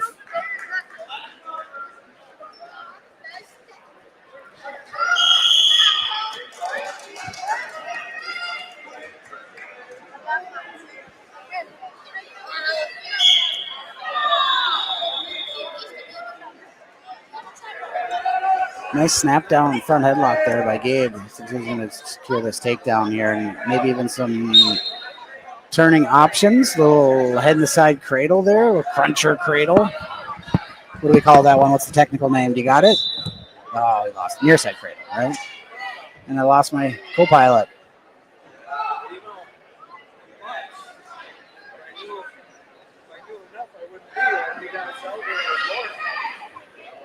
All right, Gabe going to work with that cross wrist ride. We've seen him hit that roll a few times tonight, so I'm sure that's what he's probably fighting for, just not feeling it yet. Yeah, and there we go. One attempt, kind of halfway committed. St. Francis defending well, though. Now is where you got a transition for the top wrestler, and Gabe doing just that. Little armbar half series. Go one way, go the other. About 30 seconds left in the period. He's going to pick up some back points. He kind of runs that armbar through. Not in the greatest position here to finish with the fall, but he's going to definitely get some back points in this period with a what should be a 7-0 lead.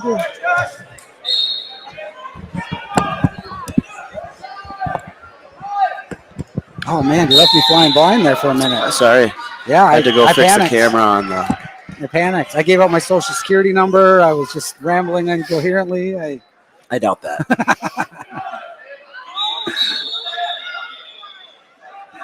Gabe finished the period real well. Nice little turn there. He transitioned from near side cradle to armbar, running the armbar, and then almost switching it off to a fall. If he'd had a little more time, he possibly could have got it. So you like to see that from your kids on top. They can go from one thing to the next and keep creating rather than just one simple, one Nice single stand move. up there. Yeah. Power stand up. Doesn't have to be complicated. Nope.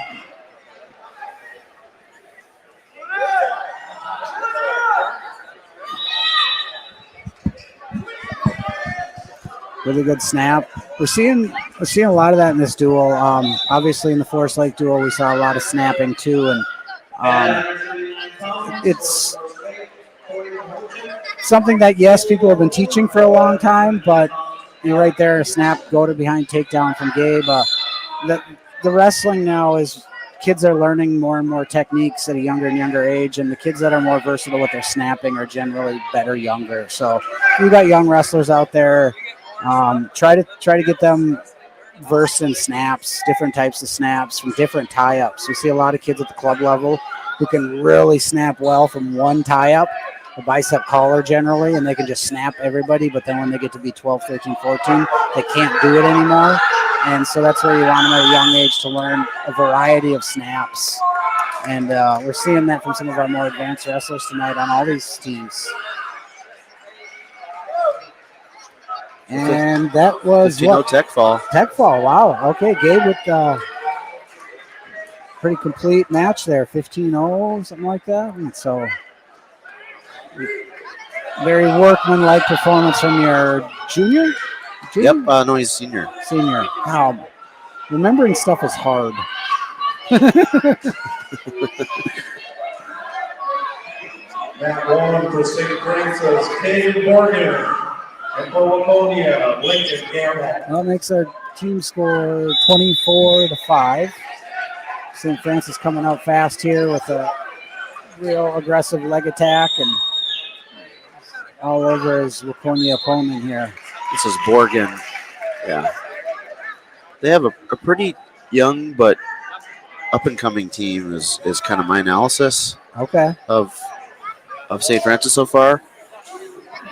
They're kind of A lot of underclassmen. A lot of 9th, 10th graders, we're going to see a couple of seniors sprinkled in the next few weights, but Borgen is one of their more experienced guys. Just a junior. At 145 pounds. But has been a varsity wrestler here for a few years. Yeah, he looks real solid. He came out real aggressive. Got to the legs pretty easily, and now he's riding extremely hard. Waconia is mustering up a good fight, but it's for the first minute here, it's been a pretty one-sided affair in this match. Yeah, one of the starting wrestlers here at this weight class is hurt for Wildcats. Hoping to get Cooper Koosman back later the next couple of weeks. So that's a tight armbar there. Nice armbar. We saw really good things from this Waconia wrestler earlier in the night, but this was just not his match here.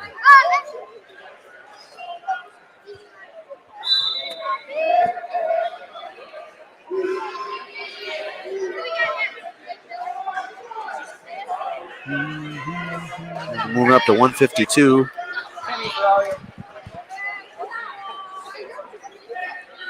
On that number one at 152, Kenny Ferrario. And for Waconia, Blake Miller. All right. So if you were with us earlier, Blake had an exciting match. Didn't end the way he wanted to. He did get his arm raised, but he didn't finish as strong as he has shown in the past. So let's see if he can come out and put 6 complete minutes together here. St. Francis wrestler. This is Ferrario. Sounds like a Italian sports car. You're thinking of Ferrari. It's close. Ferrario. Yeah. Yep. Or a Fiat. Fiat. Sorry, my kids, I have little ones and we watch Cars, the animated cartoon daily, so I'm sorry. Lightning McQueen on the brain.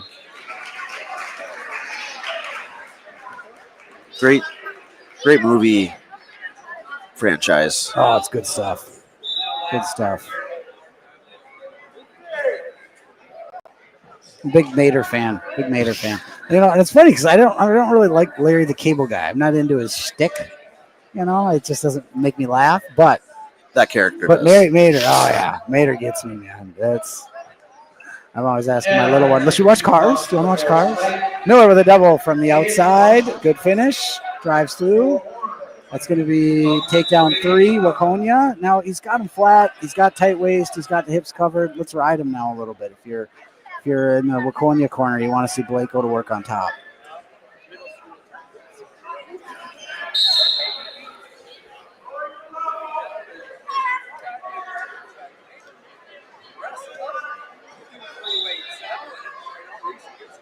Okay, he's kind of just committed to that ride there on top. You want to see him get out to the side a little bit, ride a tight waist. I understand it's short time, and we're probably not going to create turning points here for most kids, but we do got to work getting out to the side, being confident, jumping side to side, just showing the ref that you're going to work through the position so you're not even. This ref will call those stale if you're parallel for too long. You know, stalemate, stall, or even just to show the other kid, like, I'm going to wrestle through this position. There's 8 seconds left, and I'm going to make your life not so much fun under there for those 8 seconds. So, St. Francis with a shot from the outside. Miller does a good job of keeping space here, so it's going to be a challenge for Ferrario to close that gap and try to get past those long arms and the length of Miller.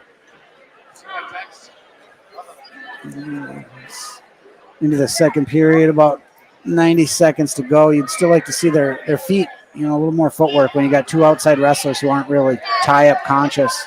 We'd like to see the feet moving quicker. Good tap double. Nice job. Drive finish for Miller. Again, that same position that we saw earlier. St. Francis able to recover to his base, and Miller just settles at kicking him free.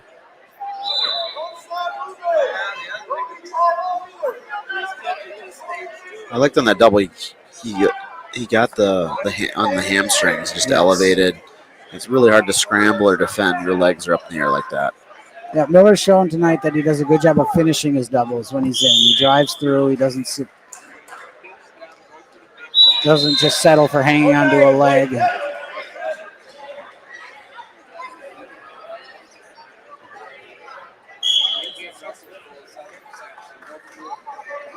That left-handed single now switching to transitioning to a double.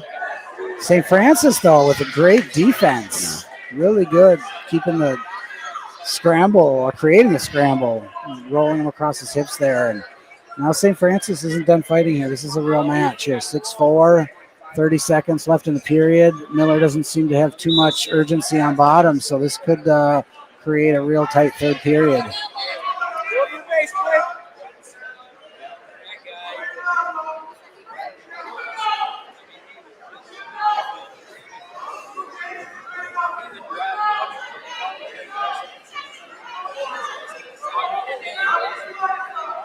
Yeah, this is a really good period for Ferrario. Great way to close it out. You got a lot of momentum right now, a lot of confidence.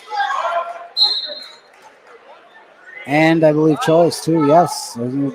Choose down. And what makes this interesting is assuming he'll get an escape and assuming it'll be a 1-point match, that will put Miller in the crosshairs of a stall call should he decide to just stand around and not be aggressive. So Blake choosing to wrestle real hard on top here, though, so that's a good sign, as he really doesn't want it to come to that. Well, just as we say that, St. Francis stays committed, up and out. Now it's a 1-point match. So are we going to use this time in this match to get better, score points, or are we thinking about the clock? And that's the battle. That's why it's a mental sport as much as anything here. And then on the other side is St. Francis. Are we going to continue to attack through the whole period, or is it going to wait? So Miller commits. Heavy sprawl here by Ferrario. So like we said earlier, he'd been driving through all his shots. Here, St. Francis meets him with good hit pressure, but Miller, not to be denied. Driving through. Oh, he's got the leg through. No, this is an interesting scramble here. St. Francis comes out on top. Nearly down now, 8-6. Down. St. Francis really commits, and Miller finds himself in a troubled spot here.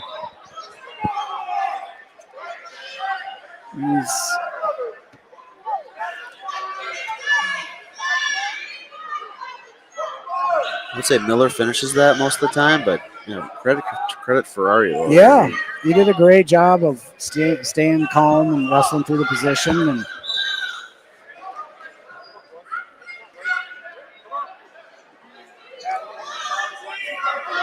all right, well, 15 seconds to go. Still on Ferrario. All right, well, there's a little bit of time to try to create a little bit of magic. Now this is where you want to be versed with your reversals. You know, having drilled switches, having drilled Granby rolls, having drilled something to create a reversal. When in those moments where you're going to get a short time, and it looks like St. Francis here is going to come out with this win. It's going to be 4 near fall there. Great job for Ferrario to keep fighting through positions, created an opening in a scramble. Really good match for the St. Francis wrestler there.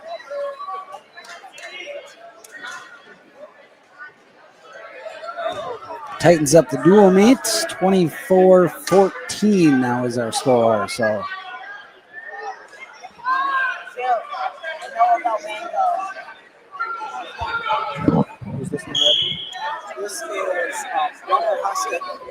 Mat 1 for St. Francis. This is Gunnar Hostetter. all right, wow. Waconia, Jimmy Johnson. A lot of flurry here in the opening seconds of the match. Waconia taking a shot, created a flurry. St. Francis takes a shot, creates a flurry. A leg attack, a counter. This is good stuff here. These kids are really coming out after each other. Looks like they're going to go off the mat there. No points awarded. So both wrestlers throwing a lot of offense around.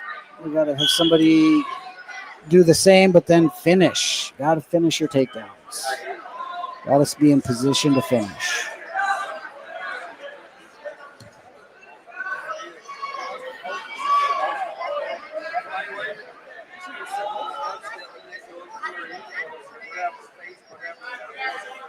Oh, 360. Oh, a fun little counter there from that 2-on-1 into a double.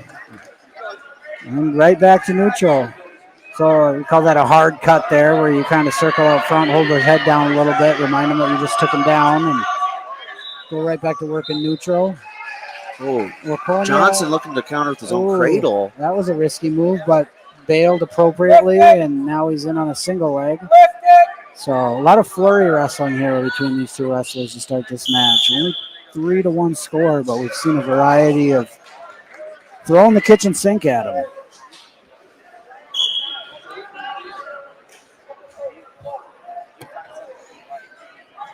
Now St. Francis going to that 2-on-1.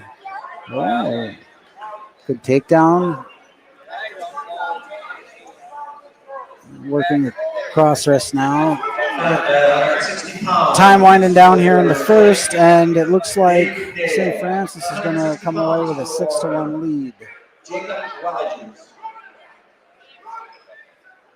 Just as I say that, possibly 2 back points.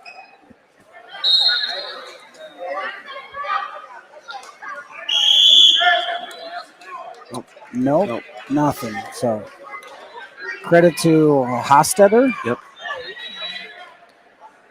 Wrestling through a period. Time on the clock. There's time on the clock. There's points to be had.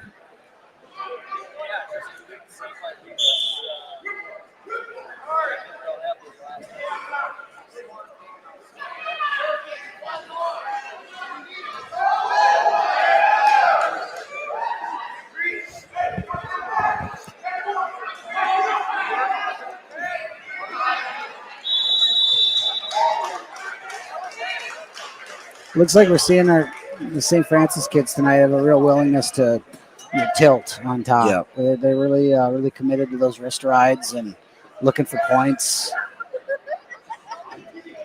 They seem to have a game plan on up there, and it's not terribly different than a lot of the Waconia kids. You see a lot of them also looking for those similar points through the lightweights especially, and then In prior years, a lot of the Waconia kids really relying on arm bars, but I've seen a lot more tilts this year. All right, another takedown for Hostetter. Like I said, 9-2 now. He's really opened this match up. I'm glad the referee stopped that. And he was going not the right way. Yeah, this ref, he's all business, man. He's got a stare on him. You see that?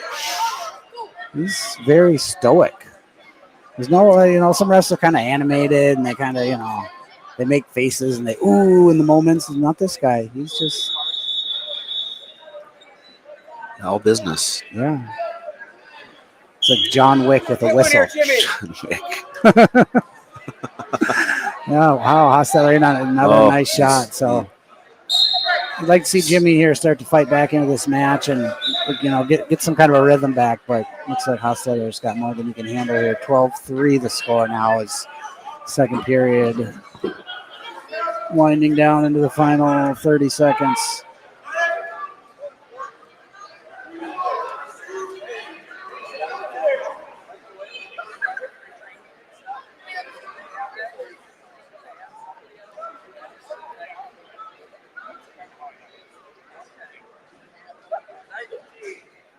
Short time here, probably about 10 seconds to go. Oh, that was sneaky. Baiting him in to try to relax there at the end of the period. Oh, Man. Okay, Almost well, got out. he The did. referee gives the loss He of control. earns them the point at the Wow. end. So Good job by Johnson there. yeah, recognizing St. Francis. A moment earlier, he kind of baited him. He just relaxed and said, "Go ahead, you know, stand up." He was going to try to roll, tilt him, and didn't work out. Jimmy wrestled through it, closes the gap a touch. He's got a pretty good lead to come back from, but let's see if he can start to mount some offense. These guys both seniors. Oh, is he trying like a Peterson almost? Like he looked like he was grabbing the belly wrist. Yeah, we're getting motion without full commitment and kind of a breakdown without full commitment. So they're both kind of just, I don't want to say halfway working through it, but nobody's really committed yet to establishing the position. And just as I say that, Hostetler with a nice little step over. That was a real tricky little defense there. He baited Johnson into grabbing his leg, and Good fight there by Johnson. it's kind of a crafty Bad one step there. over, put him right on his back, create some back points. Jimmy kind of getting extended and reaching for those legs is creating an opportunity here for Hostetler. All right, well, it looks like we got ourselves 18-5. So one more takedown for St. Francis would finish this match. If my math serves me correct. And he is awarded 3. There it is. It's a I'm 3. gonna call It's that gonna be a match. tech fall Yep. for Hostetler, but 21-5. That pretty good closes the wrestler dual there. meet score. Johnson wrestled.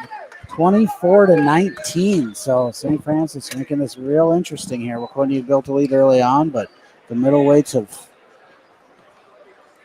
really closed this gap.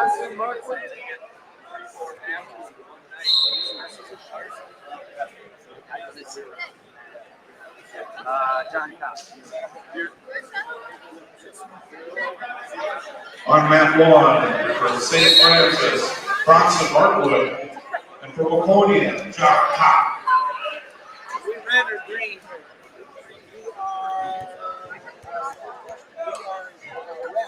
Red.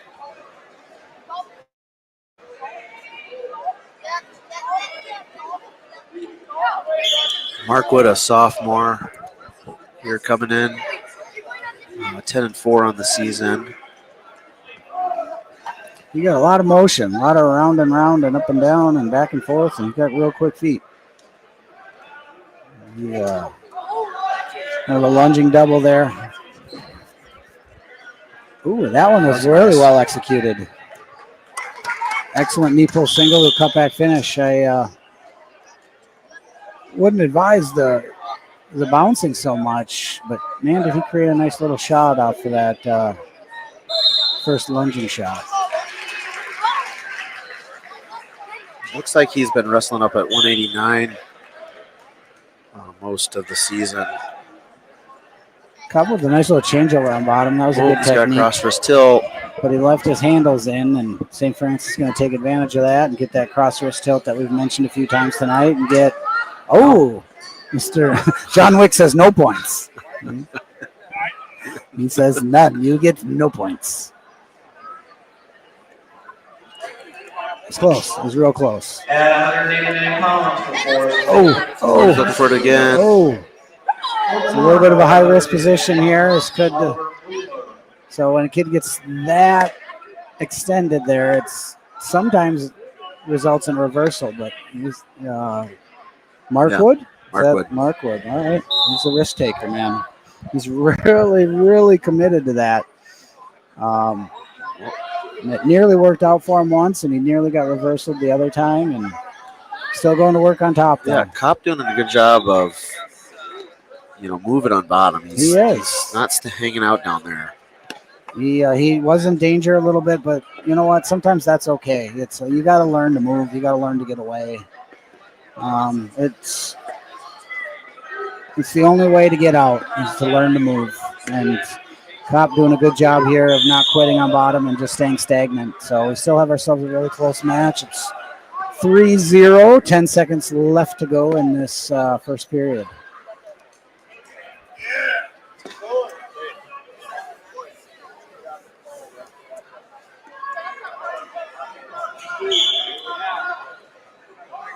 Kopp, we're trying to create a switch here. Really like that. He knew it was short time, and he knew he didn't have a lot to work with, and really good effort. You really like to see that.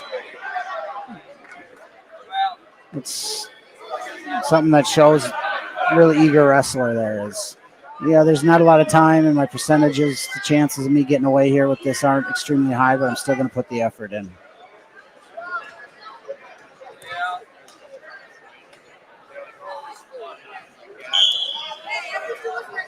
I really like how he keeps his hands out and has hands free. It makes it tough for the top wrestler to get handles, but credit to Markwood here. Yeah, he found it. He did find it.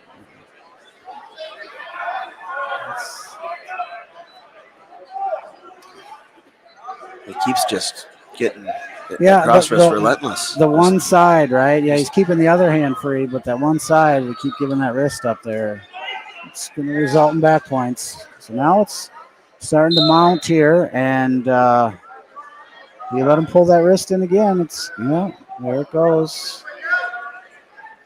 So should this match get out of hand with bonus points, this is going to make a team score that's mighty close going into the last couple matches. Could come down to heavyweight.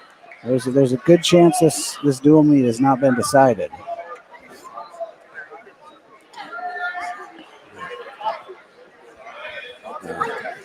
Markwood's a tech fall away from tying this up. Transitioning there to a different type of turn. He's kind of giving up on that roll tilt. But still ball and chain here. Yeah, still controlling that wrist.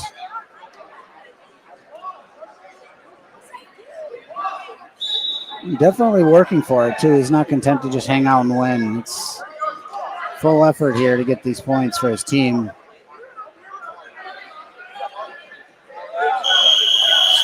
Got 4 there. They're going to tie it up. Wow. Okay, folks.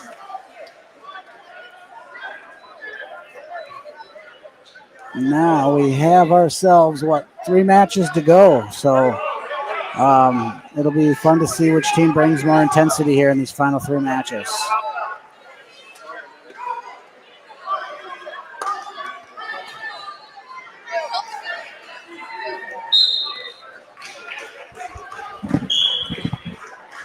On mat 1 for St. Francis, Kayla Paulke, and for Waconia, Sawyer Nemitz.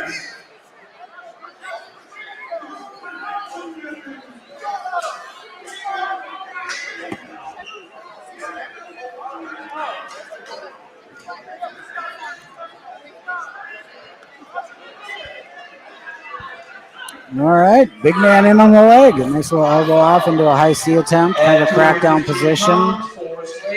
We'll see if Sawyer can put him down on his hip here and run through him, or if St. Francis is able to elevate. It's kind of a awkward position for both wrestlers to execute through. So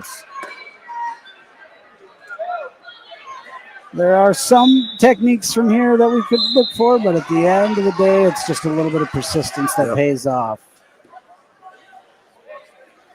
Kayla Paulke out of St. Francis Senior here versus the junior Sawyer Nemitz.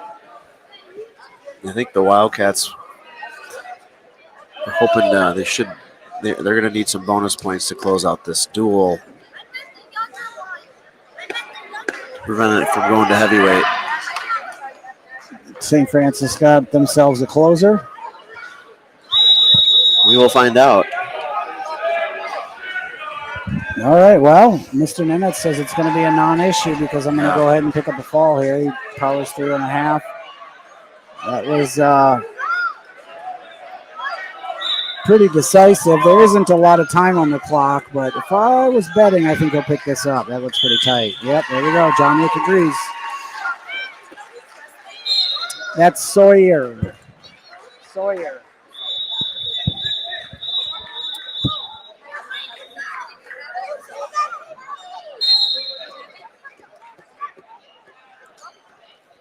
We're 2:15 now.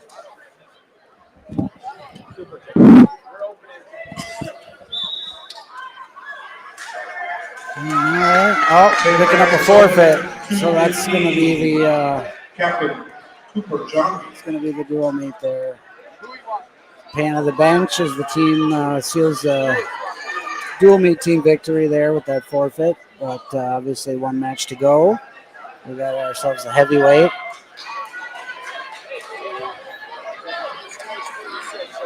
Heavyweight bout. So let's pan over to the sideline here quick before we get started. Let's give Coach Derek Sikora there props for wearing that cool polo. He looks very classy tonight.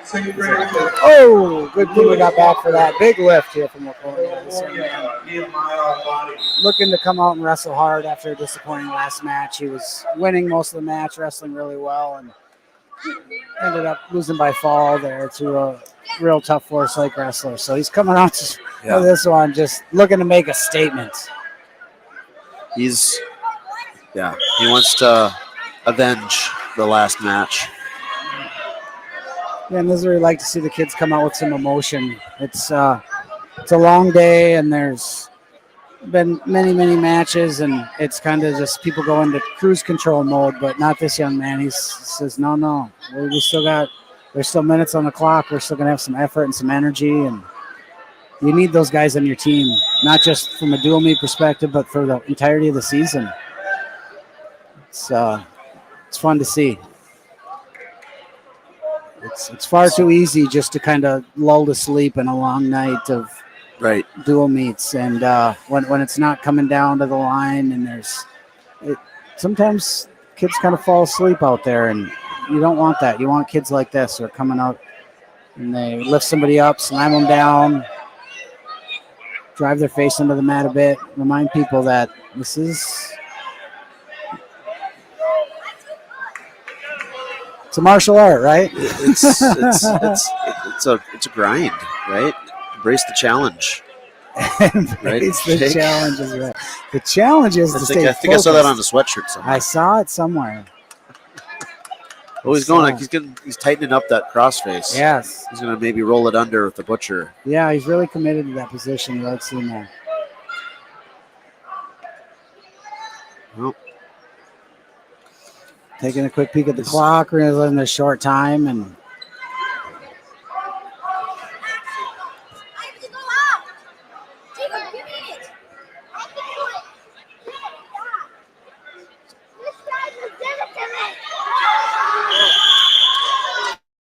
close. Almost earned himself some points at the end of the period.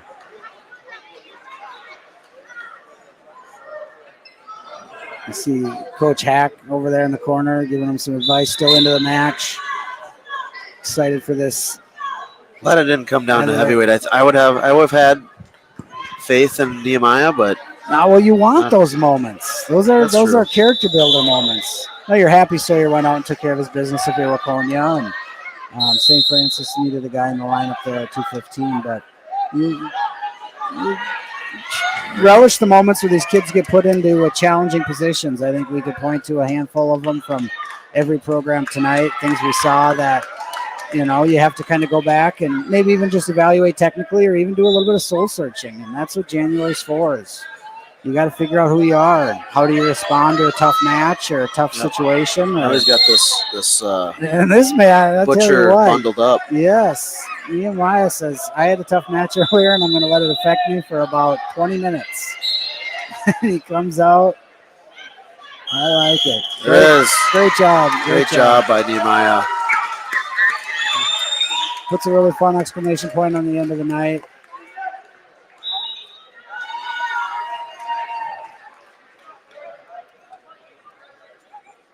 So Waconia over St. Francis, 42-24. It's been a fun night, Jake. Really appreciated having you on. What are some of your takeaways? Who would be kind of your wrestler of the night from what you saw? Oh, wrestler of the night. Well, I like the big strong football kid with only 3 years experience. Tyler S. I liked him a lot. Everybody wrestled well. And I'm watching them as they go through the handshake line here. Beckett Marsh really showed a lot.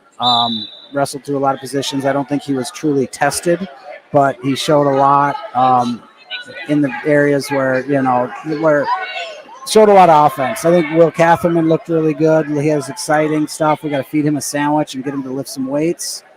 I think a lot of the Waconia kids showed good, fire at times. Ian Olson, we talked a lot about the excitement.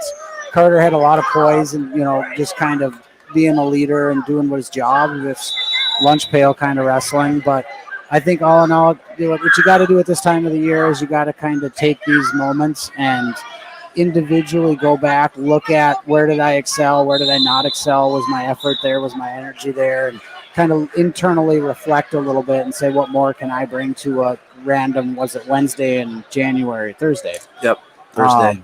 I don't think any one thing is going to define a season in one night, but I think the overarching thing you're seeing is the kids who are really committed to snapping get to legs more. I think you see the kids who are committed to takedowns are riding a little harder, and I think the kids that are getting turns are separating them from everybody else. The bottom wrestling's got to always be better, no matter if you're the returning 94-time state champion. We can always be better on bottom. So it's a lot of the same things every program goes through. It's really universal through the winter months. January's a hard month.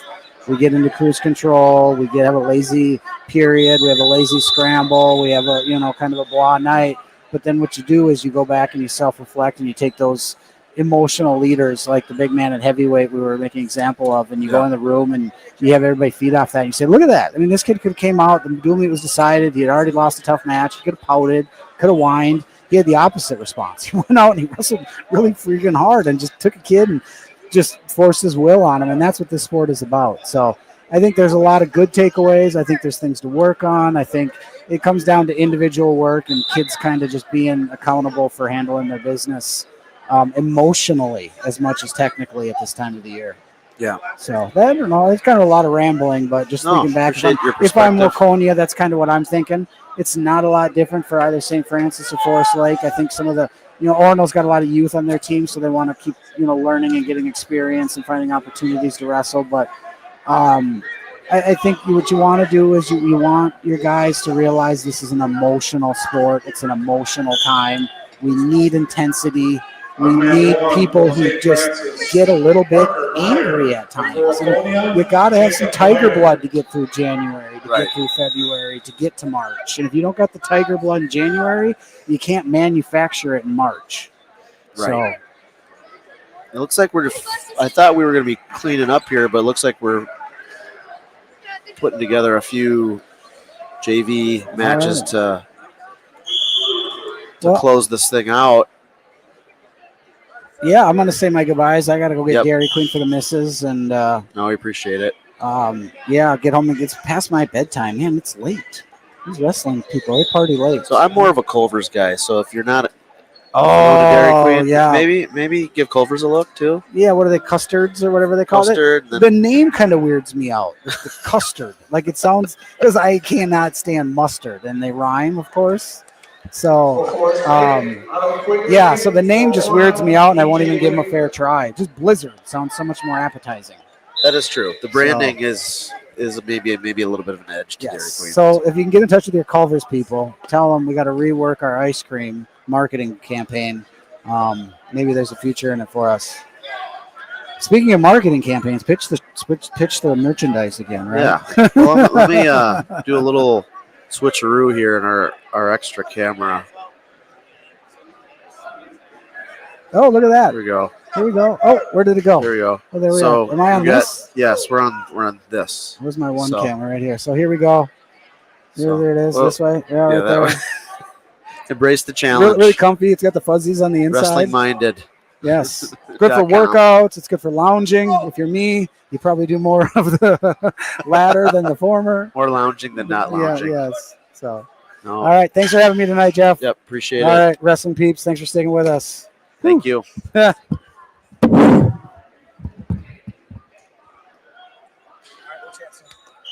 Thanks, buddy.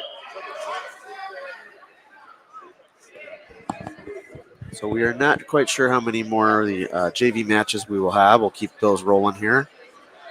But this is one of the 5 members of the Moyer family. This is Jacob.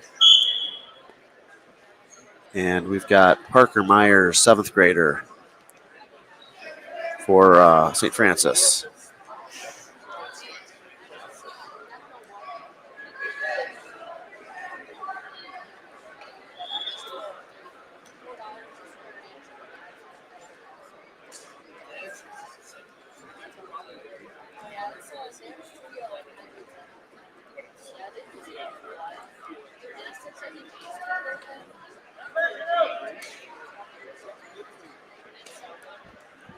Moyer is leading 8-3 here.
it. Yes, yes.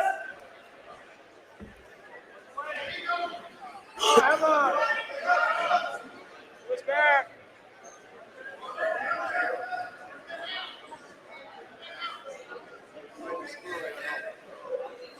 Yes! Yes, Parker!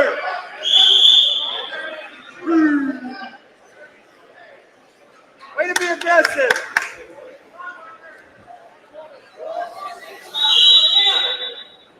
Go, Caesar. Come on. Go by 6. Set it up. Help pick. Help pick. Go get it. 10 seconds.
For St. Francis, Will Holmbo.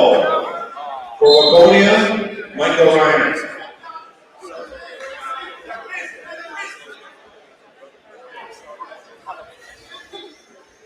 Get your shot, Will.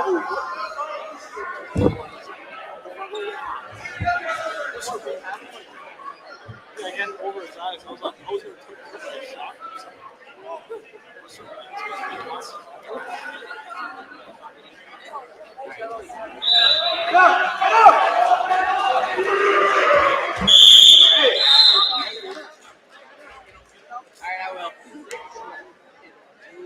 At Bear Clover versus Jacob Madica.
want it, go get it.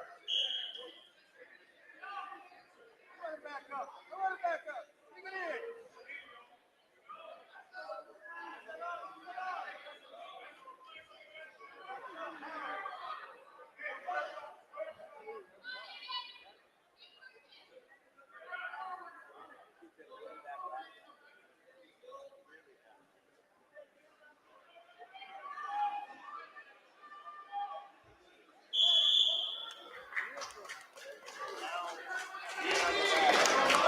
Boy, Will.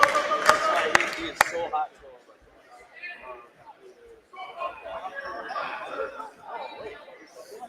So let it.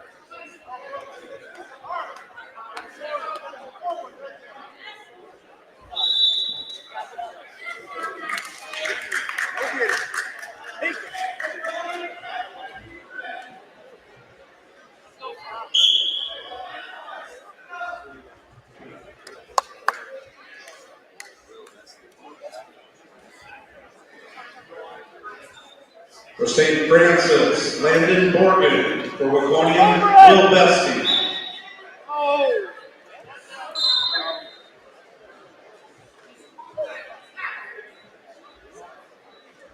Single. Get your three. Get behind them. Oh my. You're just gonna give it to him. Get your three. Right. Cover. Keep going. Do it again. How did you go from it? Switch to a double and dump it. Don't stop wrestling, Landon.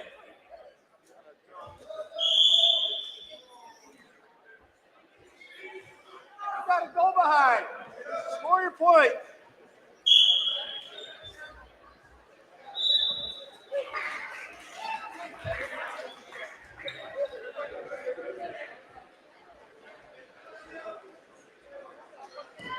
Hit it. Stick them.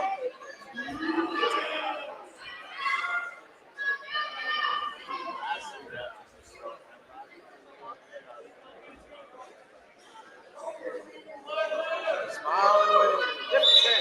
Look at your feet. There you go. You gotta go. Switch your grip on his arm. Switch his arm with your left hand. 20. Go. Get it. Now roll it up.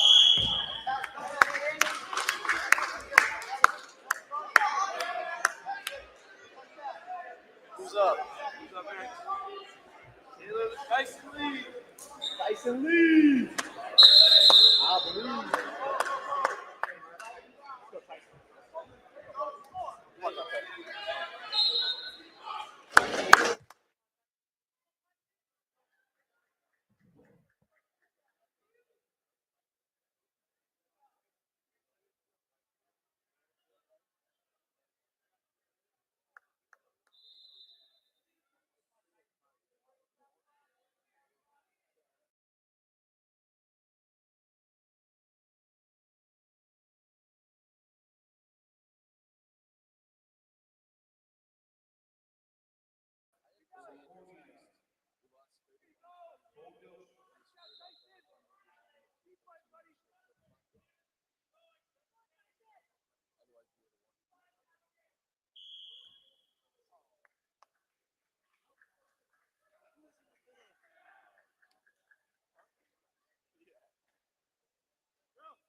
Nice, Bill.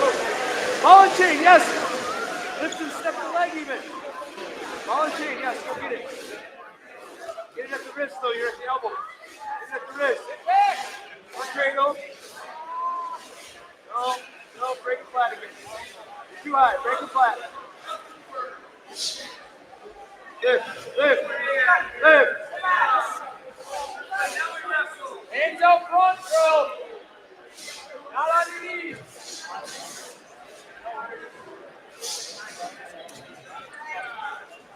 Stop! Pull the arm out. Pull your right back. Forward. Keep your hip up. Put your right hand on the mat. Come up. Hey, ball and kick. Right foot. Shoot. All right, get up. Got three. Get back. Get back. Go through. Nail to your belly. Let go of his head. Now we get out.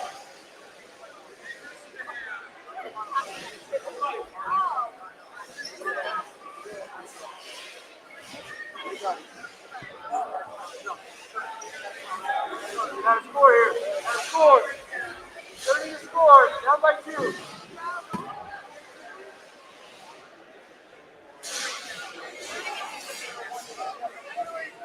You guys need to get in your back room.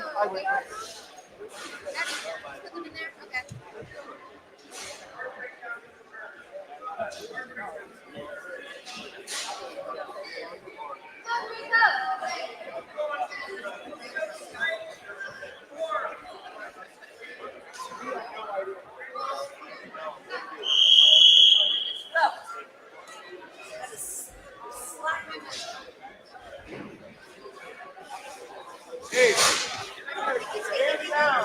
You're going to stop that low line.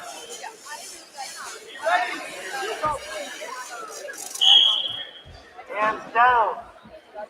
Stop here. Reach with your left hand, not your right. Stop here. Inside tie. Right inside. Circle. Set your shot up.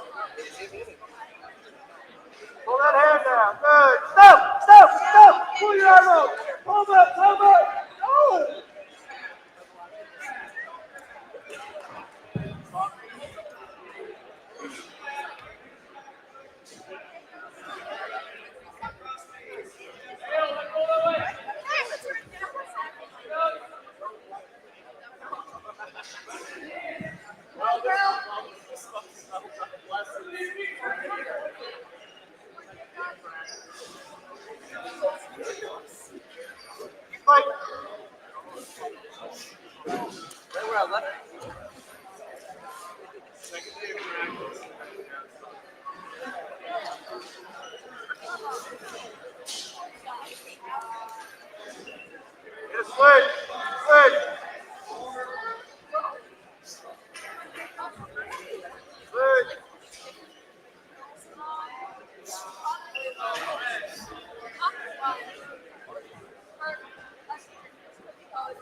wait, he's not up there. Yeah, I saw him. Actually, oh, he's right there. He's right there. Andrew, go pick the end up. Okay.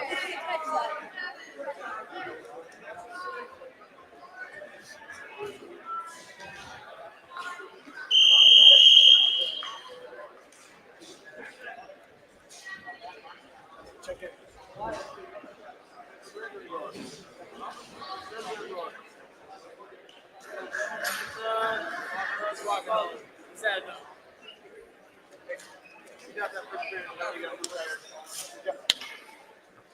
Just gotta work on stuff in the head all the time. I was trying to just like come around. I know. That's that one where he's got like a firework. Yeah. You did better on the second one. So you felt it. I went down. Roll by. Yep. Get it. Go get it. Double up. Throw it up. Lock your hands. Throw it up and lock your hands. Bear hug it.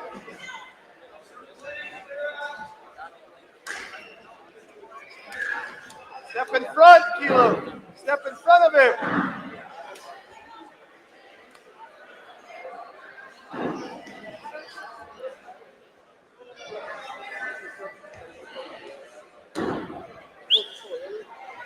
Kilo.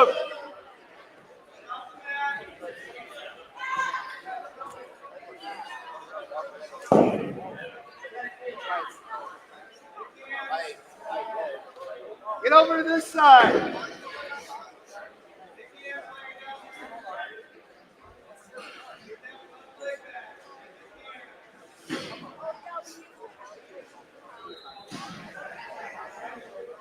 Grab his arm. Headlock. Good. Sit. Grab his elbow with your left hand. Now you start. Thank you.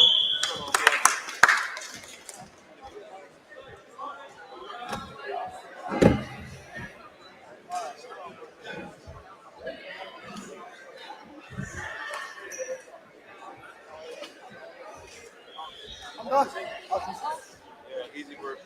Let's go there.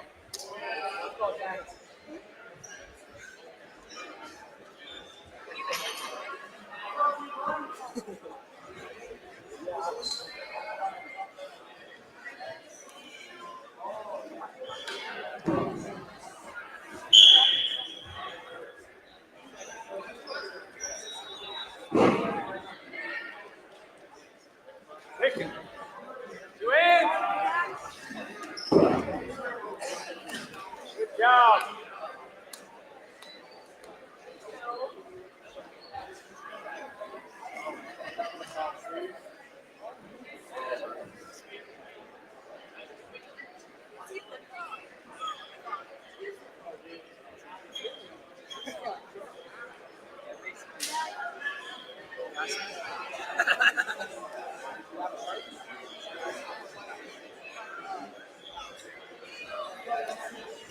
I like the way I want.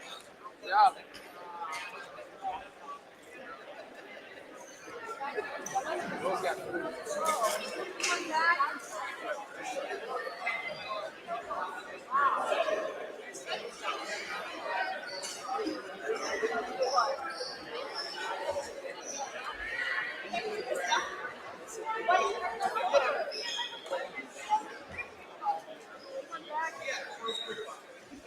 All right.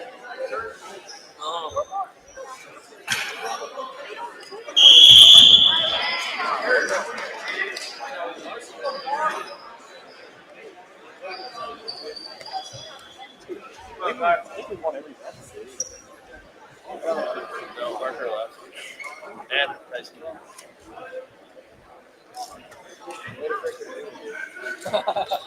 We're not done yet either. 2 more.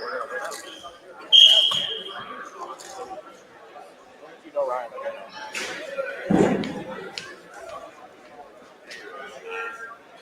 All right, hit that shot, man. Hit it, Gar. Let's go.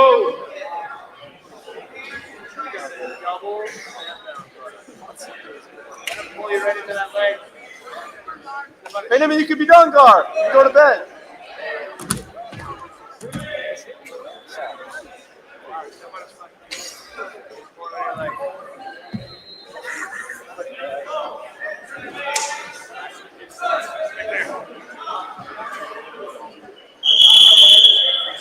Gar, he's pulling you right into his legs. Shoot. You got that good shot, man.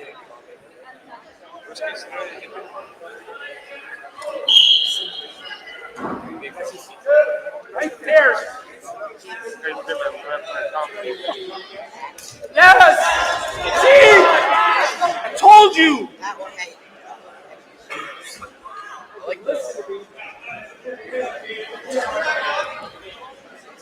Under the arm, guard. Under the arm.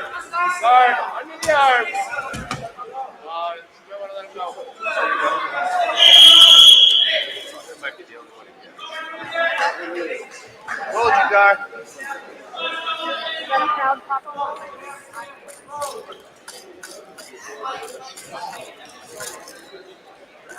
Straight into the nice and he's ready to go. Look at him. He said, son of a fuck. I got 10 there. I get my shoes out of my face. Underhook. Dig it in.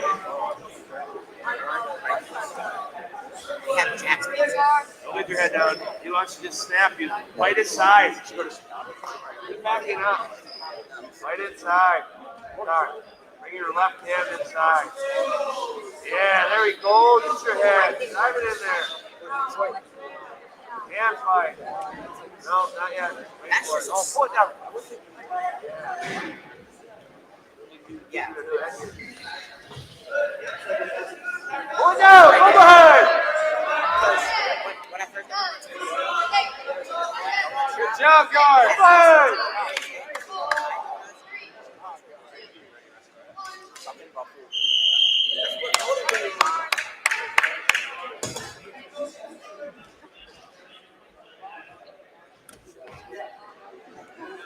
Guard. Guard. Stay behind the arm, right?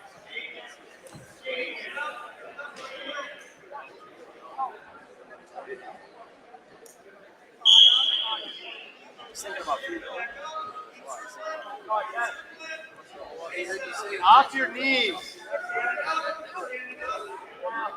Heavy, heavy. On your feet, forward.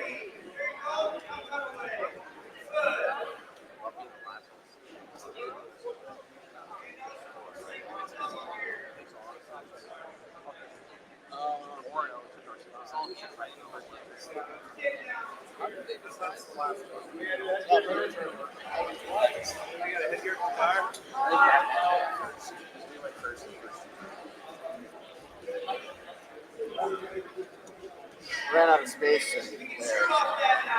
Oh, I guess I can go there.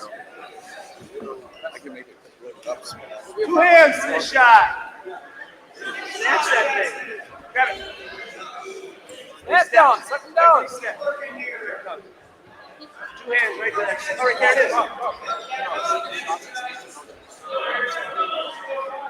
Not yet. Snatch single. Right there.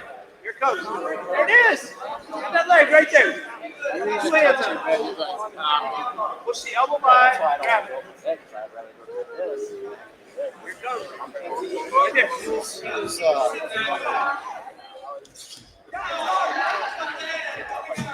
Good job.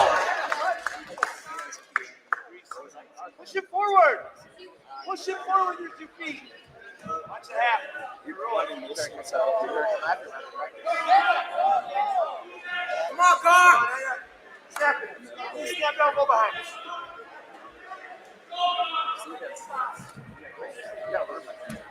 Two more of this.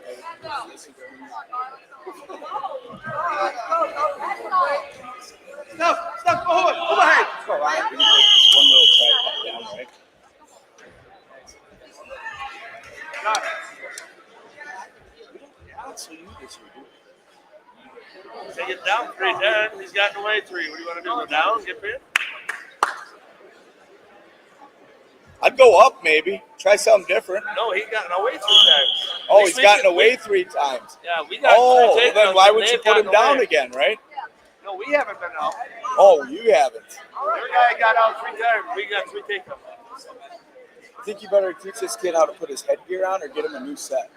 I think a new set. I'm not saying I'm going to do that. You might need a new set. Yeah.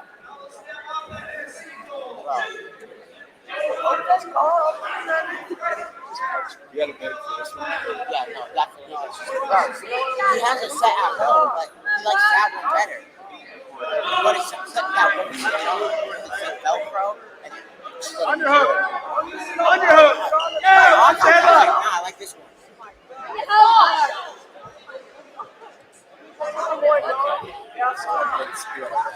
Let's go. Come on, guard! Come on, guard! Guard! Come on! Last double!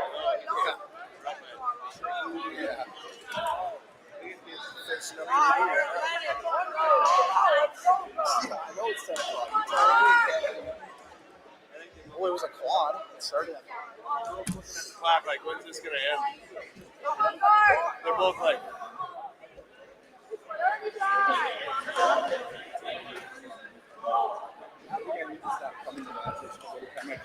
watch cardio wrestling.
get it, get to it.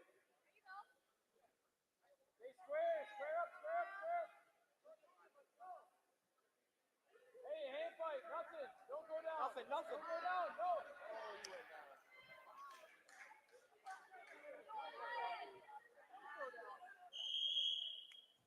Come on, Ryan.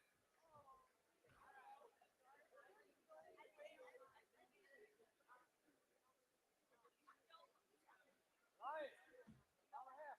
Go. Feeling good. We're good, Ryan. We're good.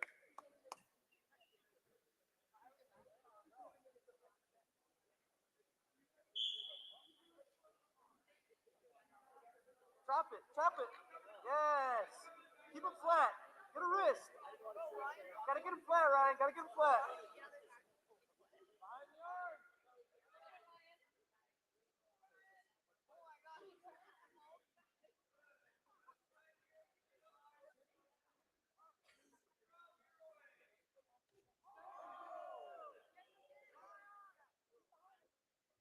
Find the arms.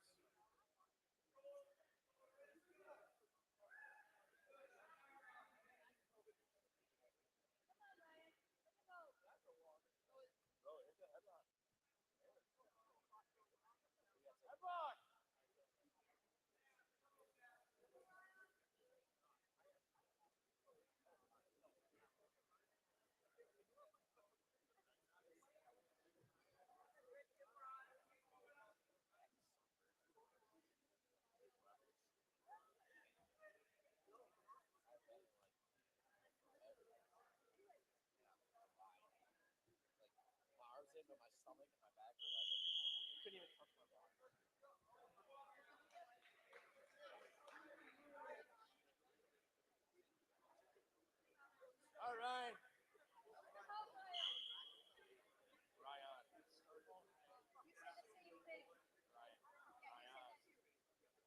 Grip that headlock.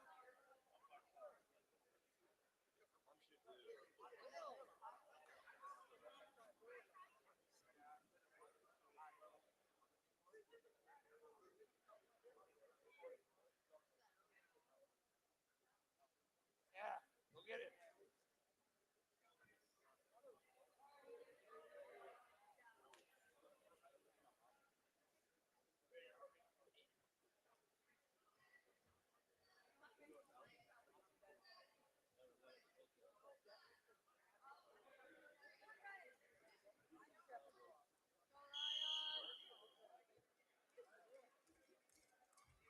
Hey, what have we been working on? Let's go.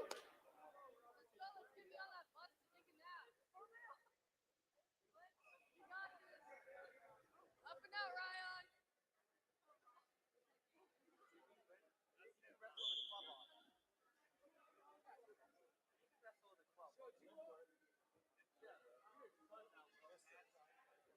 Back to your base, Ryan.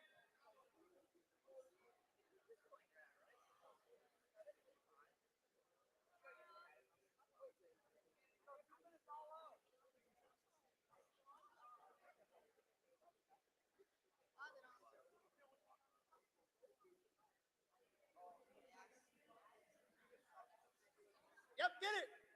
Get it. Come up to your feet now. Stand up. Right leg up. Right leg up. Go. Go. Huh. Keep going. No, don't reach back. Go, Ryan. Go, Ryan. 1 minute, buddy. 1 minute. Battle. Come on, Ryan.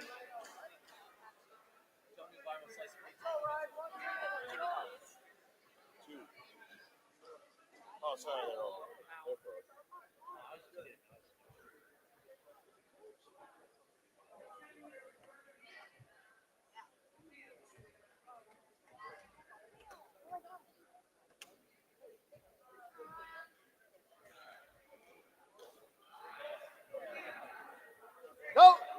Don't go, Ryan. Don't go.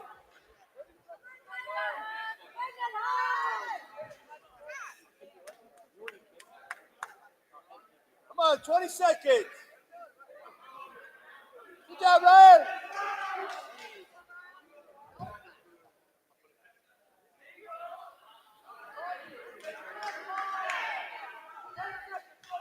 Don't give it up. Don't give it up.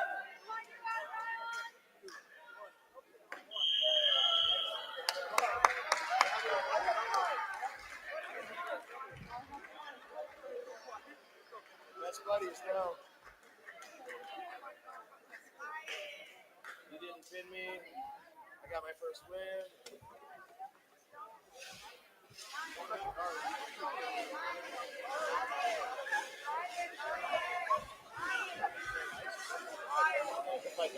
They keep fighting. Getting better every day, right? Better every day.